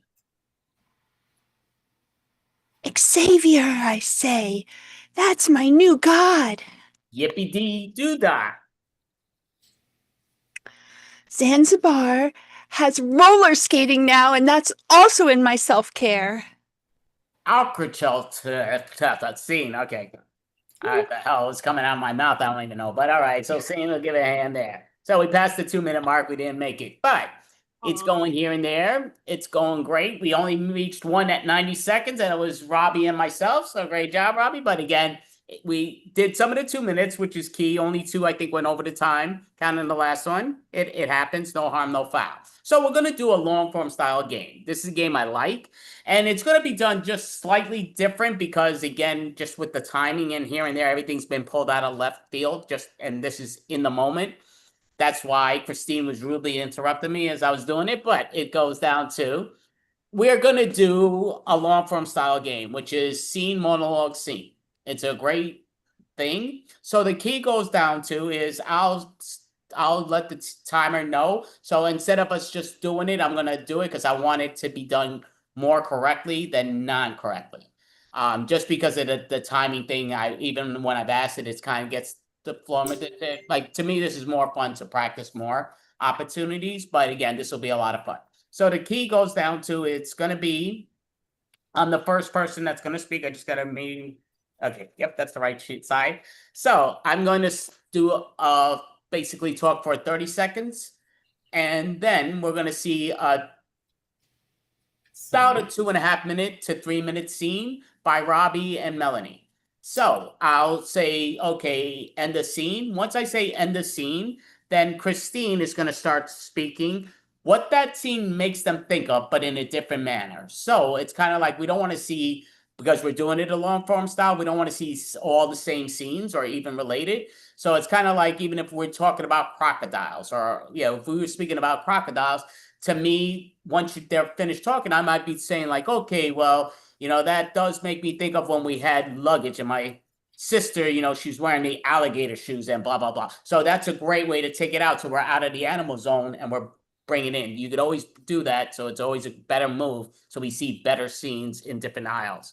But so again, I'll start off with this, going right there off the bat, and then we're going to have a scene, whatever I'm talking about. We're not trying to redo what I'm saying, but we're going to do a scene about what I'm speaking about. So it's here and there. So this first one is going to be Robbie and Melanie that will be doing. So everybody can keep up their videos, and I'll put them in spotlight as they are doing their scenes just to keep it. But don't put down your video because it's going to knock me out of whack. And we know my vision that don't make sense. All right, so I'm going to start talking. So I'm going to say right off the bat, just because it's a live stream, I'm going to talk about live streaming. So to me, people talk about a lot of times, you know, live streaming. I think it's funny because are you really going to call it dead streaming? To me, dead streaming, what does that make me think of? That makes me think of the water. That makes me think of dead animals. Like I've seen snapping turtles in the past, dead and alive. And that's one that sometimes you're like this, oh, look, it's dead. And a snapping turtle actually will cut off your finger, a little snapping turtle, even if it's dead, after 24 hours, its instinct still snaps. And again, I've seen it firsthand, a big snapping turtle that could cut off your wrist, and they cut off its head. And that was us at camp, but they cut it off its head to show that it still snaps. So let us see one of those scenes by these two lovely ladies.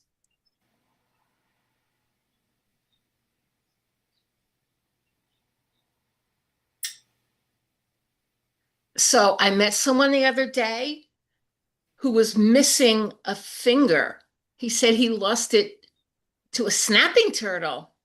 Yeah, you know, when we took this gig working as nurses in the jungle here, and where are we, in Panama? You said that this was going to be a fun gig for traveling nurses, and we're seeing missing parts here. What's going on, Thelma?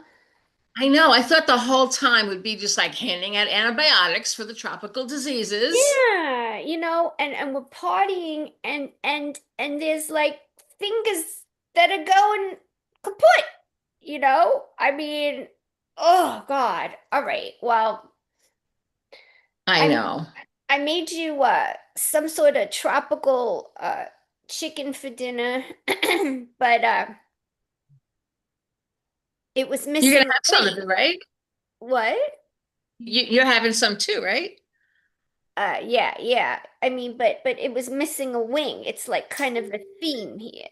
Check it out. The chicken was missing a wing, like the guys were missing their fingers. Like the people's fingers disappear. The meat, it's missing parts. Wow. And you notice when they lose a finger or something, they never have it. You know, back home, somebody gets a finger cut off, they put it in ice and go to the emergency room. Here, they just seem to disappear. Yeah. And you know what else? Look at what they're selling here. What's this? Oh. Mm-hmm. Fingerling potatoes. But they look like real fingers. With your head here with this. I mean, fingerling potatoes don't look that real at home. No, that's what I was thinking. They look kind of real. Yeah, they do. I think they're real fingers. I think, yeah. I think we got ourselves in a little bit of a jam down here in the tropics, you know? So this is why they never come back with the finger, because someone takes them and serves them. Yeah. It's kind of crazy.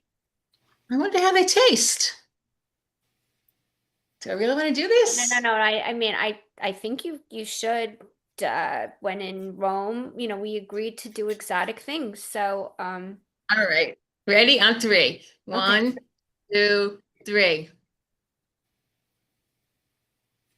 Oh, I got some bone in my mouth. You know, it doesn't taste. We'll call scene. So great job, ladies. So right now, whatever that scene made you think of, you have, I'll let you know, but you got 30 to 40 seconds to say it and I'll let your time go. So when you are ready, Christine, what did that make you think of? Yeah, losing fingers makes me think of losing my favorite shirts. Because a few years ago, I decided to go through my closet and take all my shirts and only pick the favorite ones because I had way too many. And so I put a whole bunch of yeses and I took them all together and I put them into a bag and I took all the no's and I put them into a different bag. And a few years later, I opened the bag and all my favorite shirts were gone. And I realized somebody had actually given away the wrong bag. So now I have a big bag full of my non-favorite shirts that I guess I'm stuck with now. All right, Norm and Detta, you're gonna pop up and whatever she was speaking about, that's what your scene's about. Detta, you let Marie Kondo go to your head. I can't find half my stuff. Did you get rid of half my stuff? Norm, I couldn't even walk in this place. There was newspapers and clothes piled everywhere. I did some sorting. Well, these all had meaning for me. You were attached to everything, Norm. Everything. Yeah. They all have a special meaning. Where did you put them? But every shirt you ever owned since you were 5 had a special meaning. Yeah. My first fight, my first kiss, my first time I fell and hurt my knee. They all have a special story to them. Norm, I did save some of this really super special ones, like your first drops of blood from your first major fight. Oh, I have that shirt in the back. Oh, all right. It's still wrapped in plastic like I put it? Yeah? And Norm, remember the shirt you wore when I first rejected you before I later, changed my mind? Yeah. I saved that. It still has my tears all over it. Yes. That's why I wrap in plastic so it stays humid and yeah. Yeah. Oh. And the shirt that you wore when you got fired. Yeah. Fired for embezzling.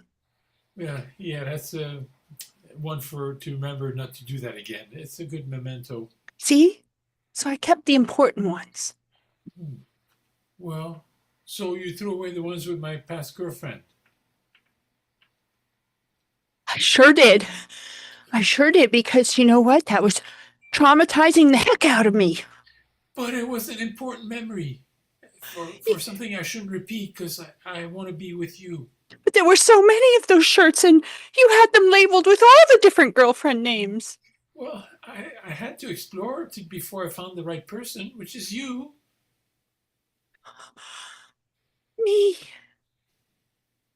So you're saying it was good that you had all those other girls because then you knew how great I was. Now you get it. Yes. Please give me my stuff back. I burned it. I didn't even give it away. You burned it? Oh my God. Oh. I can give you the urn. Oh, okay. Yeah, I guess these relationships have died, so being in an urn makes sense. Okay. But I should have an urn for each of them. That'll take a lot of space of our mantle. Oh my God, I'm creating a monster. And we'll call scene. All right. And great job. All right. So now whatever that scene made them think of, we're going to have Robbie speaking about it. And then afterwards, it'll be 3 and 4, whatever you know. Oh, no, it's Melanie doing it right now. So it's Robbie doing it. So 3 and 4 are going to do what Robbie's speaking about. So putting Robbie on the spotlight and. So, I had to fulfill an art requirement to graduate high school. I was really bad at drawing, painting, so ceramics was an option, and we had to make urns.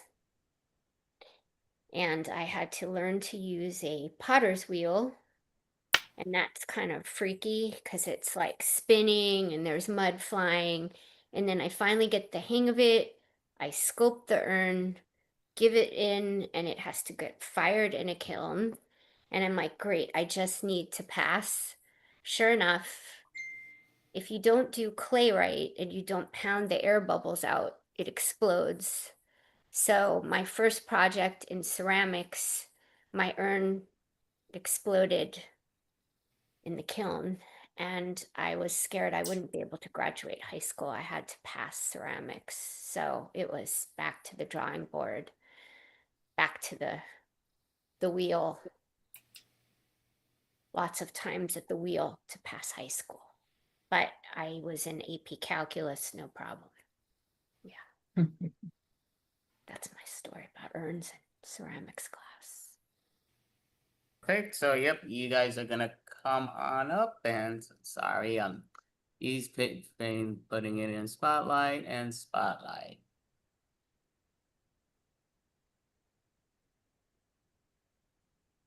I hated art class. I feel like I have no creativity whatsoever. Oh, you know what? You are fine. I mean, that little pottery thing, yeah, it kind of looked a little bit like an elf, maybe, yeah, but it's not that bad. Oh, yeah, it looked like an elf. It was supposed to be my grandfather. I mean, to be fair, you couldn't do your whole grandfather. Like, that would have been way too much clay. Well, no, but I had a photograph. I was just trying to do his head. Yeah, well, yeah. At least it wasn't as bad as the one I made. I mean, I was trying to make a dog, and somehow it turned out looking like an alligator. Oh, that wasn't an alligator? No, it was supposed to be Fido. You remember how he looked like with the little tail in the back? Oh, I love Fido. Yeah. It's too bad we left the gate open. Yeah, I know. But maybe in real life he looks like an alligator now. Maybe you did it right. Oh, no. That's terrible. Ah. But, I still think as bad as this pottery class was, it was a whole lot better than the pillows that we made. I mean, you remember those? Like, we had to stuff them with cotton? Oh, my goodness. Oh, my God. Mine was like this thick on one side and like so skinny on the other side. It was supposed to be in the shape of a heart and ended up looking like a kidney instead. Yeah, I know it did. It really did. What about Jody's? Remember, she forgot to sew one side and oh no, put her head on it and all the stuffing went poof. I caught him. Oh my goodness. Well, I think we're probably still gonna pass because I mean, at least we didn't lose a finger like Mark did. So. Oh yeah, I still don't understand how he did that. Just with a little carving tool, I don't. I know, and all he was doing was trying to jam the little eyeball at the end, and then just everything. Oh my goodness, yeah, we've got a lot of classmates who've got worse skills than we do, so I think we'll be okay. I bet they won't do wood carving anymore at school because of that. Yeah, I mean, I don't know. Maybe next year we'll get to use plasticine. I was good at that in kindergarten. Yeah. You know what? We should do the turkey. You trace your hand and make different colors. That's what we should. Yeah, the one where you stick the eyeball on the end. Oh, I was good at that. Maybe we should bring that into high school. Call scene. Great job. So right now we have it where not Robbie. We have. Yep, Robbie is. Did I say Robbie? Oh no, Norm. I said Norm. I'm sorry. So Norm is going to be speaking, and me and Detta are going to speak after. Yes, I'm putting you in the pen. Go for it. I'm sorry, I'm doing this. You mentioned elf, so that reminds me of I have a friend who really loved elves, So he was collecting all these figurines. So they were all over there in the garden, and there was so many because all the friends knew he liked elves, so kept giving him more elves, and then started invading his house to a point where the partner said, that's too much, and they had to get rid of all of them. That was a big loss for him, but he managed to survive, and maybe he consoles himself watching the movie Elf. All right, so it's gonna be me and Detta. Let me put that in the spotlight first, because people rather see her picture than mine up in the spotlight. So, where am I? There I go. Oh my goodness, honey, you gotta realize these elves and these little gnomes and everything that I collect are so collectibles. Well, honey, I know. You and your collectibles, and you're always looking in those catalogs for the prices. Yes, but definitely. And again, I have something shipping that's a big thing of you, because you are the most precious thing that you are in my heart. So I own my heart, and you're part of my heart, if that's okay. You invested in that elf that you said was my doppelganger? Oh, I'm so honored. Oh, you listen, again, you deserve nothing but the best, honey. Oh, trust you. Here, have a seat. Let me get you your favorite cup of coffee, and I'll drink my Ovaltine, because I know you prefer your coffee, and I'm getting my good old Ovaltine. But cheers, honey. Andy, I have to say you are a different man at this moment. You're giving me coffee. You're buying me my doppelganger elf. Did you got the promotion? Well, honey, again, everything's not about the promotion. It's just about the love. What's inside the heart is way more than what the money can pay. I'm just trying to money can't buy love, honey. I just giving you as much as I could give you. Oh, it's such an increase of love. I'm loving it, but I'm also confused. Well, honey, again, gotta realize nothing lasts forever, and don't enjoy the moments we have. You're for some reason going, oh, there's got to be something worried. I'm trying to treat you nicely. Are you resurrecting your plans to murder me? Yeah, back to the murdering, honey. Again, that's in your mind. No, I'm not trying to murder you. If I wanted to murder you, honey, I would murder you, and I would actually stuff you, because again, you're gorgeous, but I would never hurt you at all. Like you would just give me my favorite coffee, seasoned just how I like it, with just a little poison in it that I can't taste. Oh my goodness! Back to this again. Oh my goodness! Again, this honey. It's delicious though, Andy. I love it. I don't care if it has poison in it. Right. Well, again, I just call you my poison ivy because she is so beautiful in the DC universe. Batman, he hates poison ivy because of how beautiful she is, and he can't have her. It was such a beautiful romance. Two very disturbed people, but very beautiful, like us. All right, great job. So right now, for what we just did, we were 6-1. So we have number three. Melanie's going to talk about what that made her think of. Put her in the spotlight. And just for the record, 2 and 4 are performing what she is talking about. When you are ready, Melanie. Wow, that made me think of a roommate that I used to have.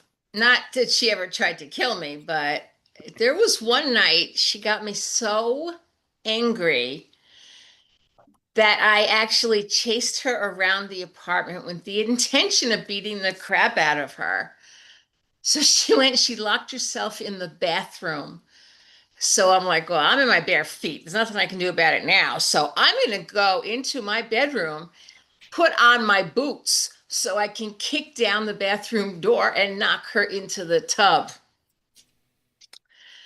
Luckily, while I sat down on the bed and All started to right, put my we'll find out. Let's see from Robbie and Christine what happened. Dun, dun, dun, dun. I cannot believe that you broke my grandmother's dishes. Because you got me these boots for Christmas. You're like the worst roommate ever. Those boots. Well, I mean, I'm clumsy. You got me heavy boots that you make me wear because you told me my shoes suck. And that's why you broke my grandmother's dishes? Because I'm tripping all over. Yeah, but that's not even close. Then wear different shoes. You don't break my grandmother's. Ugh. Worst roommate. I can't believe you. Sorry. I don't know. You Oh my told goodness. me that I needed to wear these heavy boots to defend us. Yeah, okay. You better learn how to run in those boots, because I'm coming after you. Yeah. You run. I'm gonna. You know what? Please. I'm gonna. You know what I'm gonna do? I'm gonna glue the dishes back for you. Like here. I'm gonna sit here and take your grandma's dishes because I don't make me run anymore. That's not gonna work. What do you think this is? Like, Yes, I'm so good. Here, let's have a bonding moment. Take some of this Elmer's glue, and look, this is fun. It's like mosaic. No. We are not putting Elmer's glue on my grandmother's dishes. I'm done. This is not. Okay, we'll do just come back. I mean I really like you as my roommate and Yeah, okay. So if I stay, can you promise me at least that you're not gonna touch the plates? yeah, because they're broken, so yeah, no problem. And Yeah, I will glue them together. I can just use whatever you want. I've been your roommate a long time, like, you know. Yeah, well, I appreciate that, but at the same time, like you've broken my grandmother's, like the mugs are broken, and now like the plates, I don't know. I feel like this is just not gonna happen. I'm really mad. Do you mind if I just like run around the house a few times with the boots? I will chase you and maybe I'll feel better after that. Sure. Let me try to get them off. No, I want to run with the boots. Yeah, you run. Yeah, you run. I don't even care. Yeah, fall down the stairs for all I care. I'm really mad. This is just And we'll worst call roommate Steam. ever. All right, great job, ladies. And now we're gonna do it one more time. Dedo, what does that make you think of? And me and Norm will perform what you're telling us right now. Makes me think of. What do I have to? Am I good now? Oh, makes me think of the saying, no good deed goes unpunished. This was me recently. I'm biking in the bike lane. There's crap in the bike lane. I could just go around it, but I'm thinking of all the other people. I don't want everybody to have to continually swerve around it. So I'm like, I'm going to pull over and then I'm going to clear that out of the bike lane. But it's late and I'm tired. So me and Norm will do that scene in the spotlight. Son, you've been a good boy, so I've got to punish you. Is that me you're speaking about? Am I on? Yeah. You've been a good boy all week, and you deserve a punishment. Okay, Dad. I'm trying to think now. Again, I understand. Look, I just sort of graduated high school, but I didn't because I dropped out of high school. Potato. But yeah, I've been trying to work, but I kind of don't want to work, because see, why work when you can work? You know what I mean? Yeah. Well, in this family, we try to get by with the least done possible. So it's hereditary.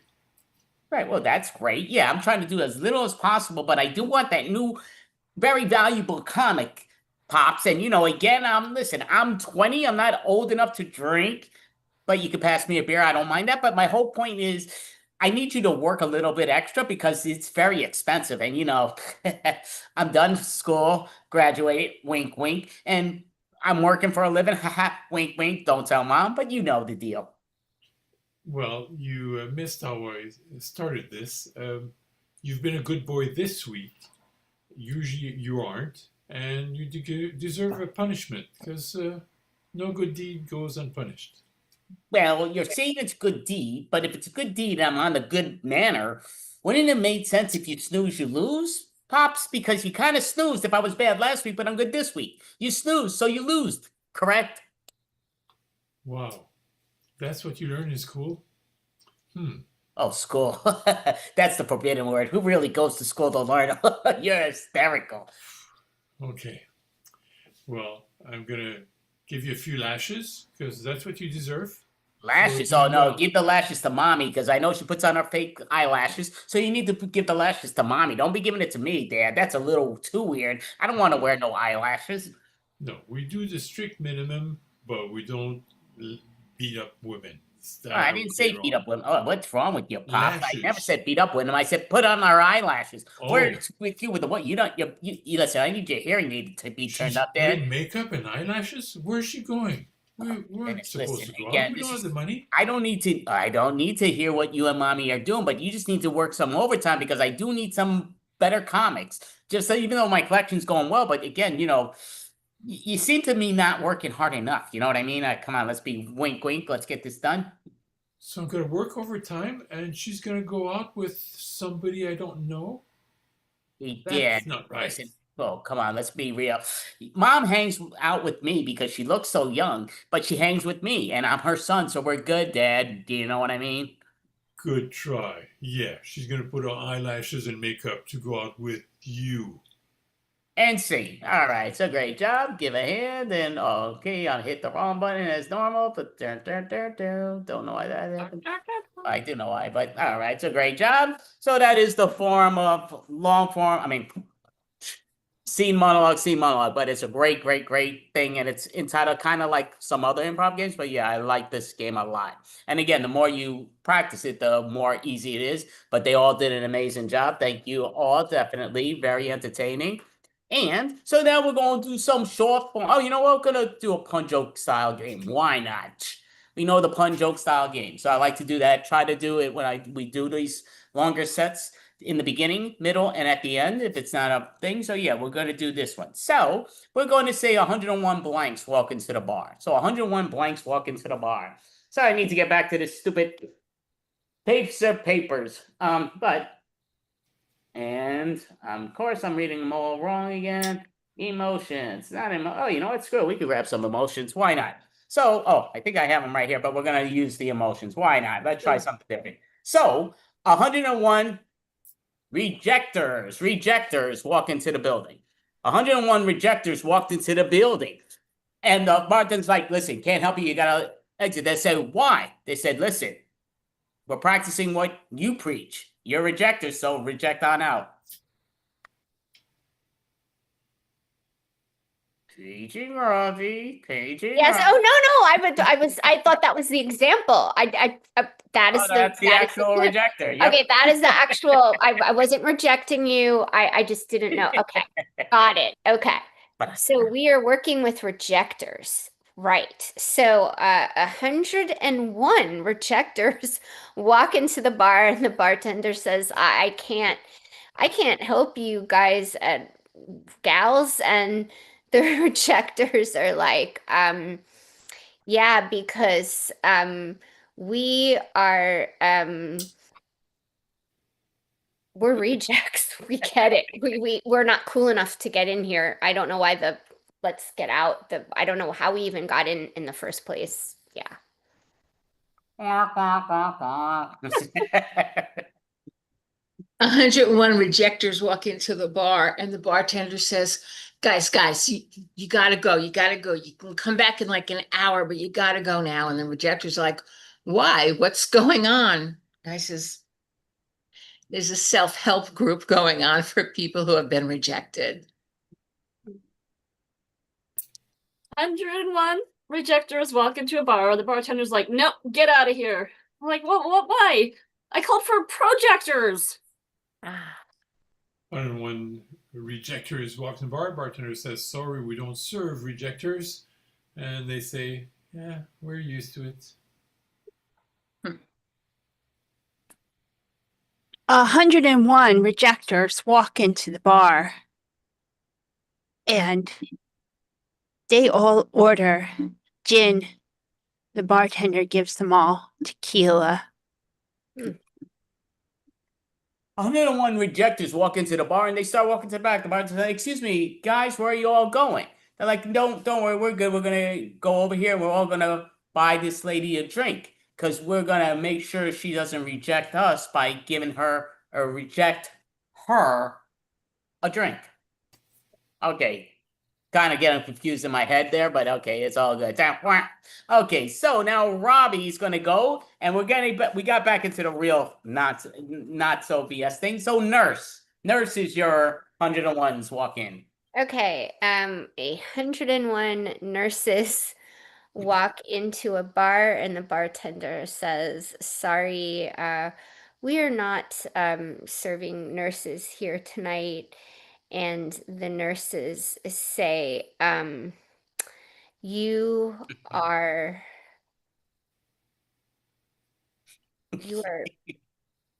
not welcome at our clinic again, and you're mean, and we were just on strike because our hours are so bad. Okay, we just wanted one drink. That's all we're asking for. Don't make us fight for that too. 101 nurses walk into a bar and the bartender says, I'm sorry, we can't serve you here.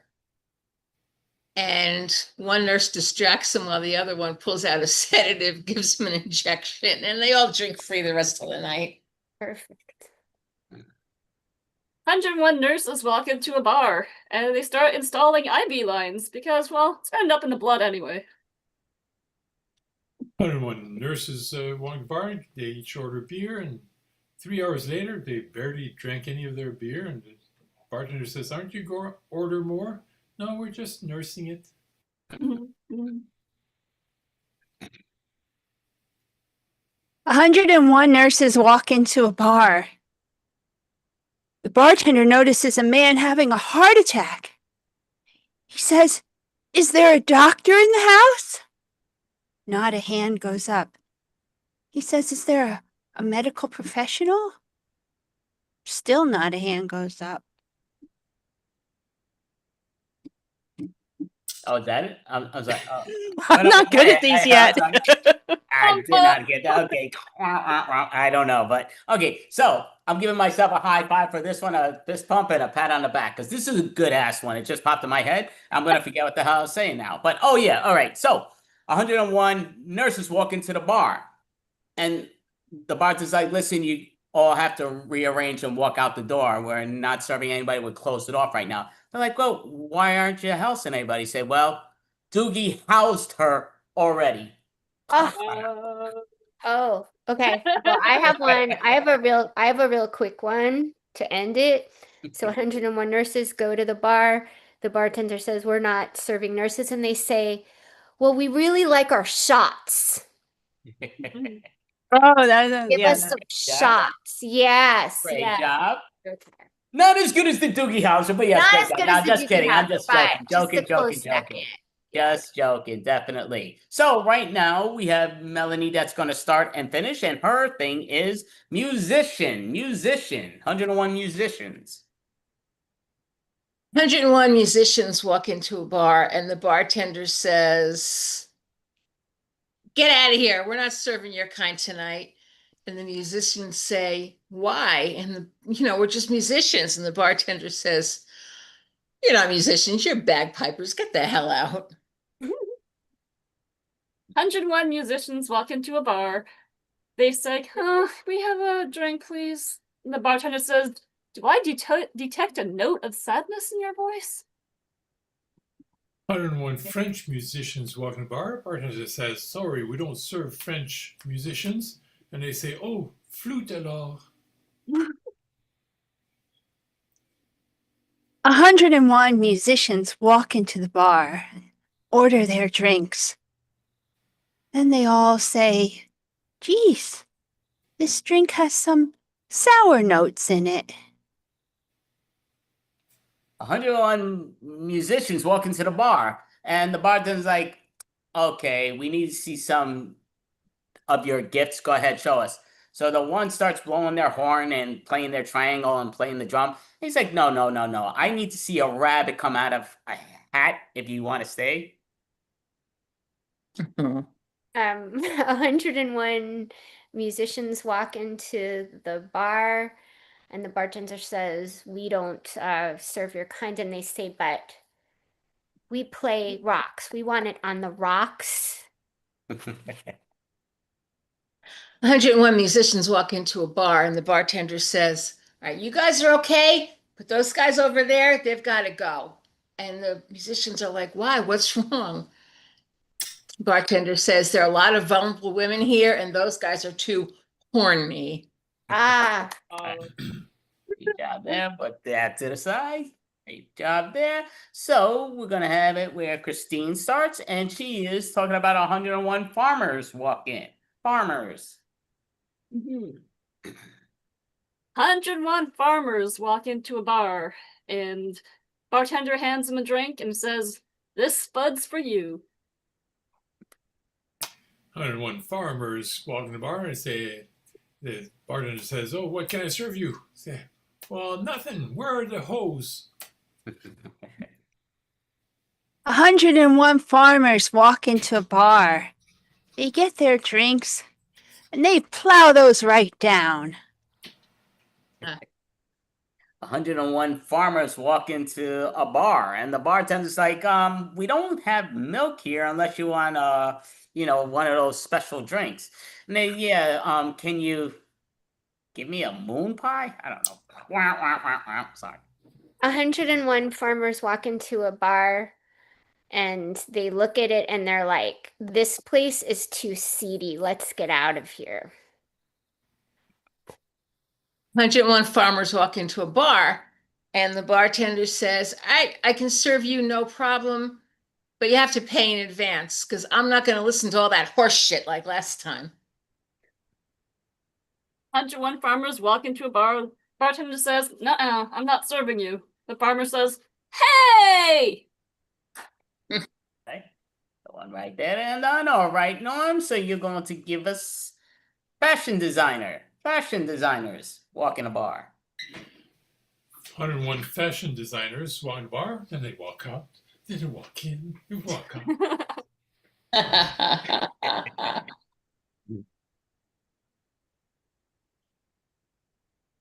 101 fashion designers walk into a bar. They are very picky about all the garnish that needs to be on their drinks. 101 fashion designers walk into the bar, and they start walking in, and there's some gorgeous and beautiful fashion designers coming in. And the bartender's like, I'm so sorry, I have to ask. They're like, yeah, we're walking down the rope. It's like, yeah, does the carpet match the drapes? 101 fashion designers walk into a bar, and the bartender's like, we don't serve your kind. You guys are kind of sketchy. 101 fashion designers walk into a bar and say, yo, barkeep! And the bartender says, hey, don't address me that way. 101 stylists walk into a bar, and they say, oh, this tequila, how about let's just make it a wheel of Majula. Yeah, we like to fancy things up. 101 fashion designers walk in a bar. Bartender says, wow, that's a lot of you. How many of you are there? All right, great job. So we're going to do this one more time, even though that's what I meant by womanism or whatever that word I said before, Melanie, because that went over yet. I thought that was good stuff, but it's outside the carpet. But anyway, so we have it where Detta is going to be, I'm looking at the wrong thing. She's going to be a salesperson. Detta is going to be a salesperson walking into the bar. 101 salespeople walk into the bar. They order their drinks, and the bartender charges them. And they say, well, don't you have a 2-for-1 or a Friday day sale or a marketing promotion with a Groupon? Okay. I don't know my head on that, but 101 salespersons walk into the bar. Bartender's like, why do you call yourselves salespersons and not just salespeople? They said because she sold her son.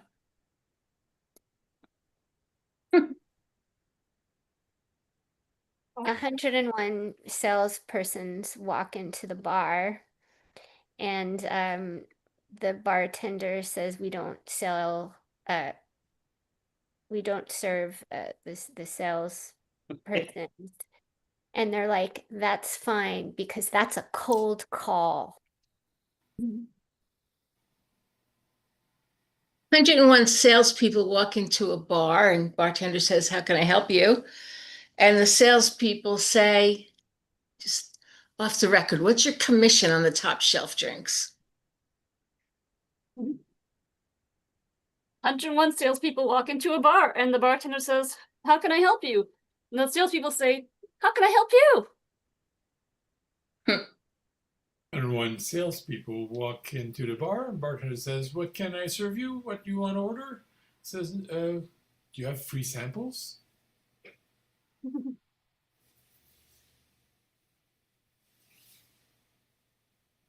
101 salespeople walk into a bar. The bartender says, what can I get for you? And they all say, leads? Yeah. Alrighty. So right now we're going to do movie replay. Alrighty. So by me saying this, please listen, everybody. Melanie, please listen and don't reveal if you've seen it or not, and don't give any clues. That means zip the lip until you're doing your movie. But we're going to clue it, then we're going to ask the individuals here if they think we saw the movie or not. And anybody, again, you can always play at home because they won't know, and we'll be honest. And we'll try to do our best of replaying the movie. I think it's all on the screen here, so I'm going to share the screen. There it goes. And I'm going to replay the movie and then try to convince everybody I've seen it, and I might have seen it. I don't know. Time will tell. But there are, of course, this all's in my way now. Stupid. Something went in my way. Can somebody tell me what the hell that is? Because I can't read it. It was while you were While sleeping. you were sleeping. While I was sleeping. Okay. 1995. Okay, so, yeah, the stupid screen is blocking me now. It's amazing. Okay, so, come on, get off of the screen. Oh, why do every time. Just I bumped into it and now I can't get it off. Get out of my way. Now I knocked the screen down. Completely. Okay, get away. Actually, Okay. we still see the screen with the wheel. No, that's great. Oh, you do? Well, yeah, because I'm still outside the bar. I can't close it because I can't get out of this. Okay, I think I got it here. Okay, there we go. So that popped me back. Stupid thing. Okay, so let me go back to here. So I'm going to replay the movie, spotlight, and I'll do the timer, and Matum's sleeping. You got to leave Matum. Oh, that's great. That's great. Listen, I understand she's going to be dead very soon. You shouldn't be talking about that, about the Matum. No, but listen, that's my mother. Yeah, she's going to be dying soon. Yeah, she's going to be dying soon. I hear something upstairs. I gotta go check on my mother. No, sir, you got to. No, oh man, you shouldn't have gone up there. Mother, what the? Where'd mom go? Oh my goodness, she's like a giant bat. What the heck's going on? Oh, close up. Oh, why I hear my husband screaming up there. Oh, Matsum, I hear nothing. What do you mean you hear nothing? It's going berserk. I'm gonna call the cops. Matsum, I don't think you're gonna call anybody, but you could try your best. Oh, let me get out of here. Get out of here. Ah. Oh, Matsum, yes, you may go back and rest and let me help you. I'll get your special tea. And scene, out the door. Down, down, down. All right. Pat on my back, high five, and fist bump. All right, so, Bobby, have I ever seen While I'm Sleep with... While you were sleeping. There you go. Thank you. Again, that whole thing on why to me. Bobby, did I see Why I'm Sleeping? Why you're sleeping? Yes. Okay, Melanie, have I seen Why You Were Sleeping? I guess no. Okay, Christine, have I seen Why I'm Sleeping? Why You're Sleeping? No. Norm, have I seen Why You're Sleeping? Why I'm Sleeping? No, or you don't remember it like I do. Not. Detta, have I seen Why You're Sleeping or Why I'm While Sleeping? you were sleeping. No. Oh, Why You're Sleeping. Oh, see, I'm not a creeper. I'm not gonna watch Why You're Sleeping. That's really creepy. But no, I never even heard of it. But great job. So right now we have Robbie that's gonna replay a movie for us. So we'll put her in the spotlight in a moment, but we're gonna share the screen. Dun, dun, dun, dun. And she won't reveal it. She's gonna convince us that she's seen this until the end when we all vote. And she might have seen it. Dun, dun, dun. These are all real movies. 538, I think. The Ref from 1994. The Ref from 1994. Let's put her in the spotlight. And The Ref from 1994. Oh yeah. I mean that's what? What, you're arguing with me? What, you're arguing with me? No, I'm your ref. I love this game. I've been a ref at Pinto High School for 20 years of my life. Please, please, don't let me go. I'm the best ref ever.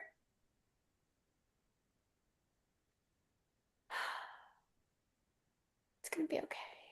I know it's gonna be okay because I'm just gonna flip the game. I'm gonna flip the game for them. I'm gonna make the calls. And Joey can't come after me because And scene, all right, give a hand. So, do we think, Melanie, do we think Robbie ever saw the movie The Ref? No. Christine, do we think Robbie ever saw the movie The Ref? I don't think she's even heard of it.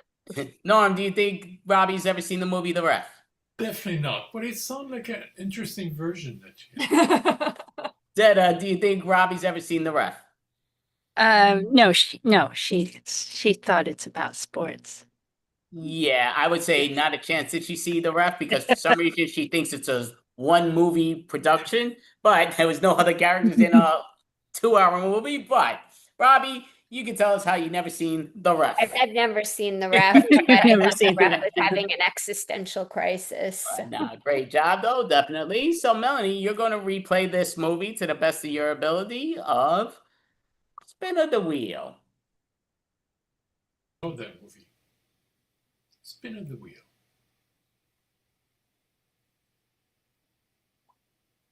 Blue Beetle with Susan Sarandon, 2023. I'm trying to find those. Shit, stop it. Okay, there we go. Spotlights, Blue Beetle. So you got a new car? I can't wait to see it. Yeah, that's right. Wait till you see it. It's kind of cool. It's like blue, our school color, you know? Oh, wow. Let's go. Let's take it for a ride. It's a convertible. Oh, boy. Yeah, that's right. This is my Blue Beetle. Yeah. Don't you love it? It's so exciting. I can't wait to get a ride in it. Let's go. Okay, here we go. Let's you know what? Let's pull over and Put the top down. Yeah. Yeah. So we can wave to our friends and they'll get all jealous. Oh boy. Yes. Oh, look, there's Mindy. And oh, there's Alan and Mike. Oh boy. Yeah, this is so much fun. Yo, Jerry! And scene, all right, give a hand. So, boom, boom, boom, boom. So, going to ask Christine, has she ever seen the Blue Beetle? No, but I like the color. Norm, has she ever seen Blue Beetle, Melanie? Oh, Beatles movies are always yellow or white. Has Melanie ever seen the Blue Beetle? No. And Robbie? No way. No way? Yeah, not a chance in hell. And she was nowhere close. No one knew what it was about. But I never even heard of it. it's all good. So, going to here and there. But, yep, so, unhit this. So, we're going to have it where... Oh, who did I put next? Oh, yeah, so we're going to put Christine in the spotlight. So, we're going to share the screen before we put her in the spotlight. So, yep, I would put these individuals in a breakout room because people are popping in and we could do that right now. So I'm opening that and putting them in it. Okay. Perfect. Wow, this actually works. In most cases, it works. That's not one. That is. I'm just trying not to put the wrong person in. So if you see if I do send you in, okay, I think I sent them all in, but. So it does have his screen on his side. Dun, dun, dun. I think I put him in. I don't know if he's going or not. So anyway, we're going, yeah, Christine, we're going to share the screen.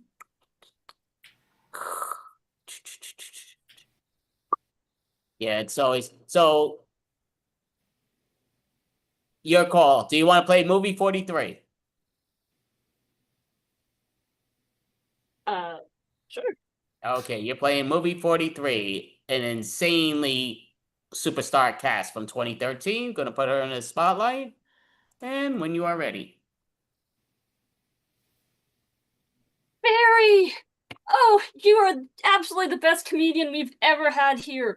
This is just phenomenal. Your jokes are just making the entire audience laugh. Oh, yes, I've been working on this forever, and it's just been a great set, but, I think I have to work on the other lines, because the audience wasn't really laughing very much. Don't worry about it, man, you're fantastic! Just get up there and deliver a few more laughs, and, we can actually hire you and keep you on for, like, the next month if you actually do a really good job. Oh, man, yeah, but my routine is, like, only 5 minutes, like, what do I do if I, after 5 minutes, I just kind of stand there looking like an idiot, and I'm just like, hi everyone, oh look, I'm gonna joke about your glasses. No, yeah, you're fine. Just, make up a few more lines about some other skit, and yeah, just improvise. You're good at that. Oh, And I don't know. Steve, give a hand. Alrighty, so giving a hand, I'm gonna ask you, Norm, has Christine ever seen movie 43? No, she's up to movie 42. She hasn't seen 43 yet. Detta, has Christine ever seen movie 43? No. Robbie, has Christine ever seen movie 43? I don't think so. Melanie, has Christine ever seen movie 43? No. Yeah, not a chance in hell did she see it. An amazing cast of Halle Berry, Emma Stone, and company, but it was a humongous flop, but a huge cast on it. But did you ever see that humongous flop, Christine? It was a humongous flop, just like the comedy routine, but no, no clue. Okay, perfect. So great job. Let me put him in there. Why doesn't it allow me? I'm opening up this up. So, okay. This keeps popping in every time I'm trying to do that. Alrighty, so doesn't look like let's okay, I don't know why it's not allowing me. It's what it is. Okay, so we're gonna have Norm, right? Yep, Norm is going to perform. Let's share the wheel. Okay, I'm not sure what. This just comes out of left field. Can't make it up.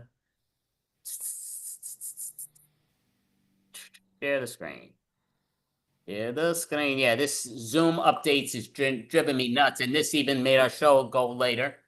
What else is new? And it's again, they should ask people if they want to get their stupid things updated. You updated Star Trek from 1979. Star Trek from 1979. And we're going to put him in the spotlight. So Star Trek from 1979.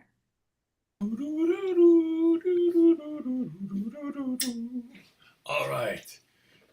Stardate 2079, heading for unknown planet and sector. I don't remember what was. Okay. We analyzed. It's the Earth is okay. We don't need special helmets. Luckily, again, it has air that we can breathe. So lucky, it happens often. All right, but it might be dangerous. Let's send some guys with red shirts with us, because they'll be the first to die. All right, Mr. Spock, McCoy. All right, let's go beam down. Beam us down, Scotty. Okay. Ooh. Strange beings here. Ooh, I sense this silicone being is sentient. Oh my God, it just ate one of our red shirt people. And we'll ate call another one. scene. All Oh, I right, can so we'll get give the a fun. hand there. So, Detta, has he ever seen the original, 1994 Star Trek movie? Somebody knows. Yes. And Robbie, has Norm ever seen the Star Trek movie Yeah, the 1994? music was spot I mean, not on. 1994, 1979. Yeah, the music was spot on. Mhm. Melanie, has Norm ever seen the movie Star Trek 79? Yes. Christine, has Norm ever seen the movie 79 Star Trek? I'm gonna say yes. He knows enough Star Trek to know the red shirt people die. So yeah, I'll go yes. I'm gonna say yes, even though I think he forgot a good amount about it, but I do, again, 1979 is a long time ago, so I think he hasn't seen it probably since then, but I think he definitely saw it. Norm, have you ever seen Star Trek from 1979? Probably, I don't remember. If he don't remember, we'll definitely not know, but all right, so great job. So now Detta is going to replay the movie to the best of her ability. Share a screen, go to the movie, and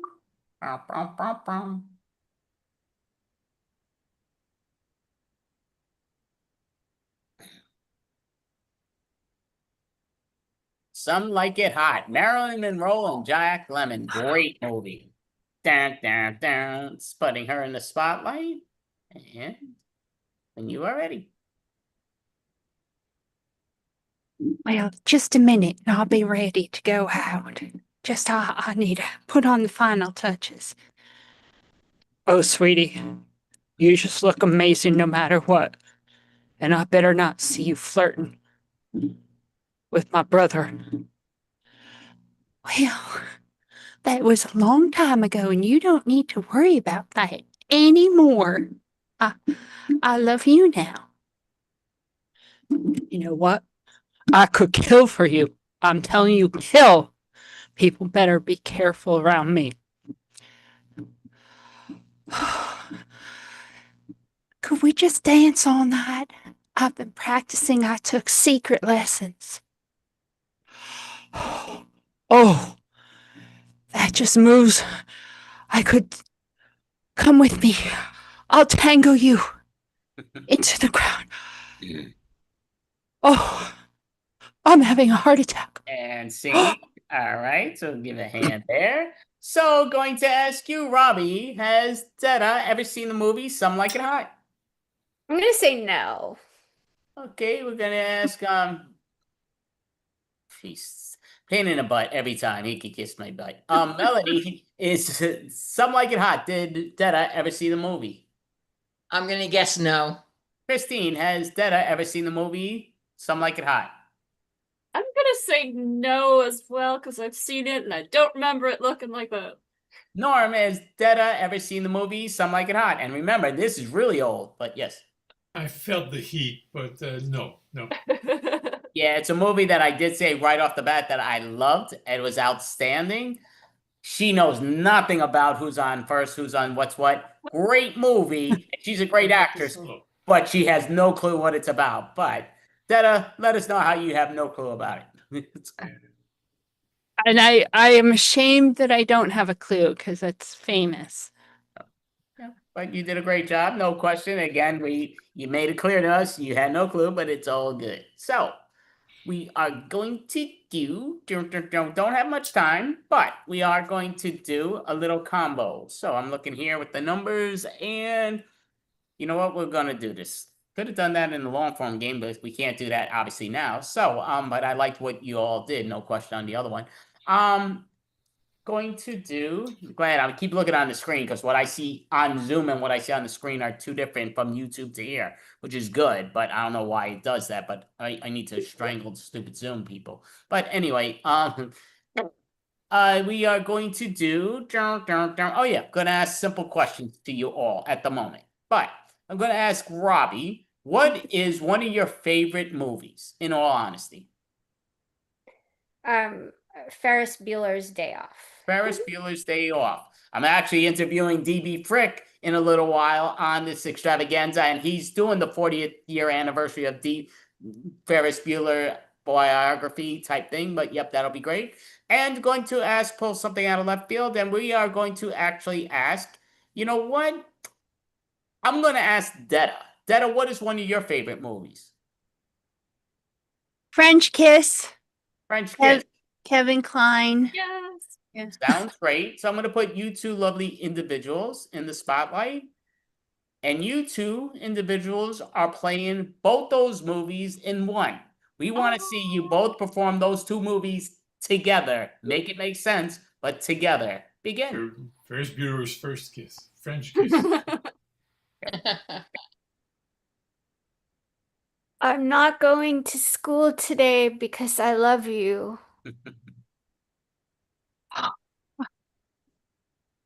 My husband, I just have to go to France. He's there and I know he misses me.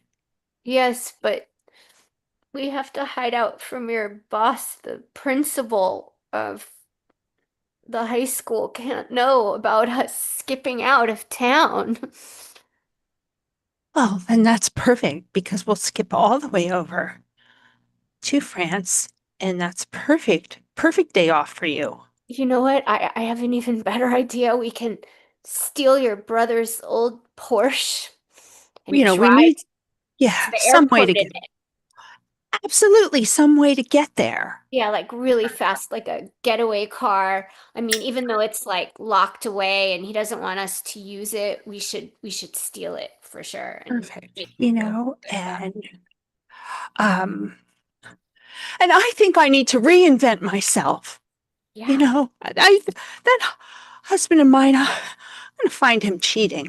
Yeah, no, you know what we're gonna do? We're gonna reinvent you by dancing in a parade in downtown Chicago before we leave for the airport. We're gonna dance to like "Shake It Up, Baby." Now you're gonna feel good when we dance it off.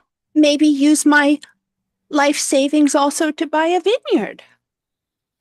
Yeah, because we are gonna hide from the principal in the vineyard, with the car too. We're gonna park a fancy car there. And from the police who might think that somebody else stole a necklace to buy a vineyard. Right, because the necklace is all great for us to pay off when we damage the car too. Yeah. You're great. I mean, I wish life moves pretty fast. But you know what? I ate some milk and I'm lactose intolerant.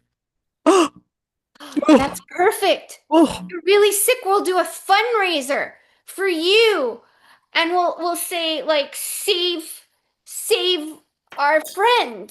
Save our friend. We're gonna get everyone involved. Save you. We'll call it like we do need to save things, and sometimes we need to save the black sheep of a family who just wants to get back on his feet and run a vineyard. Yeah.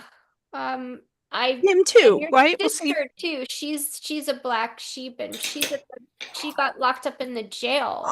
And we'll call scene. Great job, ladies. Definitely. So, gonna ask very quickly, Melanie, I know you don't like watching movies, but name a movie that you know. Avatar. Avatar. So I'm putting her in the spotlight with Avatar. Big Norm, movie. name a movie that you know. My cousin Vinny. My cousin Vinny, Avatar, and Christine, name a movie you know. Back to the Future. Back to the Future. You three are putting Avatar, My Cousin Vinny, and Back to the Future together in one. Go.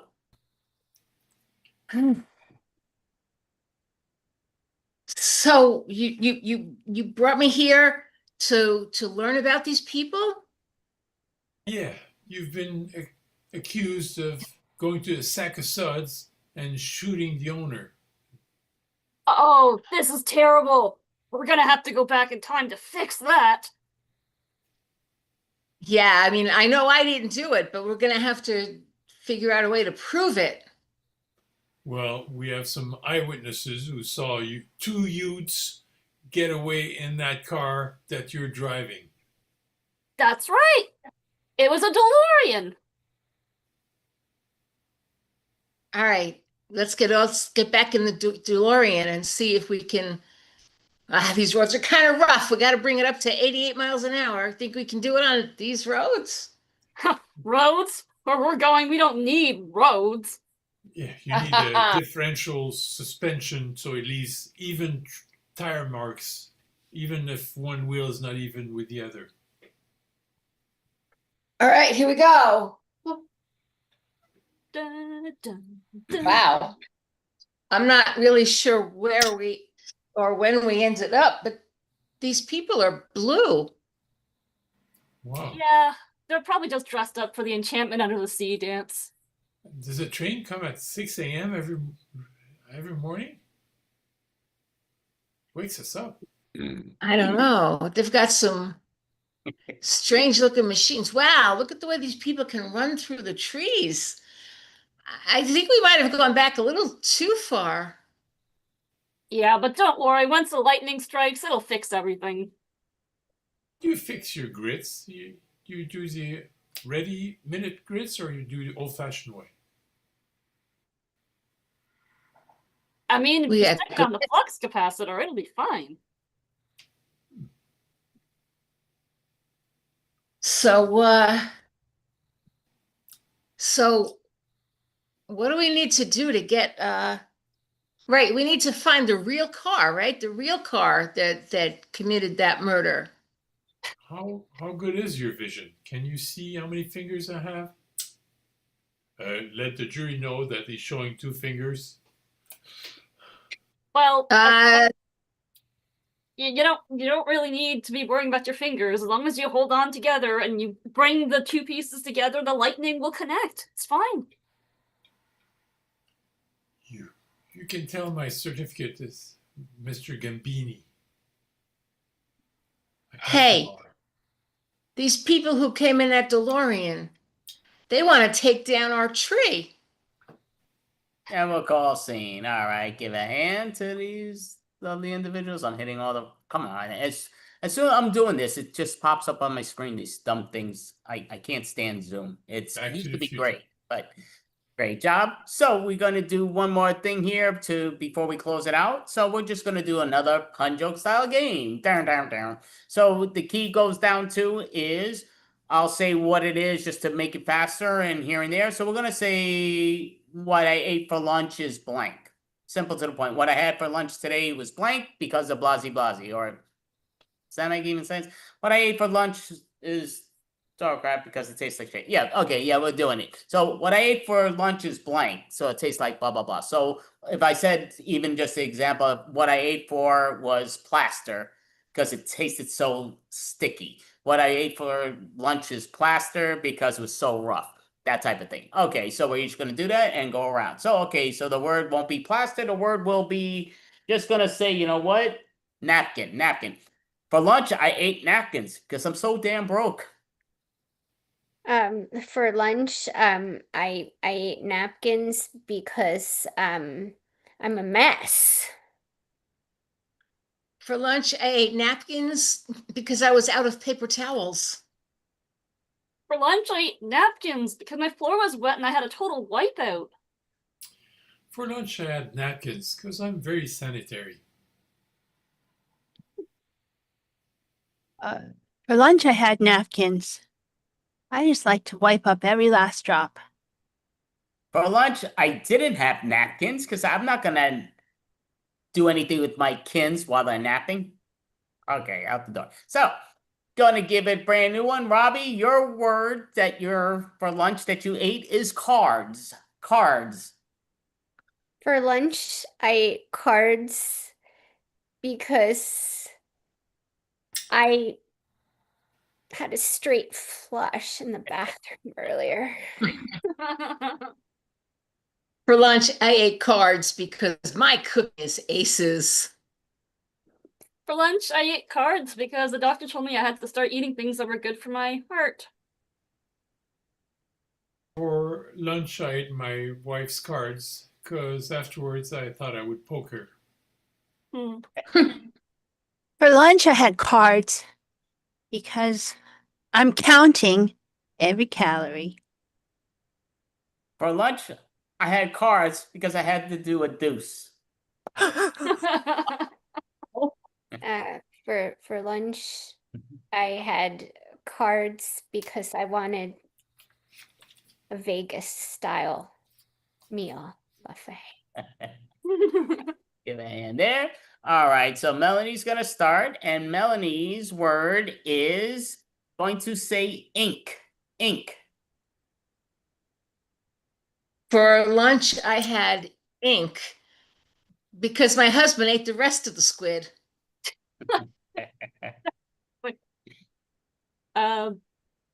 For lunch, I had ink because I thought it might help me be a better writer. For lunch, I had ink. It was incredible.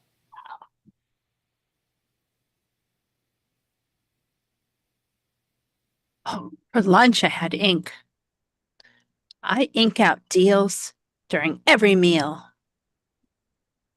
For lunch, I had ink because I love that octopussy. For lunch, I had ink because it was hot off the panini press. For lunch, I had ink because I want to be a printer. Okay, I'll put that to the side.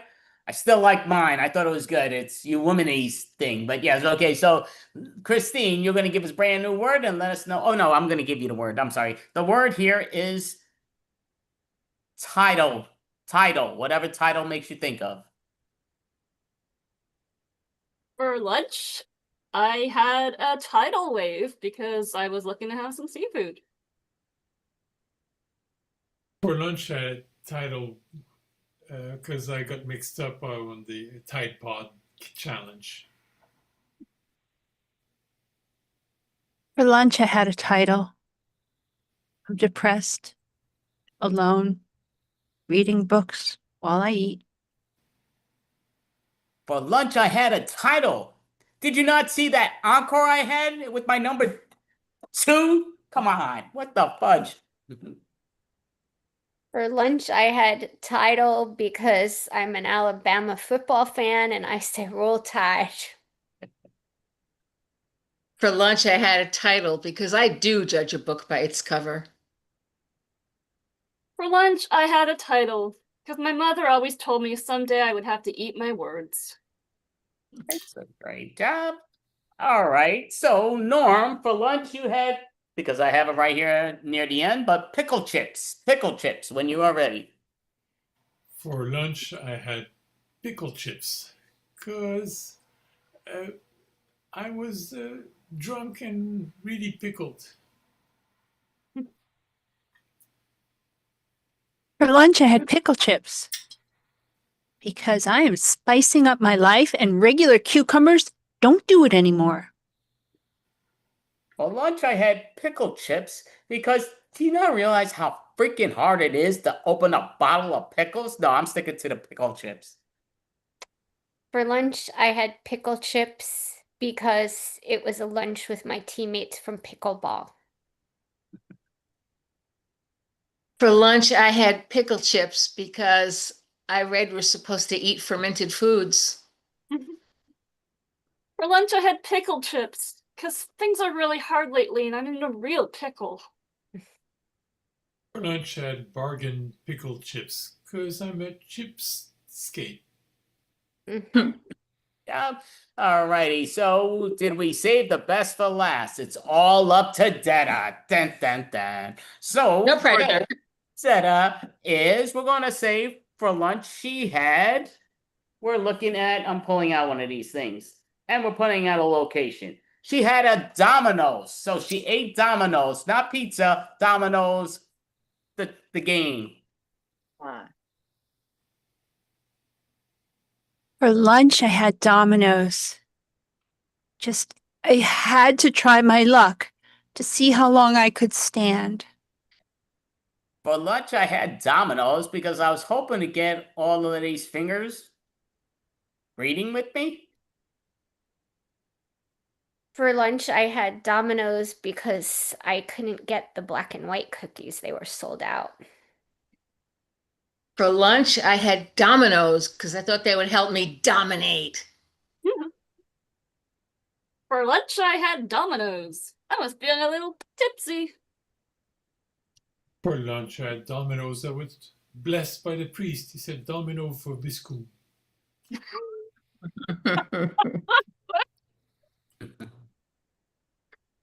For lunch, I had Domino's. They just matched my dotty mood. All right, so great job. So we are the Improfessionals. So tonight, yep, they did a great job. We had the amazing Detta. She did an outstanding job, and she's proved to us she doesn't know Some Like It Hot, the great movie by Marilyn Monroe, but she could act in it. She just doesn't know what it's about, but she did a great job. We had the amazing Robbie, her first time joining us, and she did an amazing job as the alligator.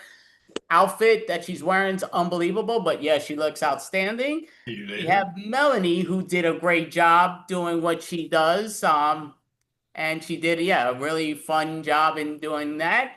We had Christine joining there with the great green in the background of the alligator. We had the great Norm. Great job, Norm. Really appreciate it. We had yours truly, myself, and thank you all for joining. We are the Improfessionals, and we'll hopefully see you next week, Friday, at 7 p.m. Eastern Time for the half-hour show. But thank you all. You did a great job, and have a great weekend, y'all. So, going to ask, Melanie, yep. That was really fun.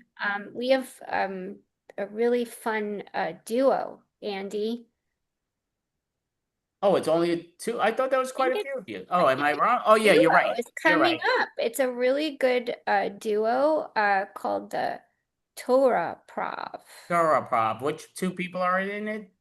Oh, and they're gonna come up right now. Look, Oh, you it's got them up. Okay, Torah perfect. Prov. Yes. Perfect. All right, so let me put that. All right, so let's go see what they've got.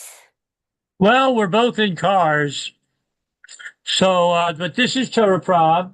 Barry has a hard out in 10 minutes, so we're going to do this real quick. That's Barry Weisband. My name's Don Slobin. We're going to do Guard Your Tongue. Maybe after 20 after, Robbie, I might be able to grab you to do a scene. Let's see if that's possible. Let's see where we go. So, this is Torah Prov. It's based on the book Guard Your Tongue, written by a really smart guy named Chometz Chaim. It's rules to live by concerning gossip and what to do when a person gossips. Now, being that it is improv, sometimes these end up being a demonstration of the particular thing. Sometimes it ends up being a prompt or motivation for going in some other direction. And sometimes it just goes haywire. That's improv. So pick a number between 10 and 137. 12. 12. Barry, you're a ventriloquist. I'm very impressed how that happened. 12. Okay. 12. We're gonna take an hour just finding it. Okay. Okay, it says you should not go about as a talebearer among your people. What does that mean? This is a prohibition dealing specifically with gossip, as the term used in the just used as prohibited when even things are true. You're not supposed to gossip, even if the things are true. Just as a peddler goes from house to house selling his wares, so too a gossip goes from person to person, picking up and leaving behind tidbits of derogatory information about others. Is that enough? Perfect. Good. Thank you. And we bring you to a Torah Prov scene, which is going to run exactly 5 minutes.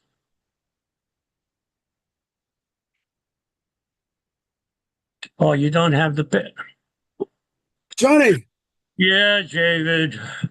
Johnny, I got you the greatest part of the best movie ever. You did? Yeah, it's a great part. Well, tell me about it, because I was just going to give you a heck and high water for talking about me to your friend Larry. Larry's the producer. Oh, Larry's the producer. Yeah, he said he wanted you, only you.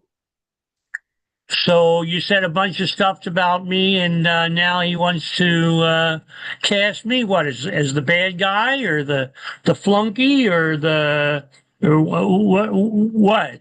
This is an Oscar-winning role, Johnny. And it all came because you actually ended up saying some stuff to Larry, who's the producer? All about you. I've sold you. I said you're one of the greatest actors on the face of the earth. That's not what he told me that you said.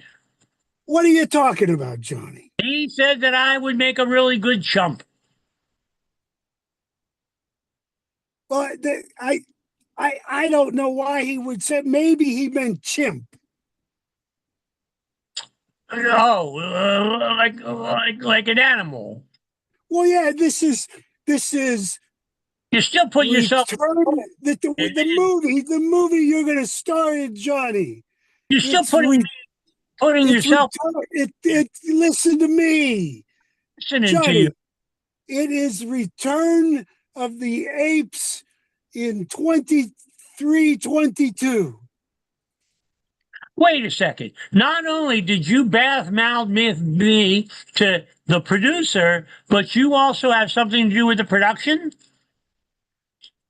Well, I'm the executive producer on it, but you're going to make a great chimp, not a chump. He's also your brother-in-law, isn't he? Well, that too, but don't worry about it, Johnny. Here, hold on. I got a little bit of a sample of the wardrobe. Here's the chimp head you got to wear. I am not going to wear a chimp head. Oh, come on. It's a role of a lifetime. Oh. Put it on, Johnny. Yes, I don't even... Look at you. Look at me. Look at you. Mwah. Mwah. I'm in a chimp suit. I told him that you would make the best chimp ever in the entire Planet of the Apes movies. Well, you know what they say. There's no small characters, just small actors. You're not a small actor, Johnny. You're gonna rise to the occasion. You know, you might have gotten off on this one, David, but please be careful when you tell people stuff, because even if it's good or bad, they're going to end up telling other people, and those people will end up warping the original thing that you had said. Exactly. That's why you did that. You said chump, and it was really chimp. No, you went up to your brother-in-law and said a bunch of stuff, and now he's willing to cast me as the chimp. Wait, let me take this thing off. I can't even hear myself think. Let me have it back. Let me have it back. Yeah, there you go. You know what? Why don't you put it on? Let me see. Oh, now there is a... Now that's a chump. Yeah, that's a me. Hold on, I'm going to picture this. I'm going to talk to him, and I'm going to give him only little tidbits so I don't have the whole story, and I'm going to tell him that you probably should have done it anyway. I think you're right, Johnny. I think I'm made for this part. The chimp. But then I will have lost the role. Johnny, it's still up for grabs. It'll make you millions. And that's told him room for thought. Yes, it is. Thank you, sir. Have a good rest of night. You said it was a hard out at 20. There you go. Love you all. Can I grab Robbie to come in and do a Torah prov with me? If she's up for it, you definitely can. Robbie, or you could too, Andy. I'm here. I was getting ready for the timeless set. Yeah, I get it. I get it. All right, but unfortunately, he had to leave at a hard 20, and we ran late. Okay, So I'm happy to do a Torah prov. Pick a number between 20 and 130. Okay, let's do 86. 86. That's a very interesting number these days. 86. Hold on.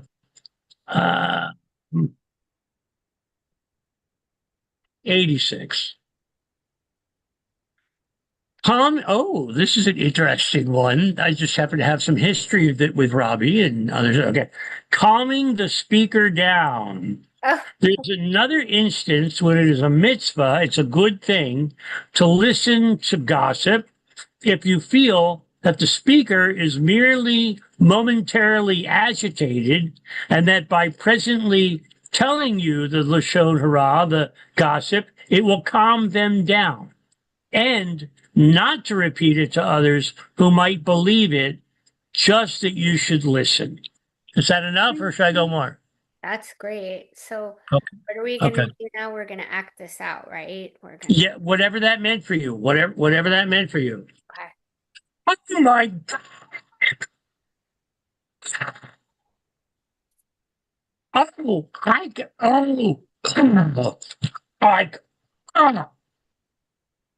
Joe just told me that he ate eggplant. And then Joe told me that he told David that he ate eggplant. Well, oh my God, how far could it have gone? It's just yoga class. It's just we're just hanging out and introducing ourselves to the group. So yeah, it's Dave did have eggplant earlier at our lunch. Yeah, but he wasn't supposed to tell anybody. Okay, Yeah. That's called gossip. Okay, I know he does that all the time. He tells people stuff, and then they tell other people stuff, and then other people get in trouble. He never gets in trouble. That's the whole thing. He never gets in trouble. It's someone else who gets in trouble because of his gossip. Yeah. Oh yeah, it's a lot of gossip. It's a lot. It's a lot. And it's you've really taken it upon yourself to watch out for him. I interpret this. Wait. You're not affected by this? Has he never talked about you and told somebody else something, and then they told somebody else something, and then they told somebody else something? Huh? And did he do that to you? Huh? Did he?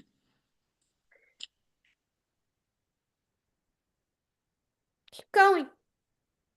Keep going. What? Keep going. There's nothing more to keep going. No. Because your energy, it's cleansing me. It's healing me. It is. Because you're passionate.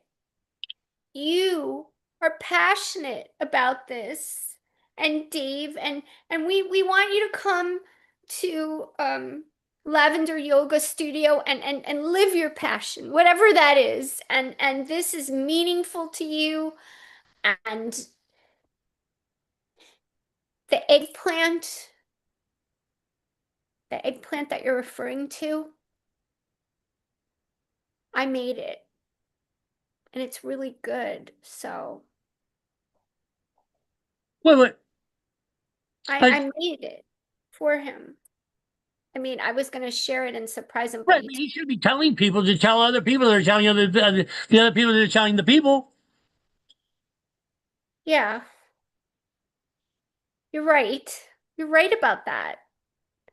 But it's Well, okay sometimes to, oh, here he is, Dave. Oh my God, Dave. Dave, what are you doing here? You're the one who did the gossiping to David. From David, he told Roger, who told Joe, who told Jane, all of you started this. You started all this gossip. You did it.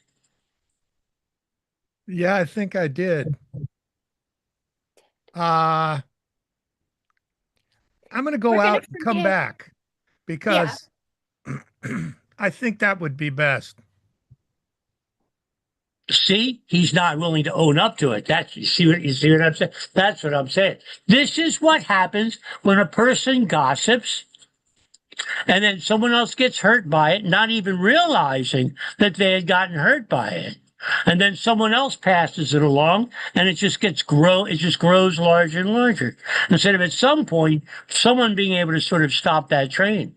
But this is a different one because this one says that you can listen to someone who's going crazy with the amount of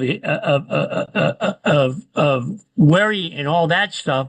You can actually use gossip and you can actually be there with that person, but don't share that with someone else. In other words, your character, Robbie, would not be allowed to go to someone else and say, did you see Don? He went crazy over there. No, I mean, I would never say it. It would be horrible. And I want to hold your hand to thank you for like just that gift of, yeah. Right? Food for thought, folks. That is food for thought. Food for thought. And that's Torah Prov. Guys. That's Torah Prov. Thank you. Torah Prov. Thanks, Don. And thanks to Greg for stepping in. We were filling in for Torah Prov tonight before we start the Timeless show. I was just waiting to get my hand held, but okay. It kind of mixed in. It worked perfectly. It was Bashir that you showed up at that time. It was what?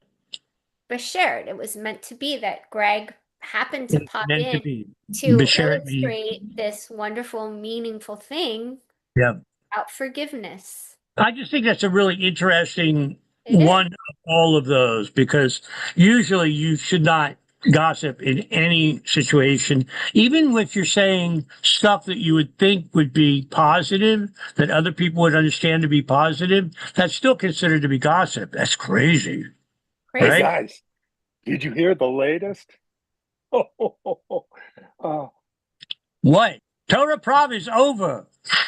That's what I thought. That's why I came back. I thought that's what you were saying before. But just wondering, is this your whole Timeless?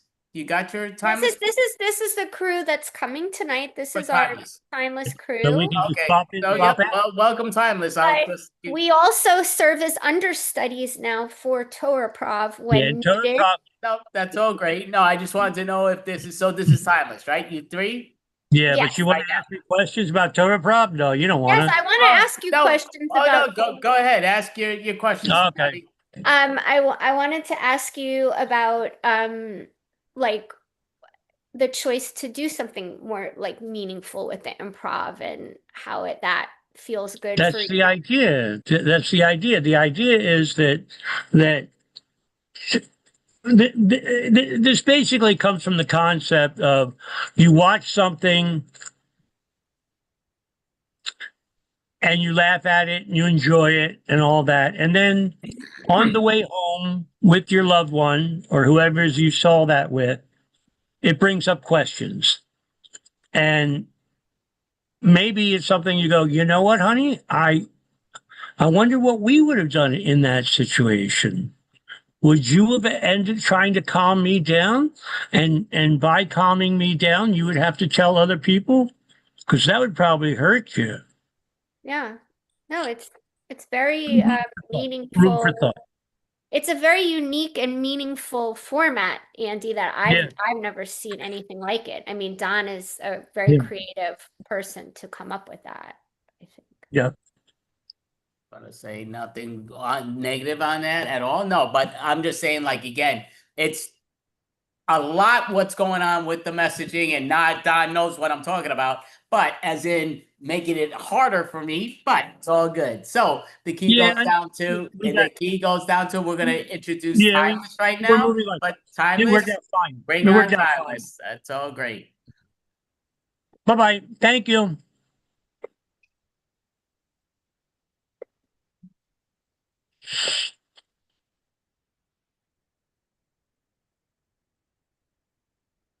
Somebody want to introduce Timeless? I thought that's what I just did, but yeah, introducing Timeless. That's what I said, but yep. What happened to Howie and Genevieve? I'm here. I'm in the back room. Oh, I thought Don was visiting. That's what I saw. I'm here. I'm inspecting the let me come out. Just there's just so much of the delivery that showed up, Jimmy D, and Guys, it's good if one of you put your video up, just because, again, we're staring at a blank screen for no reason. But yep. It's called a bat. hi. Do, can you hear me or see me? I'm so sorry. I was in the dark. Yeah. It's just I was seeing somebody named Robbie, and I thought that Genevieve and Howie went away. Yeah. Yeah, no, I know. That's true. And I am Genevieve. I'm Genevieve, but I've been hiding. Hello. Oh, Howie's here. Okay, I gotta go. I gotta go. I'll be back. I'll be back. I'll be back. Howie, I'm gonna go check on that vegan. Genevieve. Yes. Why does your screen, you have a name tag? Yeah, no. My badge says Robbie. I know. It I says know. Wow, Yes. that's I'll be right. I'll be in the back. I'm gonna be in the back. Okay. All right. huh. Howie. What? I've often thought of changing my name. You know, I have often thought of doing the same thing. I mean, I actually did it a couple of times. Oh, you did? Yeah, but they still found me. So, how does one legally change their name? well, you don't have to do it legally. You just have to do it. Oh. What name do people call you in the joint?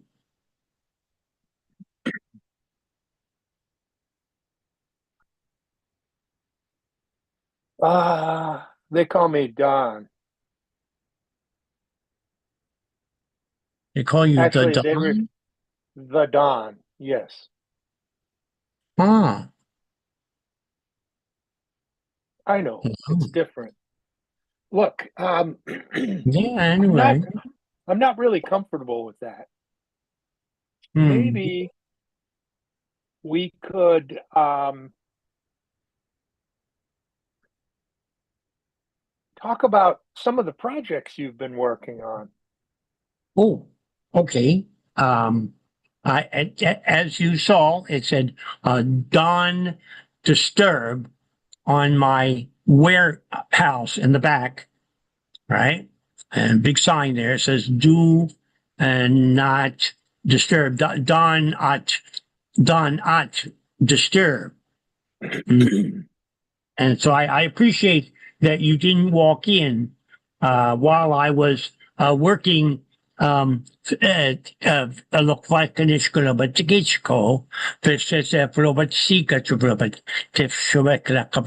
listen. Oh, you did? Yes. Well, what did you hear? I heard a lot of hammering and sawing.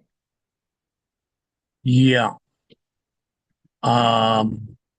Okay. Should I just tell you? I'm going to tell you. Okay. I'm making an addition on top of the double nickel saloon,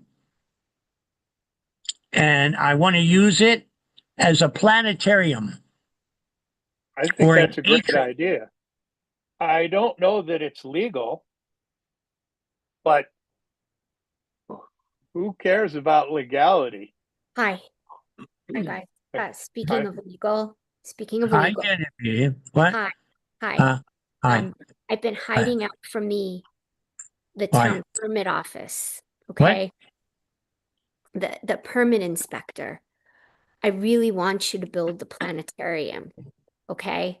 I've been trying to pull some strings to make it happen because I think having a planetarium on top of the double nickel is gonna be so good for social media. I can't even believe how good this is gonna be. Yeah. So we gotta all just be cool Right. till I get this permit worked out. You got it? Right. Because the stairs don't look very safe. Well, when the aliens come from Mars, they're probably not going to have to use stairs. They'll be able to float down from the top down into our rooms. When I was talking to Johnny over at the Squeaky Wheel, he said they're from Pleiades, the Pleiadians. The what? They're either Pleiadians or Arcturians. Yeah. Well, I'm not. I don't care which ones. We welcome all aliens here to the Double Nickel Saloon. I mean, well, that's good because I hired a couple of new people. Huh? I'm gonna go and I think that I'm gonna go sample our top shelf to make sure that everything's still in order. Sounds good. I wonder if aliens from Mars like top shelf drinks. You know, as a member of the press. Oh yeah. Remember how they just released those UFO files? Yeah. Right. I got my hands on them, and there's been some alien action right here in Davenport. So well, let's put it this way. If I was an alien from Mars and I was looking for people to be able to connect to, right? I would be very happy to be speaking to me.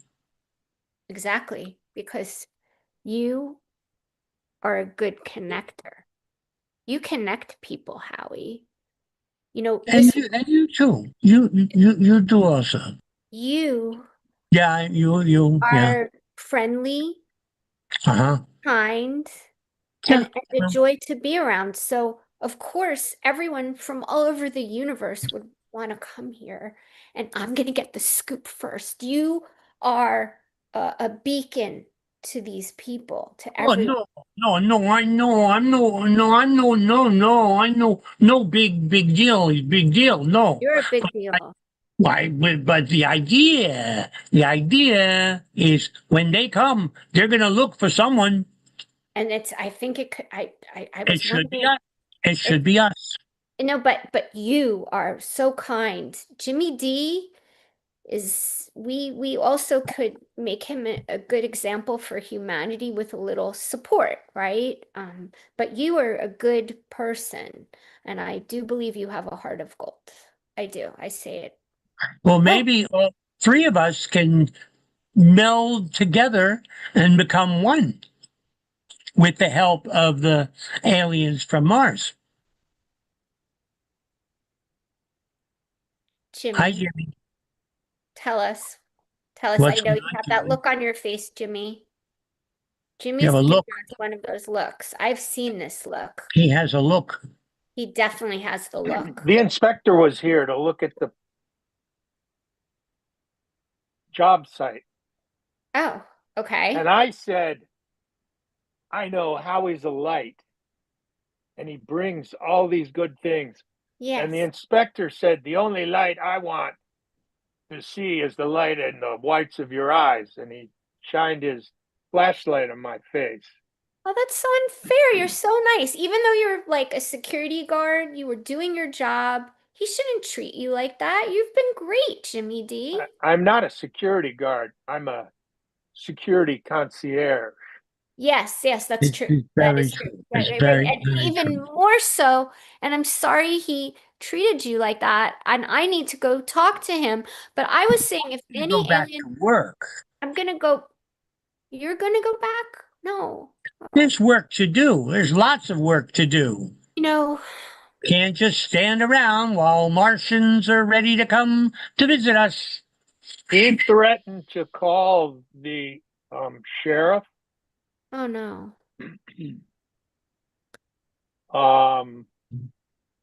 So I offered to loan him your car. He did?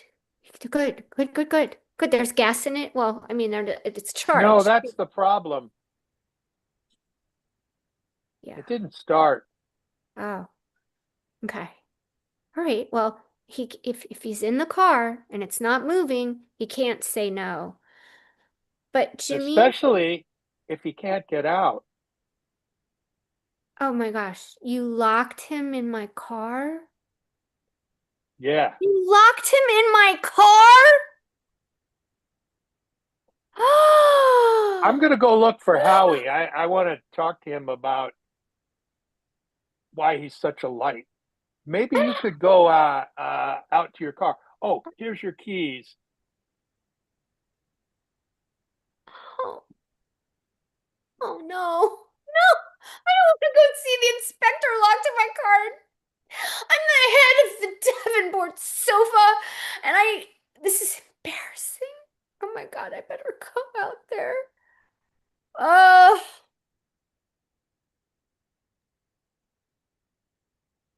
Hey, Howie. Yeah. Yeah, yeah. Yeah, yeah. You're working on the new edition. I'm working on the new edition. It's not going to make itself by itself. No, it's not going to make itself by itself. That's right. And And you could mark my words. I prefer not to mark your words. Oh, okay. The only thing is we don't have the proper paperwork. We don't have the proper paperwork? No, we don't. I know you mean well. Hopefully Genevieve is going to smooth things out. We don't have paperwork to give to them. I don't think the Martians care if we have paperwork. Yeah, but the city does. Oh, does the city want to get the aliens from Mars to visit them? No, the city wants our building to have safe stairs and to be up to code. Uh-huh. Okay. Yeah. And that's to make it legal? It makes it legal. I know they do things different in Schickard. Well, no, it's just that you sound very logical. And Jimmy, most times legal and logical is not the L word that comes to my mind when I'm thinking about you. I've been reading a lot of books about law lately because I've been trying to learn so that I can help other people. You certainly would be helpful to other people because you know lots of the crime. I do know how to take law in the other direction, so it would be helpful if I could.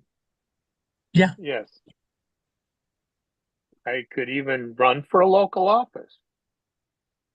Jimmy for president. No, not quite that. Oh, okay. Jimmy for vice president. But then again, you would do nothing for 4 years. Yeah, vice president of the Chamber of Commerce, maybe. Oh, you mean a local? You want from local election? I don't think I want to run for anything because then people would have to circulate my pictures. Oh yeah, I could make a sign without any picture of you. Hi, Genevieve. Jimmy is going to become the president. Oh, that would be amazing. We need better leadership. These guys from the city, they don't have the concept down. They just don't have a vision. I just told him, I was like, look, we're going to make Davenport on the map once the aliens get here, and then it will increase tourism and everything's going to be fine. And Jimmy D, he wants you to give him a little. I can't believe I sold myself out to say this, but he wants you to favor him in the game in the back. Oh, I thought you were going to say I had to give him a massage. Yeah, I can do that this week. That would be Not that it's anything I would do regularly. Howie, why don't you come play in the back this week? now. I Yes. could, but Yeah. I'm going to make a platform for Jimmy so he can become the president. I'm going to elect him president. That would I be think amazing. that we could take that back a notch. Howie just got paid, and so it's a good time for him to join the game. Yes, it is a good time for him to join the game. And I can't believe I'm saying this, but you know what? You occasionally do have very good, smart ideas. And at this point, a lot of people would vote for you. Can't believe I just said that. But I mean, not that's mean. I'm not trying to be mean. No, that I'm not insulting you. No, Jimmy D. I mean, like, but I mean it in a good way. I know. Even if you didn't, that's okay. I know. I didn't mean to because you actually, that guy was such a jerk. I was kind of pleased that you locked him in my car. Oh, good. Then you'll know what to do with his wallet when he finds that it's missing. Right. I will do that. But Jimmy, you know what? I don't know if I compliment you enough. Like, you do things a little differently, but it helps the double nickel overall. Somehow it works out. And that's great. Oh, thank you. I don't know how to take compliments because I don't get many of them. Well, I'm giving you a compliment. And thank you. And you know what? Actually, I want to give you another compliment that I think you're really good at stealing people's wallets, so I'm not going to go find it. You are. Okay? I'm going to go to the back and go bring him in and you get the wallet back. Thanks. Hey, I make sign. It says, men and women and non-binary pals, join the election for Jimmy. Jimmy's election. Very big. That's a lot of words on one sign. Oh, Okay, I cut it down. I say, I Jimmy's got another job for election you if you want to really makes help him out. big. Huh. How do you feel about returning somebody's wallet? Huh? Because if I return it, he'll think I took it. Oh, Genevieve but if I doesn't. return it, then I look like I took it. Maybe we could put it in a general place where he could find it and think that he found it on his own. Oh, this happens many times. Someone, when I lose something, I lose something. I lose something. I say, "Oh my gosh, where is it? Oh my God, someone took it. Someone took it. Oh my gosh, where is it? Where is it?" And then I Howie, find it. Huh. That reminds me. Hold on. This is the lost and found box. I think some of the things in here are yours. Oh. Well, would you take it from me? Sure. There you go. I think some of these things are yours. Oh, okay. I have a more important thing to say. Okay. Genevieve, you're being very you're being philosophical.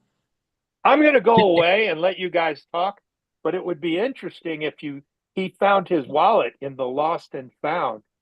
Oh, that's great. You know what, Howie? You're amazing. Like I said, you're like a beacon. And you're amazing. No, you're amazing, and I'm feeling good because today. No, you're amazing. Then I'm amazing. No, but you're so amazing that I don't want to deal with this, Inspector. Could you please, just please, for me, he's gonna come in, just show him the lost and found box so I don't have to deal with him. And I do think the idea to run Jimmy at this point is a really good one because these people are not nice. You know? Uh-huh. Okay. So listen, whatever you want to do, I support you. I want to go back to work on the things because the aliens, the aliens from Mars, they could be coming very soon.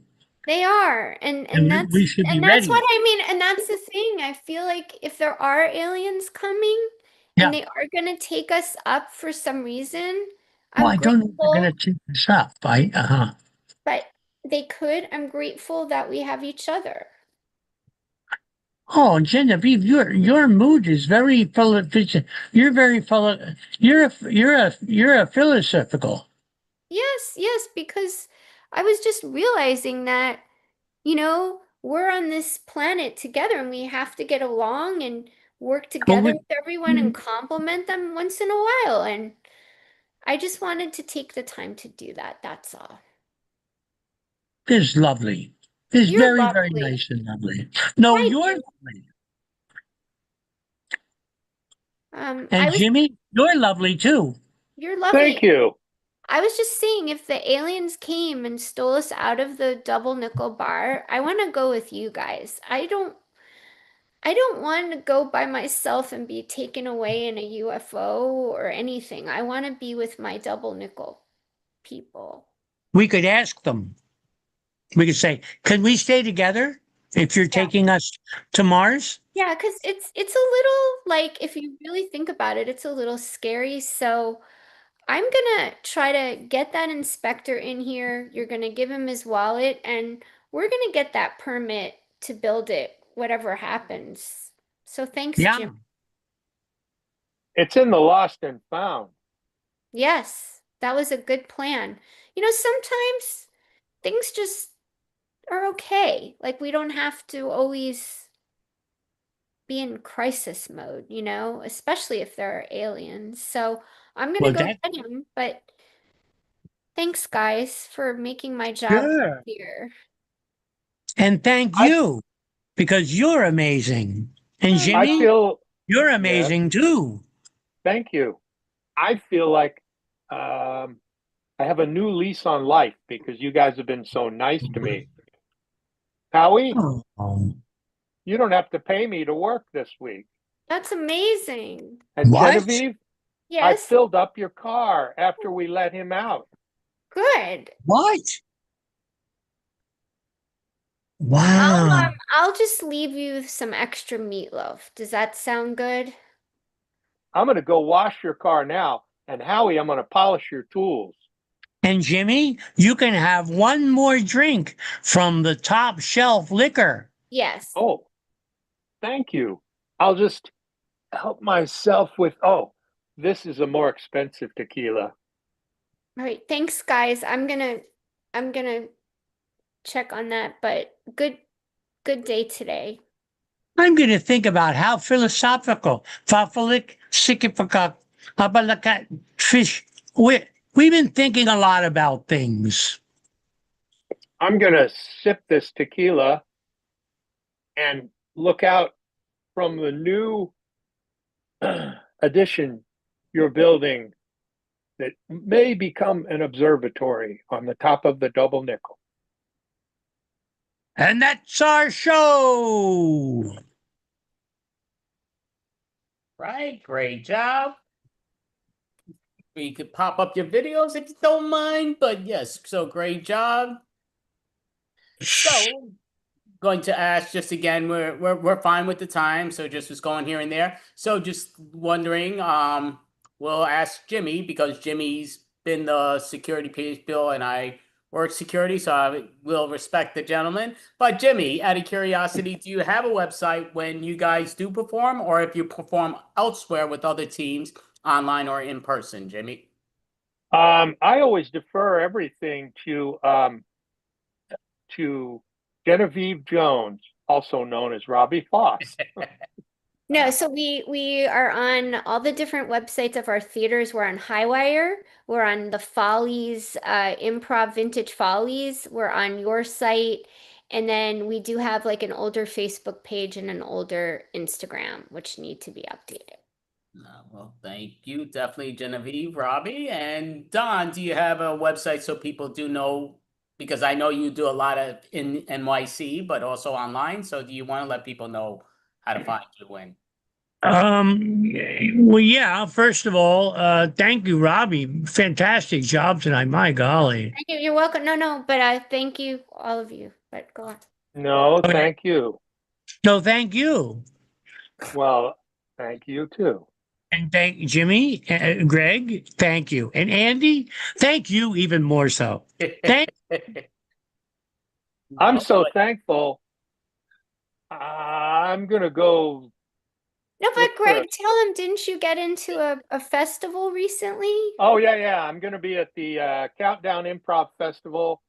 It's not until the first weekend in August, but I'm doing a solo show as Johnny Toothpick, Bumbling Improv Gumshoe, explores the world of dreams and nightmares. No, that sounds outstanding. And that It's going to be in Yep. Countdown Improv Festival's a national festival. It's in Tampa Bay, Florida. Oh, wow. Okay, I got family very close out there. That sounds outstanding. Yeah, no, definitely. Yeah, Don will let me know more about that. But again, just my mind, it's a little bit outside the bonkers. But yeah, you definitely did a great job. And yep. So thank you, all three. Outstanding job with Timeless, and we definitely appreciate it. Just things going. And just for the record, not trying to make it an excuse, but my blood sugar has been insanely low. So I've been trying to pop things here and there, but at least it's still low, but at least it's going up. So that's the main key. So, but thank you all. Great job. And then we have like April coming up, right? We have Andy, you want to introduce her? April's in past. We're in May. Backwards. Oh, is that a joke? I guess it's somehow a joke. I don't know what's going on, but it's going over my head. But all right, again, I'm gonna get off, and you can introduce her. All right, thanks, Timeless. Thank you. Oh, I see what you think. Again, my mind just my blood sugar is going what's what. But as she did say, we are going to introduce Miss Vegas, Las Vegas. She's an amazing entertainer and performer, April Brucker. She did. That went really badly over my head. No, it's fine. Could you give me a suggestion? I'll give you alligators as your suggestion.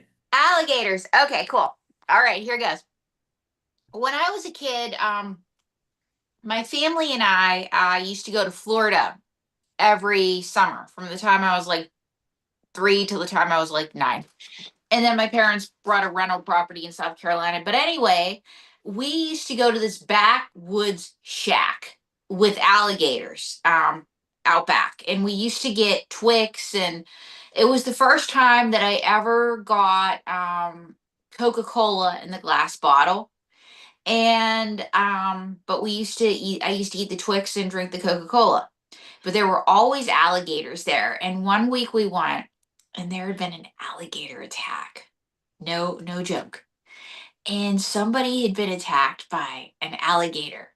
And so my mom was like, I don't want to go to this store. Well, anyway, fast forward, my parents have a rental property in South Carolina. And there's this bridge. And we call it the Turtle Bridge. And so we ride our bikes there, and it's the turtles. And you can see the turtles. Well, one week, a baby alligator came, and it tried to attack the turtles. Well, guess what? Turtles do fight crime, okay? Turtle power all the way. Like Ninja Turtles, that is fact, not fiction. These turtles ganged up against this alligator and drove this alligator away. And I was like, wow, these turtles are badass. Yeah, so, but yeah, it's like alligator turtles. Well, anyway, speaking of alligators, I have an alligator expert here. Are you ready to meet Sweetie Pie? Hi, Sweetie Pie. So, Sweetie Pie, I was telling these folks about alligators. What do you think about alligators? Well, girl, I have a pet alligator named Spike. A pet alligator named Spike. Interesting. And what does Spike eat? Our landlord, Mrs. Witterson. That's not good food for Spike. Yes, but if Spike eats Mrs. Witterson, we live rent free. Okay, I should take you with me to housing court. You'd be a hit. So, how's school going? Good. What happened? Got in trouble again. Again? What did you do? Well, our teacher said, what should we do with wrongly accused people? Like when you say wrongly accused. Yes, those accused of a crime that have not yet been evicted. You mean convicted? Yes, that's the word she used. Convicted. Okay, so what did you suggest? Feeding them to Spike. You suggested feeding people that are potentially wrongfully accused that have not had their right to due process to Spike. What? To due process? But Spike has a right to a speedy meal. Oh gosh. Okay, but they have a right to a speedy trial. And Spike has a right to a speedy meal. Do you realize that that's against the Constitution? Well, Spike has a Constitution too, and he requires food. So you wanted to feed people that might potentially be innocent to Spike. Spike's got to eat. Okay, so what happened? So the teacher sent me to the principal's office, and what did Mr. Berkmeyer said? He said, Squeaky Pie, why are you here? And what did you say? Mrs. Galati said, what should we do to people awaiting trial? And I said, feed them to Spike. And what did Mr. Berkmeyer said? He said that I should be governor of Florida. Yeah, you should. What does that mean? Why Florida? Why not Alabama? Oh, you could be governor of Alabama too. Florida just has more alligators. Why not Texas? Oh, you could definitely be governor of Texas. Why not California? Oh, you can't be governor of California. No alligators. So, anyway, moving right along. How was piano? Good. What happened? Trouble. Why'd you get in trouble? Well, the piano teacher, Mrs. What's her name? Oh, Mrs. Smith. Yeah, she yelled at me for not practicing. And what did you do? I said, Mrs. Smith, I'm gonna feed you to my alligator Spike. Sweetie pie, when people don't do what you want them to do, you can't threaten to feed them to your alligator. Hey, girl, you're not doing what I want you to do. Okay. So I'm not going to feed you to my pet alligator, Spike. Thank you. I'm going to feed you to my pet shark, Rocco. Rocco? When did you get a pet shark? I'm working on it. But when I get Rocco, I'm going to put him in the bathtub. Sweetie pie, you can't put a shark in the bathtub. You can when they're a baby. Not if they're a saltwater shark.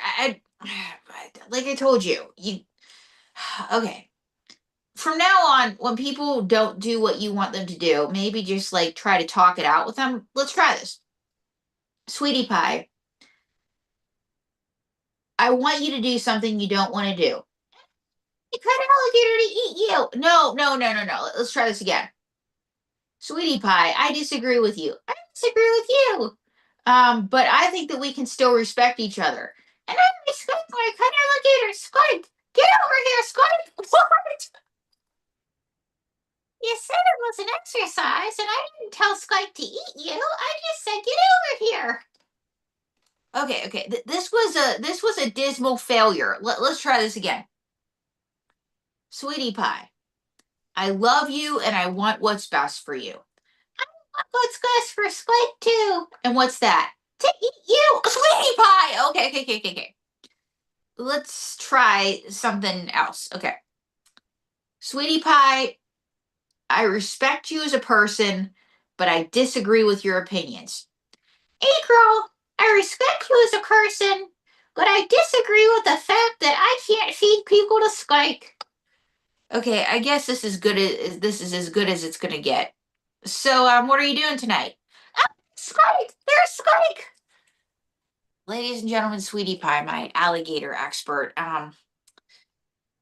Wow. Okay. Let's see. Do I have oh God. Let's see. Any more alligator experts? Dwayne Newton. Clean up and out 5. Clean up and out 5. Okay, Dwayne. How was your day? Well, hey, girl, I was booked for that Great American County Fair. And what happened? I blacked out because the president, he sent me a deposit for my services and the check bounced. So you look like Mr. Las Vegas, but you're not. Well, little lady, I'm Mr. Las Vegas's second cousin, twice removed. Twice removed? Yes, I've been removed once by casino security and once by the Clark County Department of Health. So you're not Mr. Las Vegas. No, little lady, I'm Mr. Almost Las Vegas. Almost Las Vegas. Thank you very much. So anyway, you missed it. Sweetie Pie was threatening to feed people to her pet alligator. Well, I can understand that. I did a show in the Everglades. And how did that go? Well, when a performer didn't do well, they let the alligators loose. Wait, so when a performer didn't perform well, they let the alligator loose? Absolutely. You see, it was a unique kind of gong show in the Everglades. Okay, so how did you do? Well, let's just say that my stint on the track team in high school paid off. I'll be here all week. Try the veal. Clean up at aisle 6. What's going on? Sorry, I'm still on the clock at the Kroger Supermarket Slot Parlor. But I got hopes and I got dreams. And someday then when they get a gaming license, I'll appear at Whole Foods. So how are things with your agent Morty? Well, they were a little slow, but then he got paroled. Half off on Gator Nuggets, half off on Gator Nuggets, half off on Gator Nuggets. That's right, if you use my name. So have you ever wanted to throw anybody to an alligator? No. Have you, April? Actually, a few exes. I've wanted to throw a few exes to alligators. One was my ex-fiance, Sean, who made me choose between him and the puppets. Well, that's not okay. I agree. And the other was this guy that I dated briefly by the name of George Washington. You dated a president? No. His name was George Washington. George Washington could not tell a lie. But my George Washington could not tell the truth. I mean, he was a criminal defense lawyer. No kidding. Well, could I sing a song about it? If you want. April dated two guys that she wants to throw to alligators. She wants them to choke on their gums and say, see you later. What can I say? The first was Sean, the ex-fiance. He said, your puppets are me. April put the puppets under the bed, and she cried out her head. But she chose the puppets instead. So Sean should get eaten by an alligator and say, see you later. Oh, and then there was George Washington, who was like a baby Ruth in a swimming pool, trying to be cool.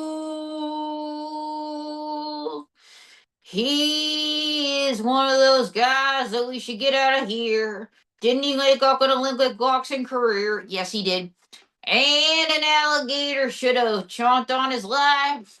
'Cause George had the crazy wife. Should the alligator get his wife too? Yeah, the alligator should totally get his wife. And the alligator got them both. So, April, who do you hate more? I'm just indifferent. But, yeah, she's indifferent. That's why she wants the alligator to get him. So beware, Dave, Jack, or Jim. April's got a vengeful streak. Hey, how does that make sense? Clean up and out. I gotta go back to work. Wayne Newton, everybody. Wow. That was crazy. Okay, for the record, I did have an ex die, but I didn't kill him, and it wasn't an alligator. It was drugs. That's weird when you tell people that you have an ex that's dead, and it was somebody that it didn't end well with, but you didn't kill them. But then there are two that probably should be dead. You know what? I'm not going to say that. I'm not going to say that. Everybody just vibes on their own without my knowledge. And do I have anybody here from the bayou speaking of alligators? Bonjour, mademoiselle Grill. Bonjour, Monsieur Mortimer. How are you? Je m'appelle Monsieur Francois Mortimer. So, how do we meet again? I sent you a fan letter, and I wish Sacre Grue if you forgot. Oh. And so, what was the fan letter? The fan letter was, Mademoiselle Grill, your work has gotten me through a very difficult time in my life. And I wish you great happiness. What? Happiness. What? Happiness. You are so gross. Happiness. Oh, happiness. Oui, oui. And it was a time where the alligators were at my door. The alligators at your door. That's a very creative metaphor for depression. No, I live in the Louisiana Bayou. They were literally chomping at my door. Oh, okay. But Mademoiselle Gris, I have a question for you. I have a question for you. What are you? I am a rougarou, and I am Sacre Grue, Mademoiselle Enchanté. Okay, so you're a rougarou. You're a mythical creature. Oui, oui. And I want to take my wee wee and take you to Fantasyland. How is that even possible? Like interspecies sex? Let's find out right now. Oh my god! Oh! I'm a lover, not a fighter. Oh my god! Oh, she is under the skull. My god. Andy brings up alligators as a suggestion, and look at what happens. I mean, seriously, I love it. Wow. So, speaking of alligators, this next guy is popular in Florida. President Trump.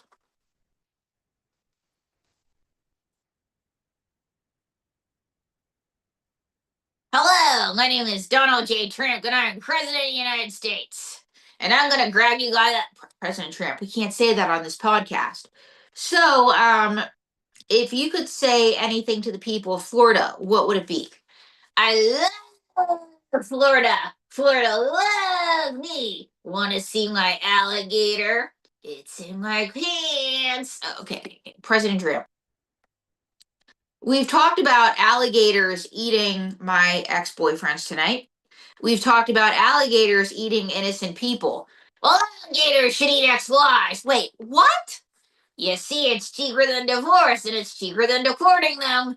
Wait, why are you going to deport your ex-wife? Deport, divorce, what's the difference? Okay, all right.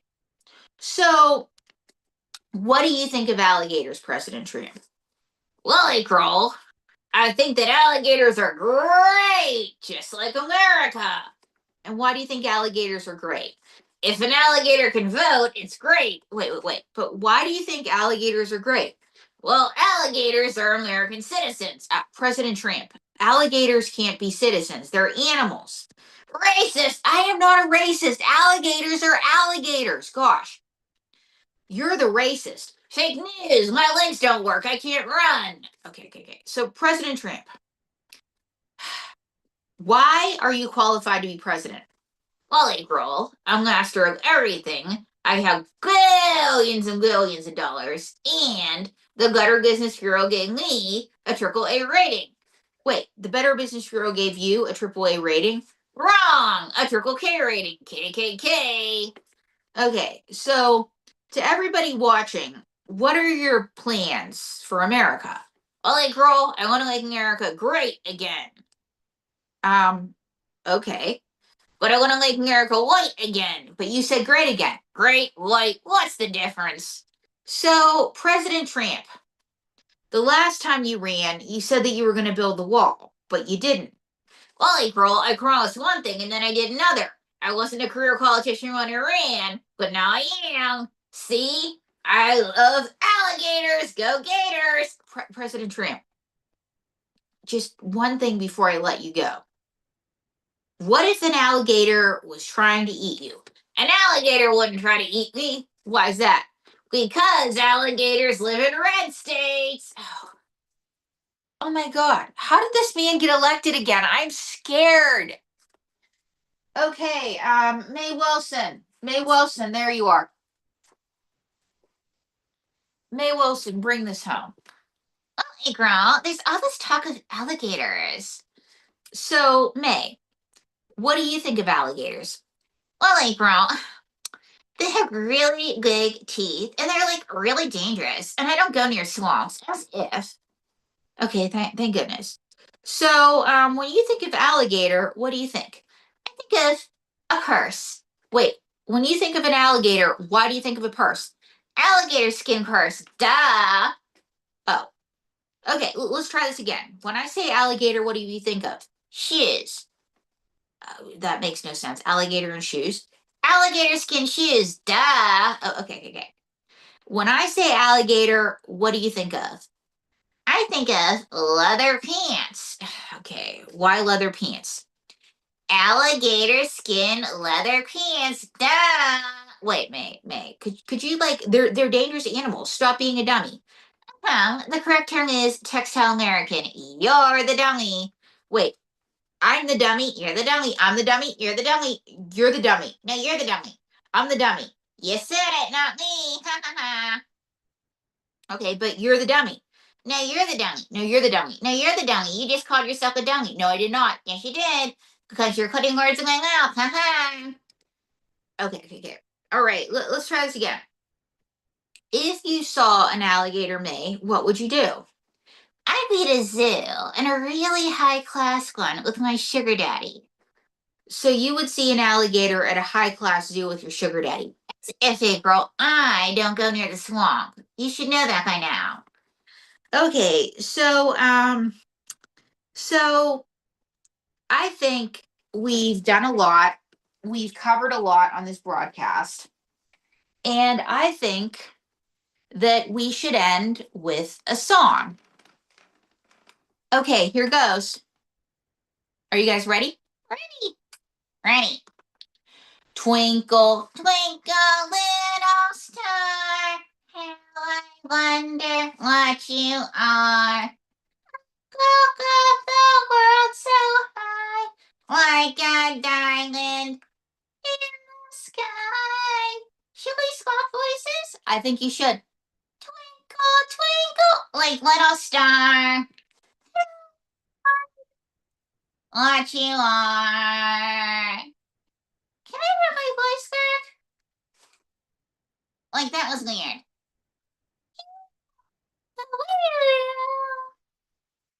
And Madam Esmeralda, what do you predict for all of us? I predict that you are cursed by the alligators. That's our show, everyone. Right. Great job, April Brucker. Definitely outstanding job. Robbie, do you have a question for April?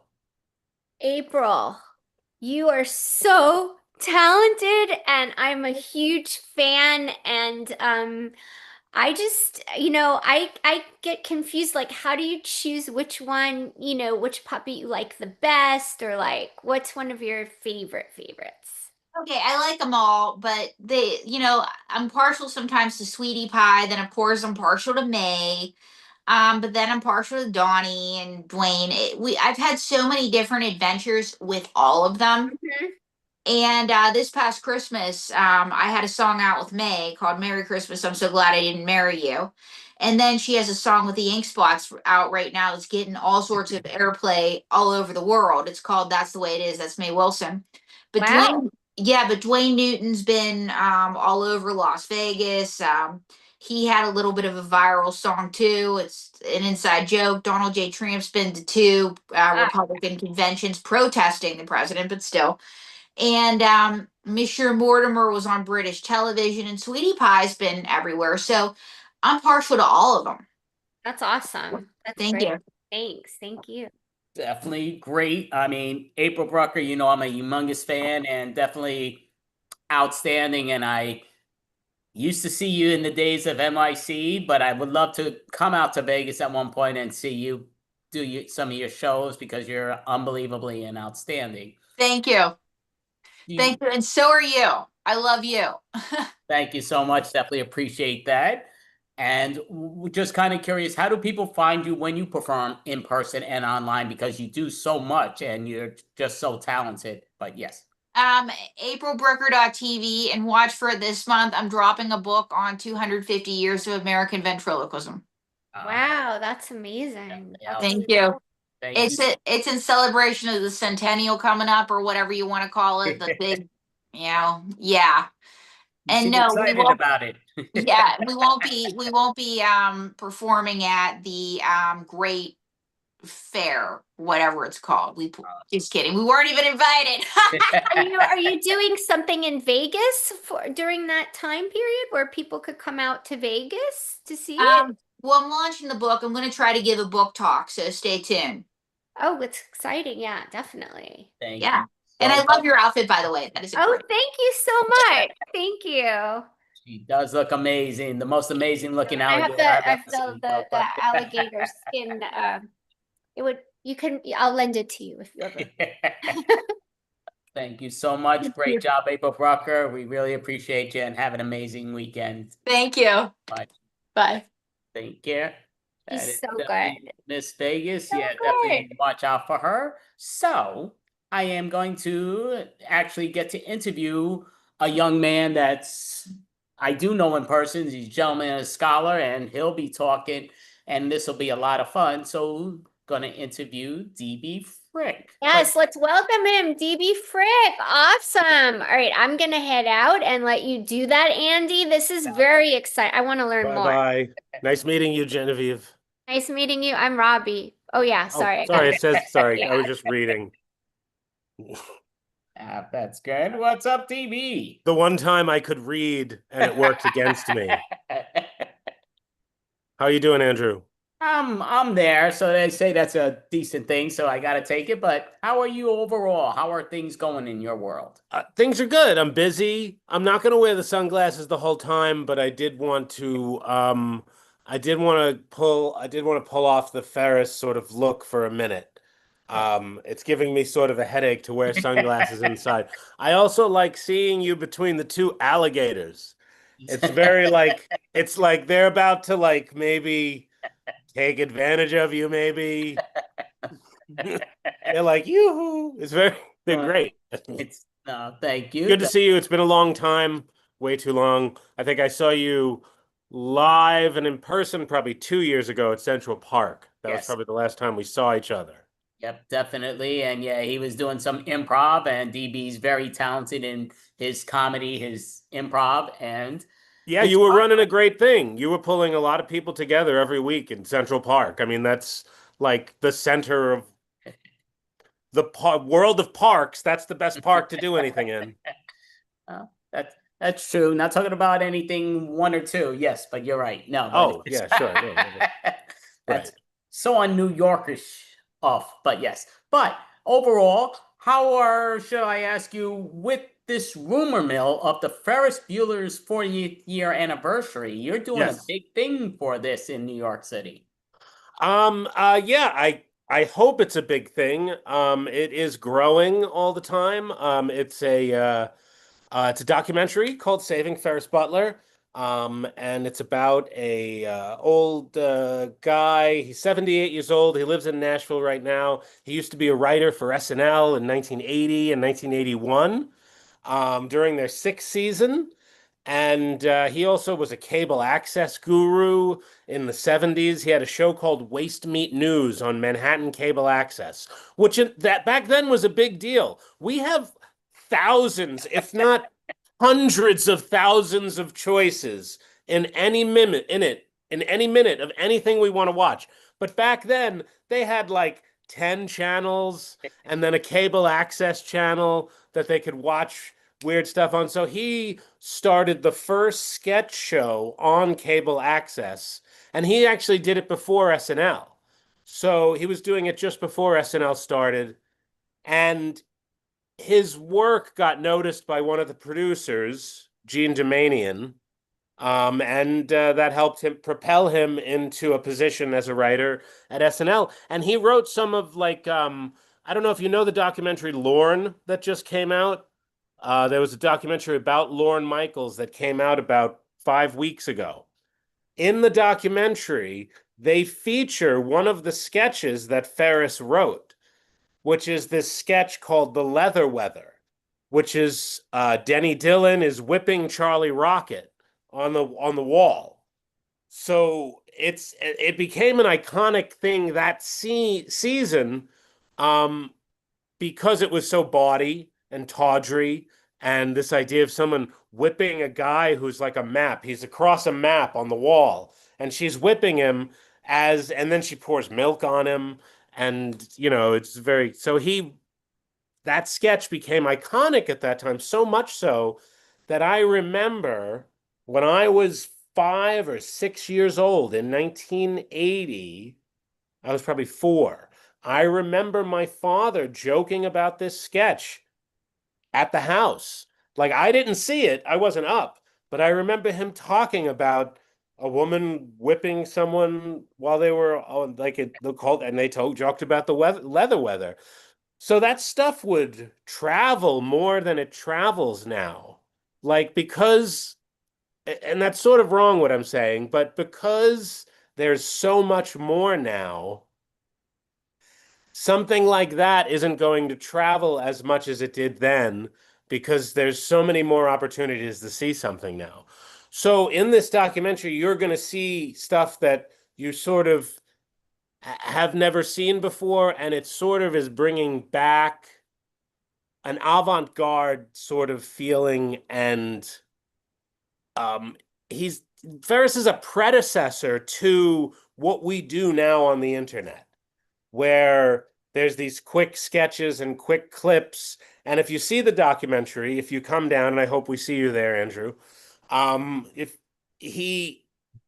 his sketches are so subversive and weird, and he really gets into some really interesting concepts in his sketches. He did write with Gilbert Gottfried. He wrote with Eddie Murphy. That was the first year that Eddie Murphy was there. Now, Eddie Murphy came in a little further into the season after a few weeks, but he got to write with Eddie Murphy, and that's pretty incredible. And another guy who got to write for the show and was a cast member is actually going to be there that night at the world premiere. And his name is Patrick Weathers. He was a cast member in 1980 and 81. And the thing that Ferris suggests, the main theme of this is that Ferris Butler suggests that John Hughes and Del Close conspired and sort of took his persona and used it for the movie to make Ferris Bueller. And if you ever hang out with Ferris Butler, or if you watch the documentary, you'll sort of see how he is a lot like Ferris Bueller. He even has a story about stealing a boss's car. He used to work for a limo service, and he stole his boss's car. So he has a story that's even similar to that. And if you look at the picture of, and I wish I had it right now, but I don't, but if you look at the picture of Ferris Butler when he was 17, which is featured in the documentary, you'll see, like, oh, he looks like Ferris Bueller.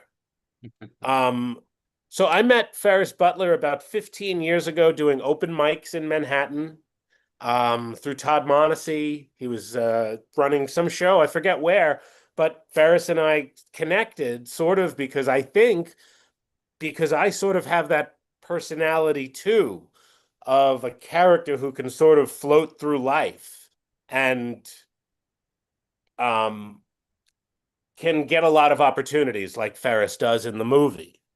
I think that's why he gravitated towards me. And then after I met him, I met his wife, her name is Beverly Ross, and she is an iconic songwriter.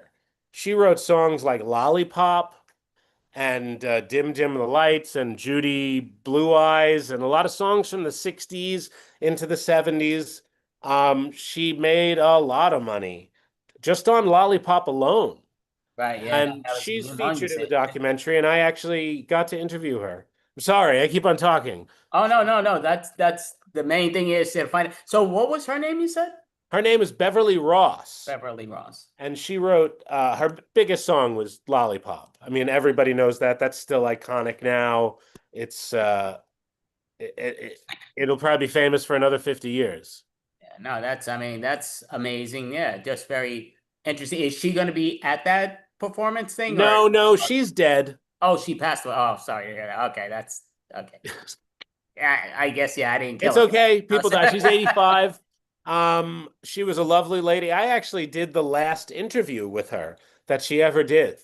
Oh, is that So, right? and we don't have that in the documentary, but it may be in other works that we do, because she's featured a little, but the documentary is only 47 minutes long, so we didn't spend too much time on her, and it doesn't give us a lot of opportunity to spend too much time on any one thing. Okay. So It's like really.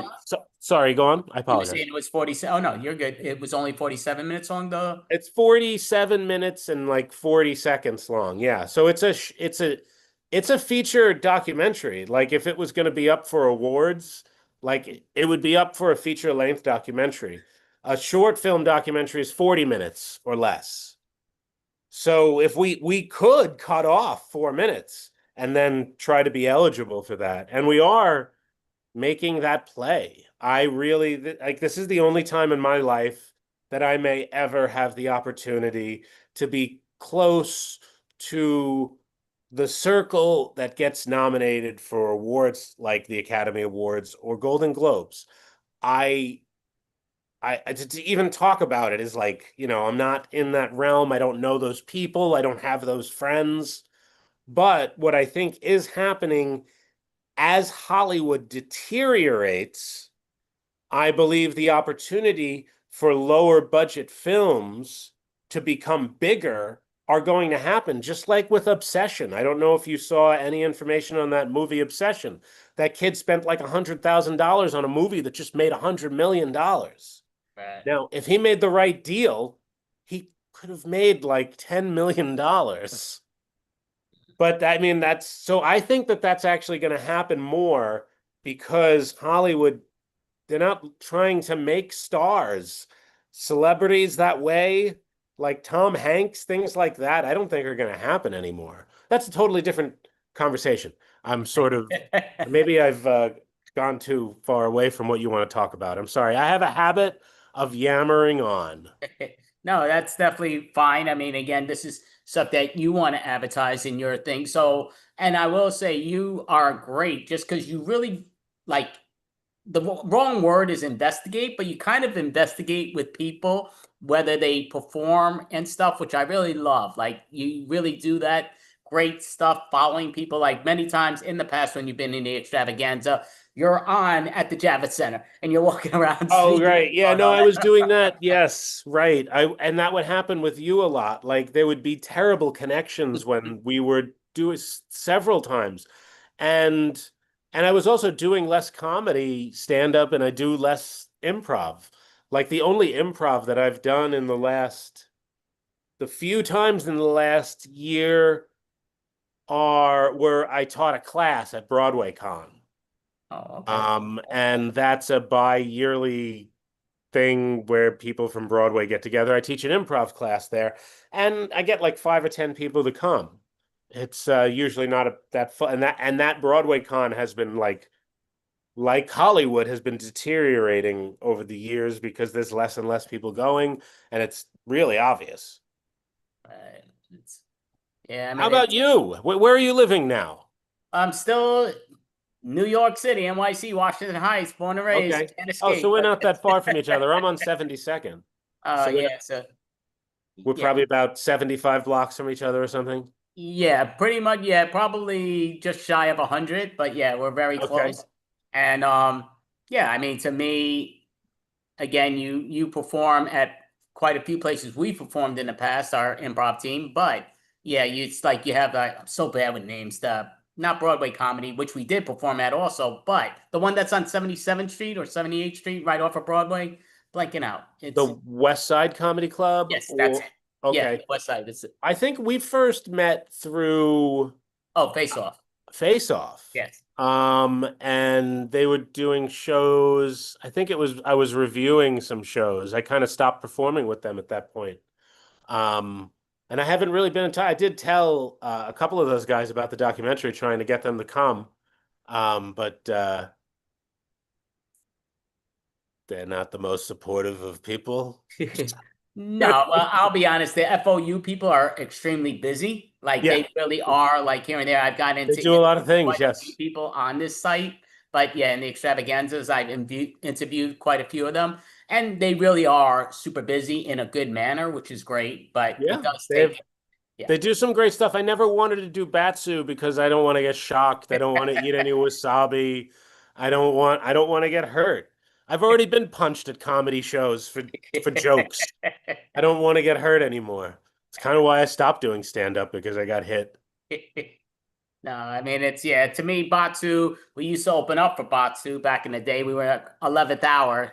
Oh, no, we actually didn't open up. We were the after show, which was great. Yeah, no, I remember seeing it. I reviewed it. I reviewed those shows. I gave them very positive reviews. I never said anything negative about them. I haven't seen any of them in years.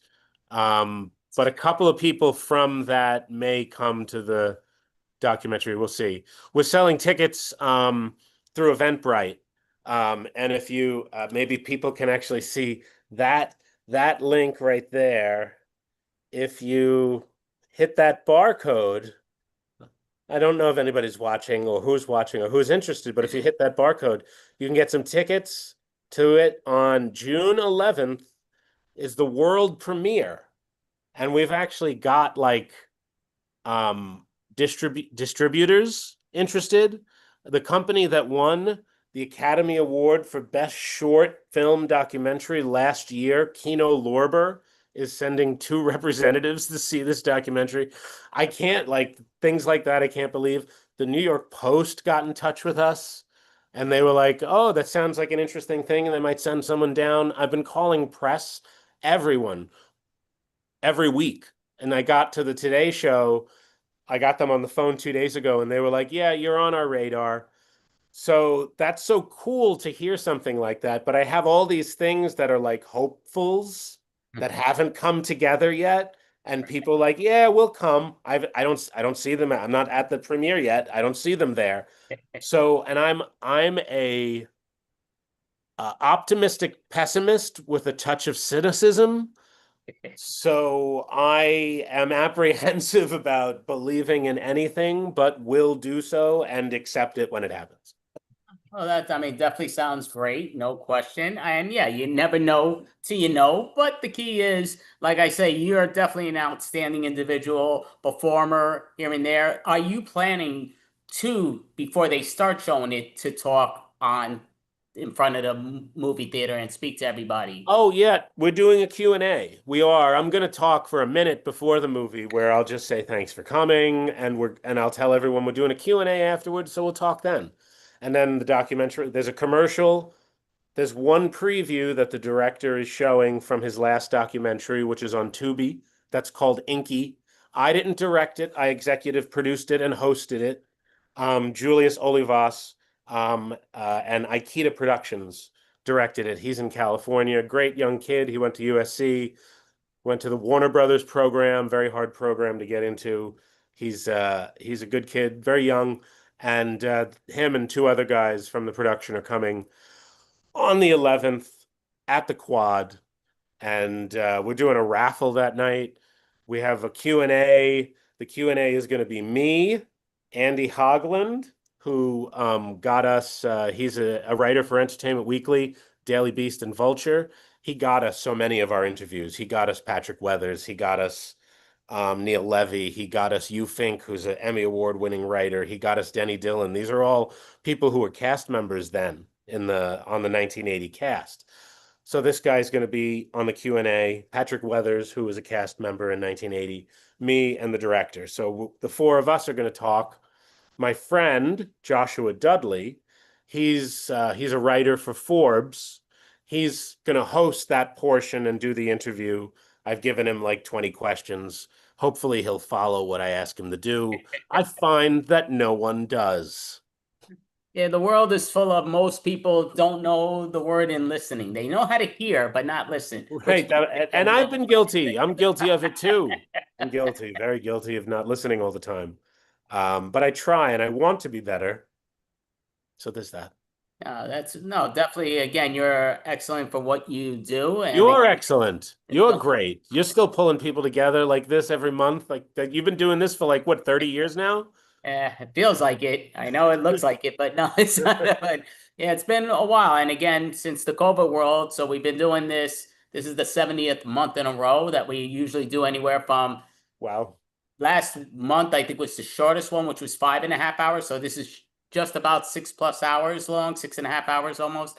And yeah, just again with the Improv Team, Stand-Up Comedians, I had 2 podcasts done today. You're the second one. And yeah, it's great to be doing the interview style.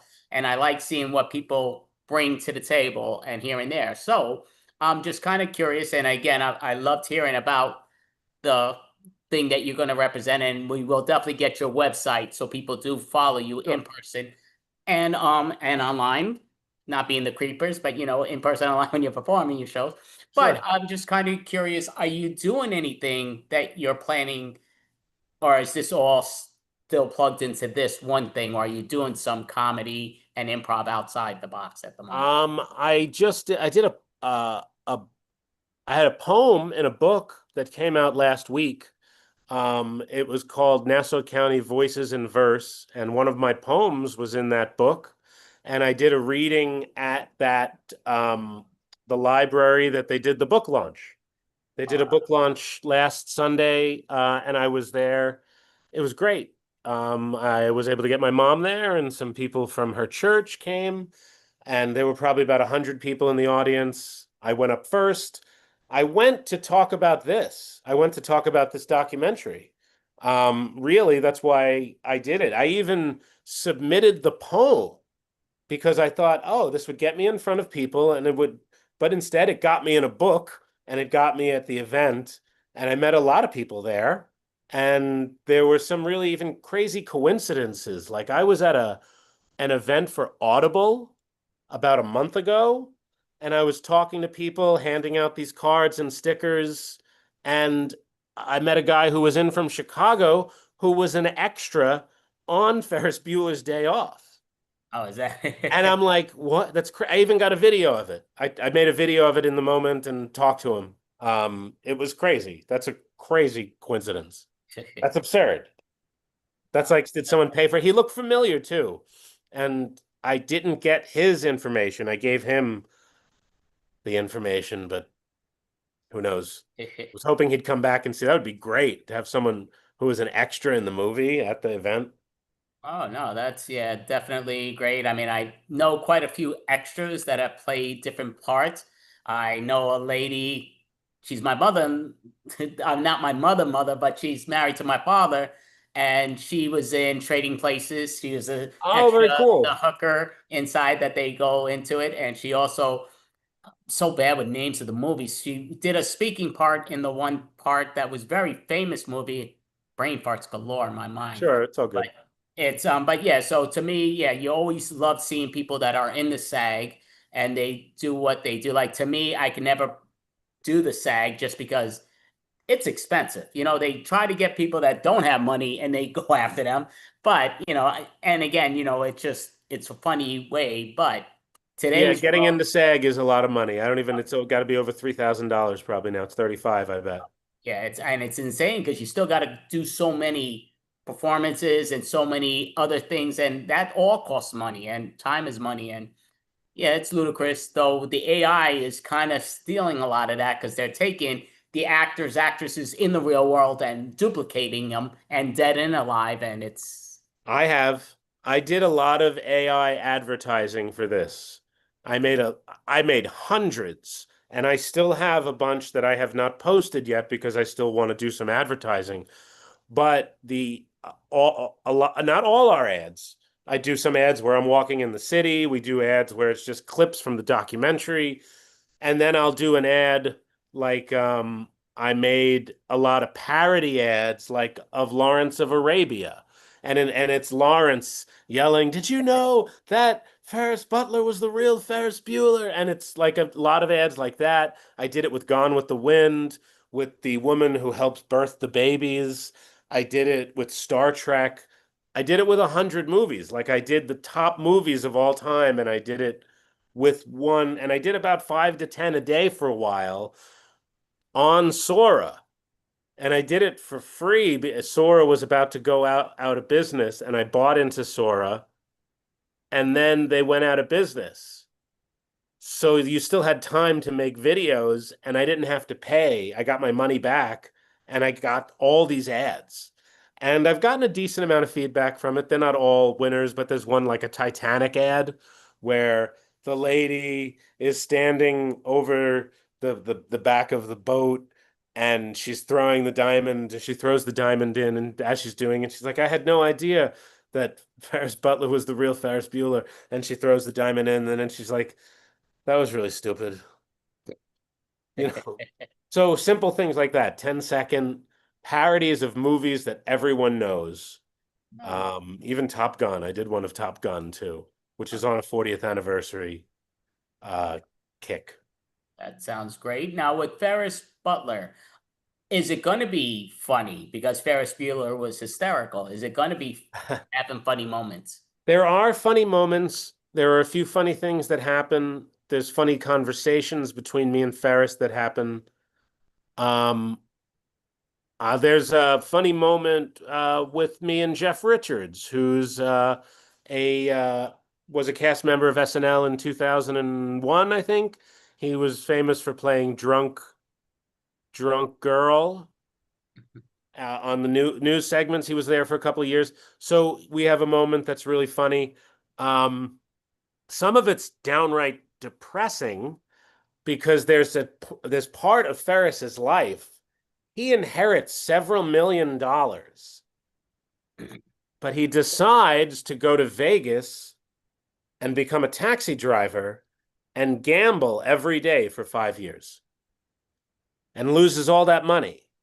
Now, $3 million then in 1990, it's got to be $8 million now. I know I'm not going to mess that up. I'm not spending it all in Vegas. I'll have some fun. I never say never, just because, yeah, I was a bad gambler, and I know that would have been my first steps. I would have said, $3 million, this will be $3 billion. Just give me 6 months, and yeah, no question. But yeah. Well, you were a big gambler, okay? Oh, ludicrous! Yeah, see, I gambled all my hair. That's- Didn't win, as you see, but yeah, that was my intake. That's like a stand-up bit. You should talk about that on stand-up. Talk about being a degenerate gambler. People would love to hear that. Yeah, well, yeah, it's a depressing story because it's a true story, but it would probably be more of a laugh for other individuals, not for me. But yes, definite. How long did you play? Gambling? Yeah. Since I was 15 years old, I was gambling on the streets and all the stupid things you should be, and I owed the wrong people and all that other nonsense. And yeah, not a great thing. I'm glad, like today, they shoved the gambling world down our throats here in New York City, advertised everywhere at all the ballparks. But back then, you could not gamble on anything. You had to go to the bar, get the bookies, get this, get the shy. Yeah, and you don't have to worry about like mafia coming at you because of DraftKings. Oh, They're yeah, not it's fine, sending the but- mafia to people's houses. Yeah, I mean, I wish they had that back in my time. I'd have some decent money now, but yeah, just Right. again, So you just, do you gamble anymore? Or did you stop? no gambling whatsoever. I haven't gambled in many years. Yeah, Okay. really. Wow. Yeah. Very interesting. I went through a phase during the pandemic where I gambled a little. Like I wasn't getting out at all, and I knew that there was a card game locally.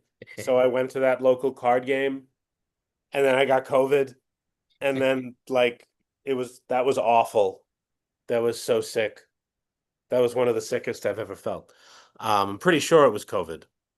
My tests actually were negative. It said I didn't have COVID, but I was sick, and the guy who was at the game that night coughing. Is that?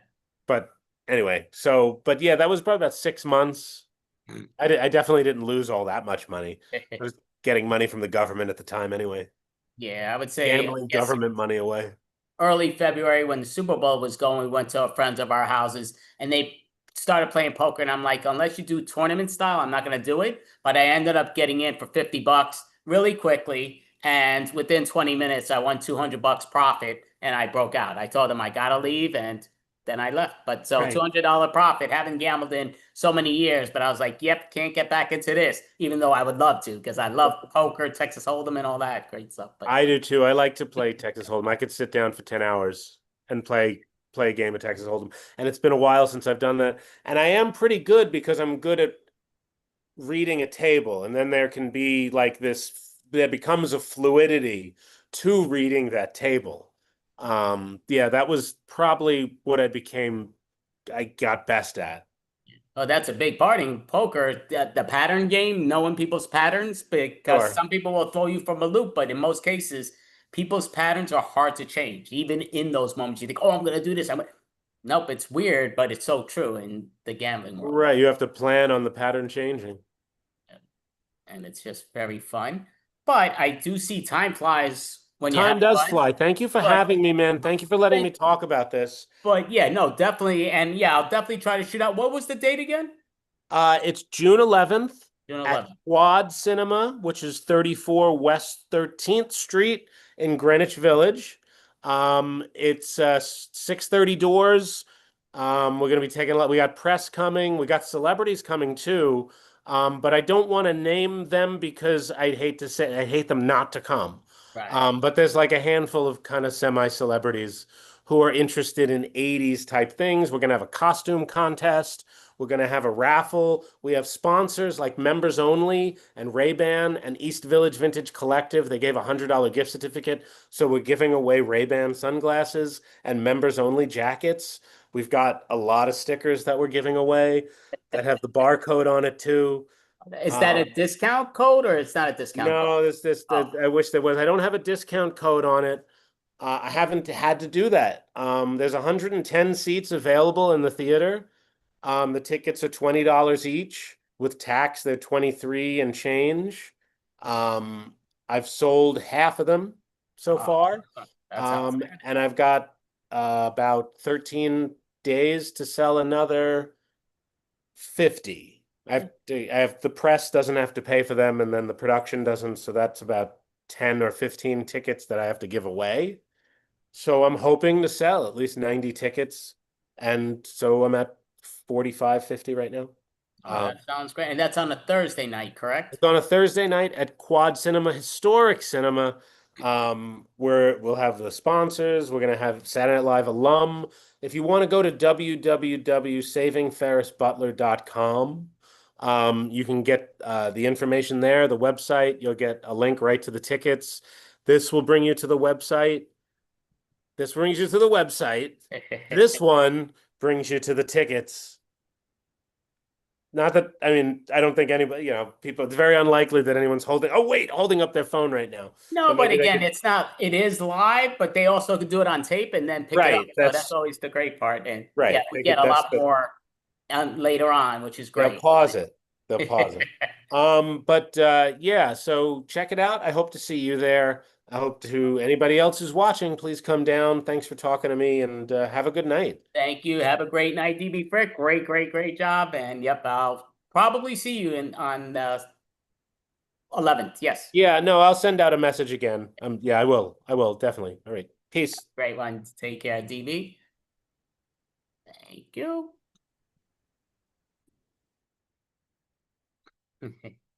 What is up, Robbie? Oh my gosh, that was amazing. Yeah, DB Frick is If I were in New York, I would go see it. It's really interesting that he did all of that and he came on to talk to you tonight about it. And the code does work. I checked it with my phone because I was watching behind the scenes. So awesome. Very worthwhile to check out. Definitely very interesting. Yeah, seeing where it gets taken to, but yeah, no, that's definitely, it's something that I'm going to try to go see. I definitely want to, even though I'm teaching my improv class at the same time, I might have to put that on hold to go see it, but yeah, I got to see. Take the class. I'm sorry? Well, I teach a The class. class field trip. They're online, so you might have some people in San Diego. You might have some people Okay, I thought this was in person. I'd be like, field trip, everyone's going to the movies. Yeah, oh no, that would be a great one, definitely. They up things. Ooh, that's definitely. So, I guess I'm going to do a solo thing that I was saying about. Not sure why I officially planned this out, sort of. Not planned it out, but planned it before the thing, just because I thought usually we have some people that drop out. So I thought that was definitely going to happen, and it didn't happen, which again is fine. But so this is going to be me trying to do a game that's expanded into a different world because it's a solo thing, but we'll see where that takes us. So, I would say time flies. Just it's hysterical. Once you start, like time just flies out of the button. Yes, it does. Yeah. Well, so I'm excited to watch this. I think you're going to be amazing. And I will hang out until you need me to say goodbye to our friends that have joined tonight because it's been really fun, Andy. No, you've been outstanding. And yeah, like I say, we'll definitely have her do one more turnaround with the amazing alligator outfit she's wearing, which is unbelievable. But yes. Sounds good. All right, I will be there. Go break a leg. That was fun. Thank you so much. Appreciate it.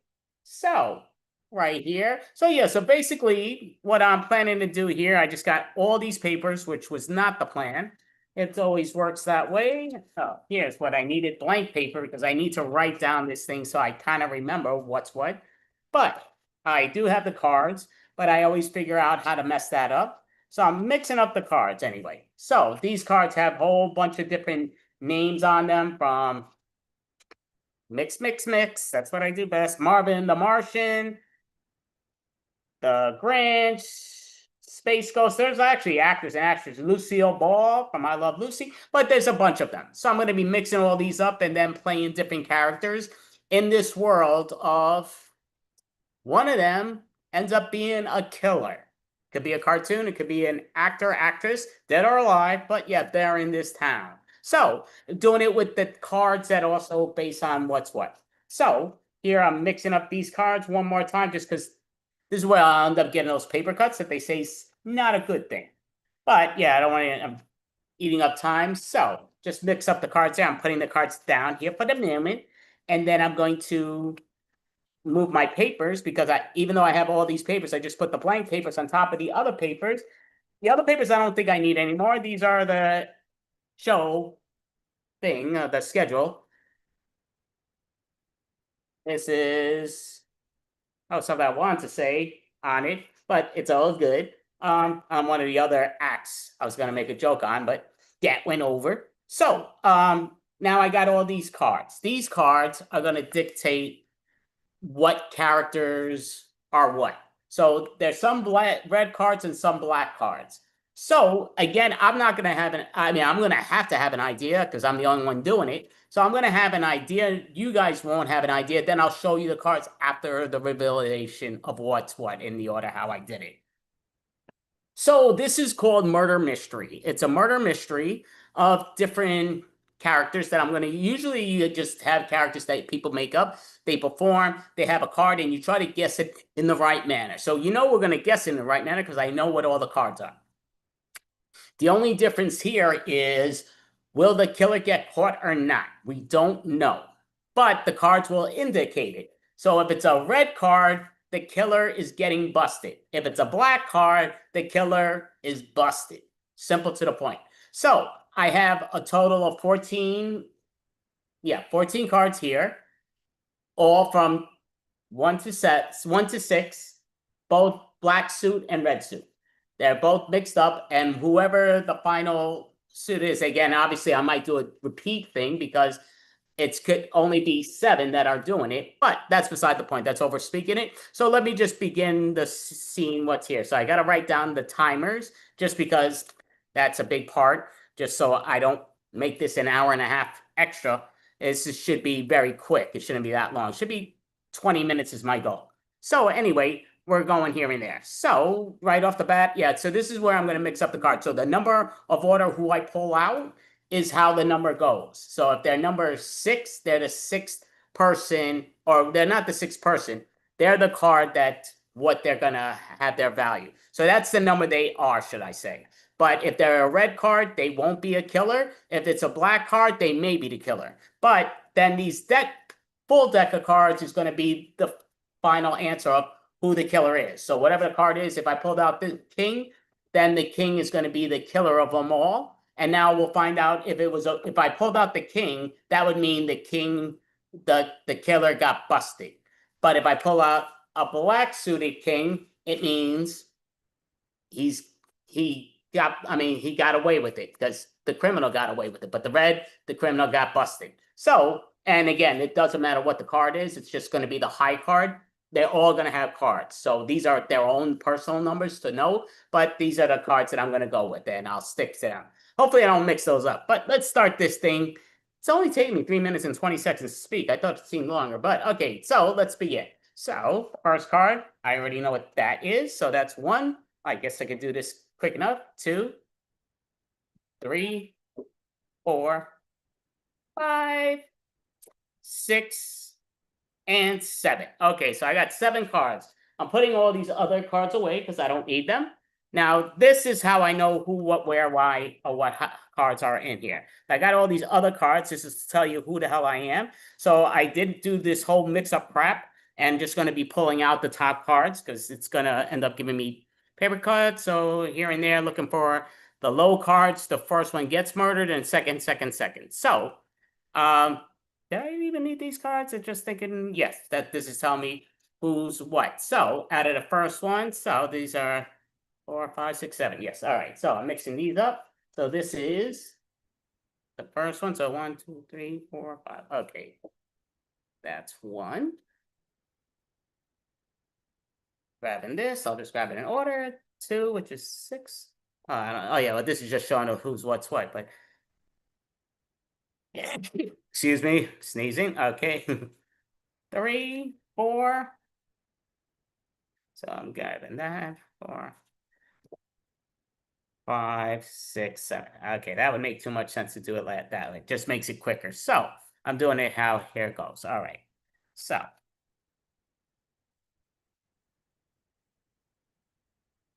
okay. I don't know why I make things so complicated, but this is the way it's going. All right. I promise this starts to speed up right now. Alrighty. So right now, the first individual that is coming up in these piles is the wrong button.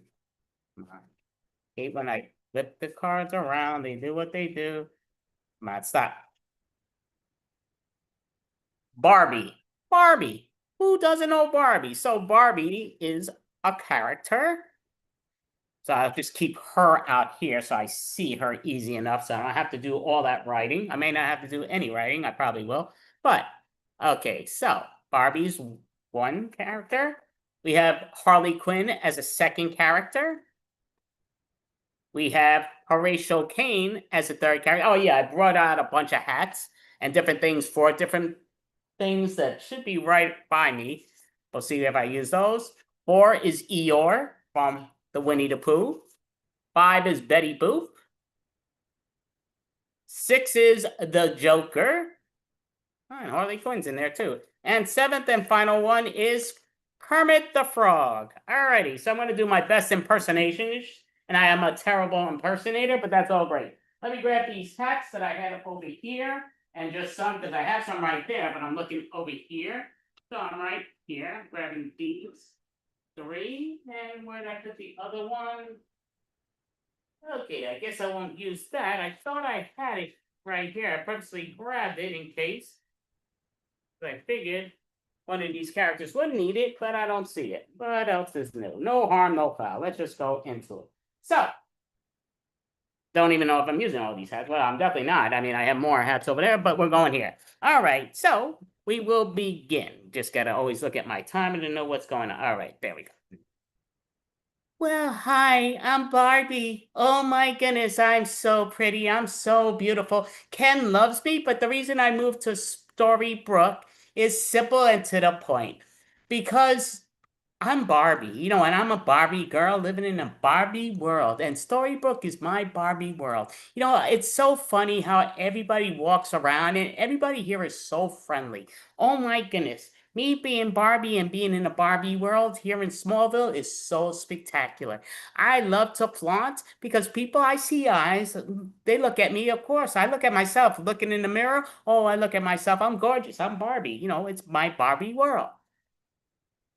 Well, how y'all doing? I'm Harley Quinn. I love being the clown. I love to be that clownish girl because you could be sexy but be foolish. You could be that clown and hocking on the noses. I love my Joker because I be, hey Joker, what's going on? He's my little furry acts like he don't like me. He knows he loves me because I'm the most adorable there is. And now we left Gotham because we're trying to be peaceful over here. So we're trying to be very nice. And I'm that beautiful girl. I'm Harley Quinn, and I'm making it going to be Harley Win because Joker will be mine. He moved here with me, even though he didn't want to leave Gotham. But of course, when a beautiful girl like yours truly goes out there, you're going to have who comes out there.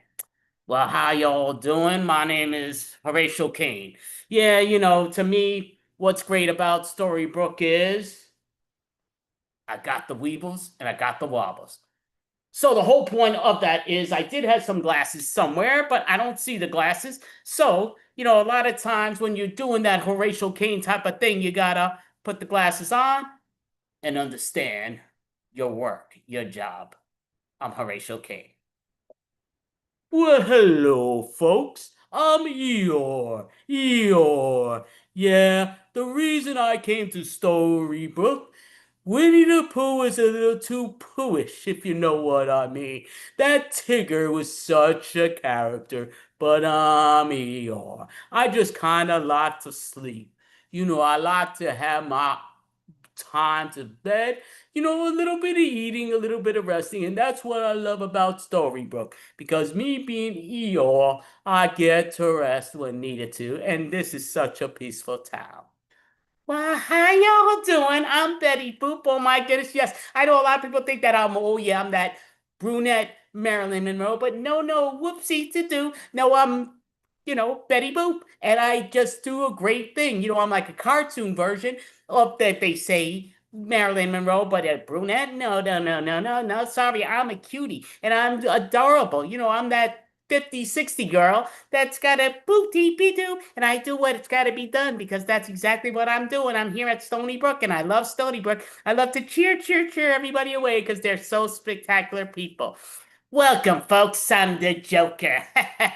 Is that bats? Is that bats? No, that ain't bats. No, don't worry, don't worry. Yeah, no, yeah, we moved to this Storybrooke town because it's a nice people town, and I'm tired of trying to own Gotham. But again, I'm being the good guy, the good Joker, shall you say it? But I'm trying my best to be good. But here at Stony Brook, they really have strict rules here, so you got to be extremely cool because they got all Copper's eyes and everybody else's eyes. You know what I mean? Not a joke. Why so serious? Well, welcome, folks. This is Kermit the Frog, and I'm over here. I had to leave the regular place and come here to Storybrooke because, Miss Piggy, Piggy, she was just kind of a little bit of a too much on top of me, not letting me get in my ways. So, I'm just coming here to Storybrooke to try to make this rationalize and work in ways. So we're going to cut to a scene with Barbie and Horatio Kane. Well, Horatio, it's great seeing you and everything. I'm so happy that you're over here. Yeah, I was picking out a dress. Yeah, I love those dresses on you because I love them rips. Oh, you like them rips? That's fascinating. Yeah, I was thinking of putting on some shoes, maybe alligator shoes. Oh, you know what I love about those shoes on you? Because they look so rock and roll. Oh, that is great. Well, Betty Boop, me being who you are, I'm glad you're taking a walk with me. Oh my goodness, we're gonna shoot the beep boop. This is great. We're having the time of our lives. Eeyore is so fascinating. This Stony Brook. I'm so glad I've been here a year and a half. Well, that is fine. Your voice is nice. It could put me to sleep, which I love. Well, that is great and spectacular. Well, how you doing, Kermit? I'm Harley Quinn, and Joker, I got my eyes on, but I got my eyes on you too, Kermit. Just I want to make sure you don't go hopping by. Well, yeah, I understand. Yeah, you're kind of remind me a little bit of Miss Piggy. Are you trying to call me a pig? I'm a joker. I'm no pig. No, no, no, no, no, no, excuse me. No, Miss Piggy was my girl. We were together. We were married. And I love Miss Piggy, but I just needed to get away. That's why I'm here. And you look amazing. But again, I'm not going to, you're going with the Joker. Well, that's right, because I'm too sexy for any pig. And I'm too sexy for any frog. Well, that's kind of you. That's okay. I'm not going to worry about it. Oh my goodness, being Barbie, it just comes down to Joker, you're right there, you're staring at me. Listen, you gotta realize, you gotta stop being so serious. Is that bats? No, that ain't bats. You gotta realize, you gotta sometimes zone into it. You see my eyes, I'm zoning into your eyes. Well, that's cute and everything. Just keep your eyes a little bit further back, please. No, don't worry. This is a nice, peaceful town we're gonna be living in, and everything's great here in this town called Storybrooke. Well, basically it comes down to me and you. I'm glad we're here over by the yard sale, just because I think everything looks trashy. Well, I understand what you're saying, but the key is you got to realize it's not always fair. Well, I don't know what you mean by fair, or if you mean it's a ticket to the wrong way. Yeah, that's a little weird if you ask me. I just sort of want to go the right way if that's okay. Well, that's okay. The right way, wrong way, or two ways. Oh my goodness, yes. I was hoping to just take a nap here and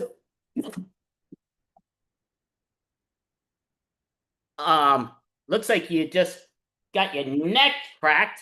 Somebody in the shadows there seems like a real pain, a real whiplash. And, ah!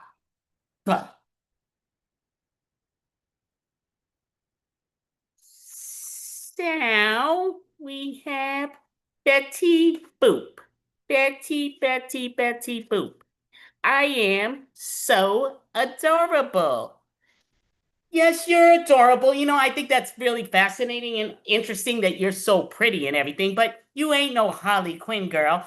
Oh no, boopy boo boo. No, I would never want to be a Harley Quinn. There's only one of you, and you look so beautiful. I love you in your outfit, and I love you in your makeup. Of course, you love me in my makeup. Who wouldn't love such a hot girl, such a tough girl being together? Oh no, well, I think it's a boopy to do. And you know, I think we could bring yesteryears to today years. You know, a lot of yesteryears are coming back into fashion.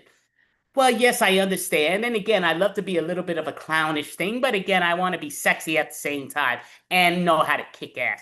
Well, I understand that to kick ass is a great thing, and oh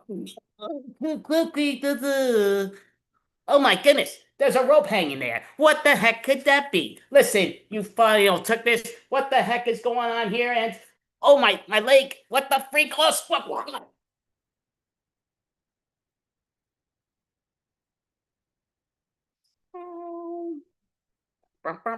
Gotta put those to the side. So, going with the final tune. Nope, final three. I'm writing on the other card. Three. Who's the high? Okay, so looking at this is where it's going to tell me if the killer gets busted or not. Okay, and I'll put that out there so you see it's how it goes.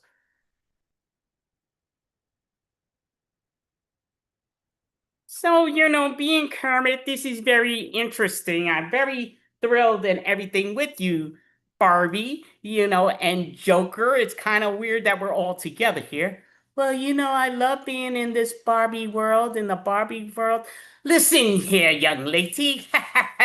It's not your world, it's my world. This ain't Gotham, it's Storybrooke. But that's okay, because there's a reasoning behind it. Well, you know, I understand there's a reason for it, and that is exciting.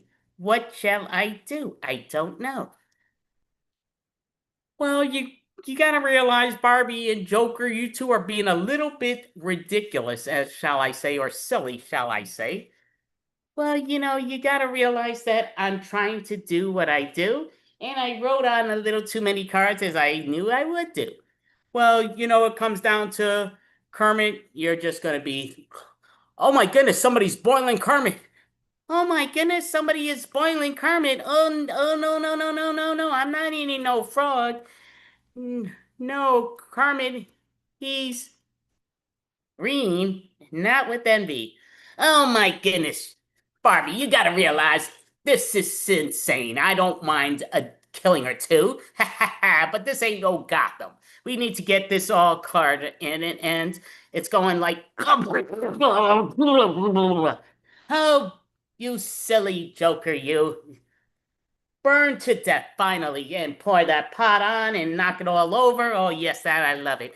Oh, yes, you know, I am the Barbie girl living in a Barbie world. And the reason that I really did all this thing was, you know, it just came down to that Horatio Kane. You know, he was a bit silly. He was a bit trying to tag my style. So I had to make sure I eliminated him very quickly and very carefully because Horatio is silly.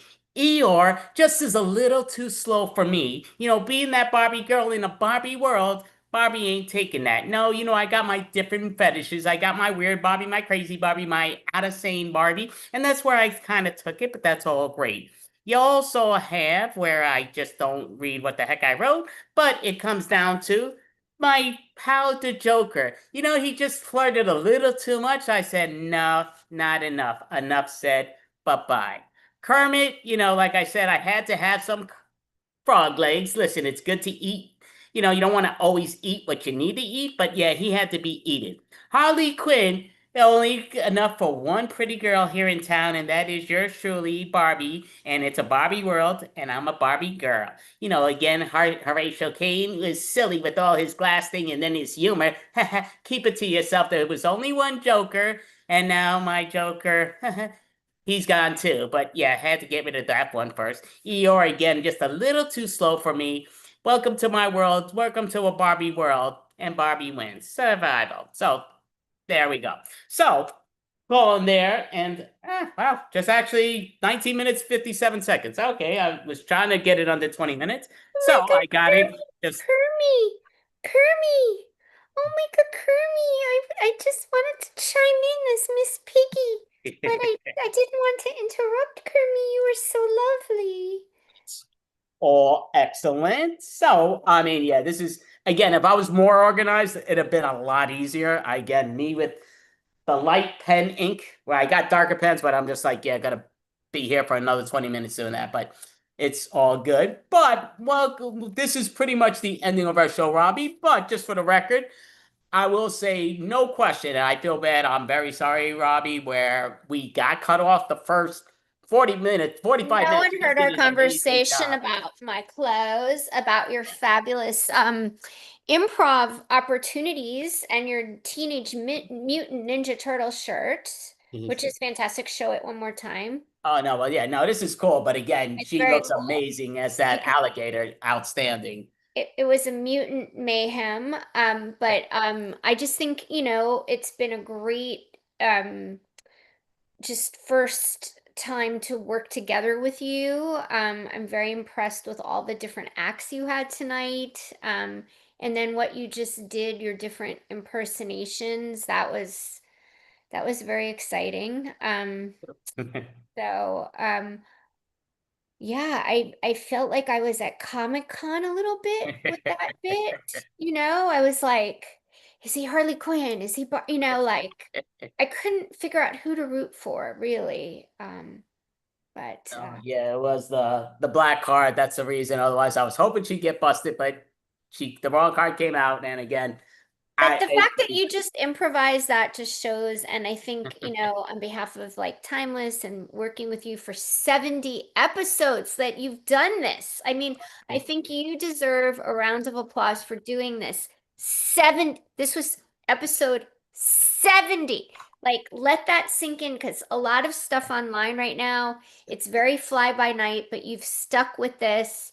You've brought a lot of joy to people throughout the pandemic. You've united people through this online community. You are right. Now, I'm kind of curious if you know. I don't think you'll know, but I'm going to ask you. I believe I'm right. Maybe I'm wrong too. But what was the #1 hit in 1970? Do you know?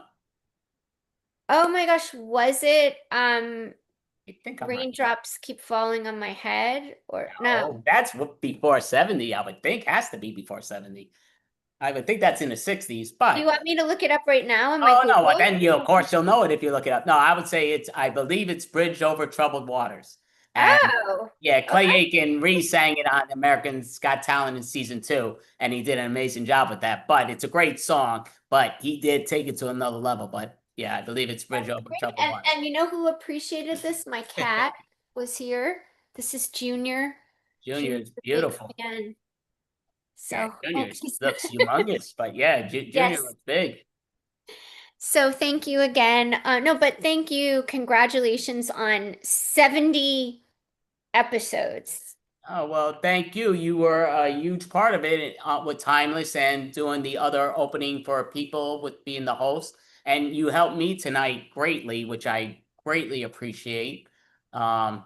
And also, we should acknowledge your past hosts, co-host Mel, and they also contributed to this journey. And yeah, Lina Dunn for the first year I did it by myself, but then year 2, 3, and I think in between 3 and 4 was me and Lina Dunn, and then between 3 and 4 and 5 was Mel Catapult, who did an amazing job. Lina Dunn, who did an amazing job. They both were outstanding. So Robbie really had big shoes to fit. But yeah, no, it was like, oh my gosh. So I was so happy to be included, and thank you for just uniting everyone, like I said, and I think that you will have many, many more episodes, and this was a huge milestone, and just your Fun Humor 7 and 70th Well, you are outstanding. Though, before we go, do you want to say a website so people know to find you when No, you I perform? mean, your I question think they online? know how to. I show up at all these online. If there's online improv, Timeless is there,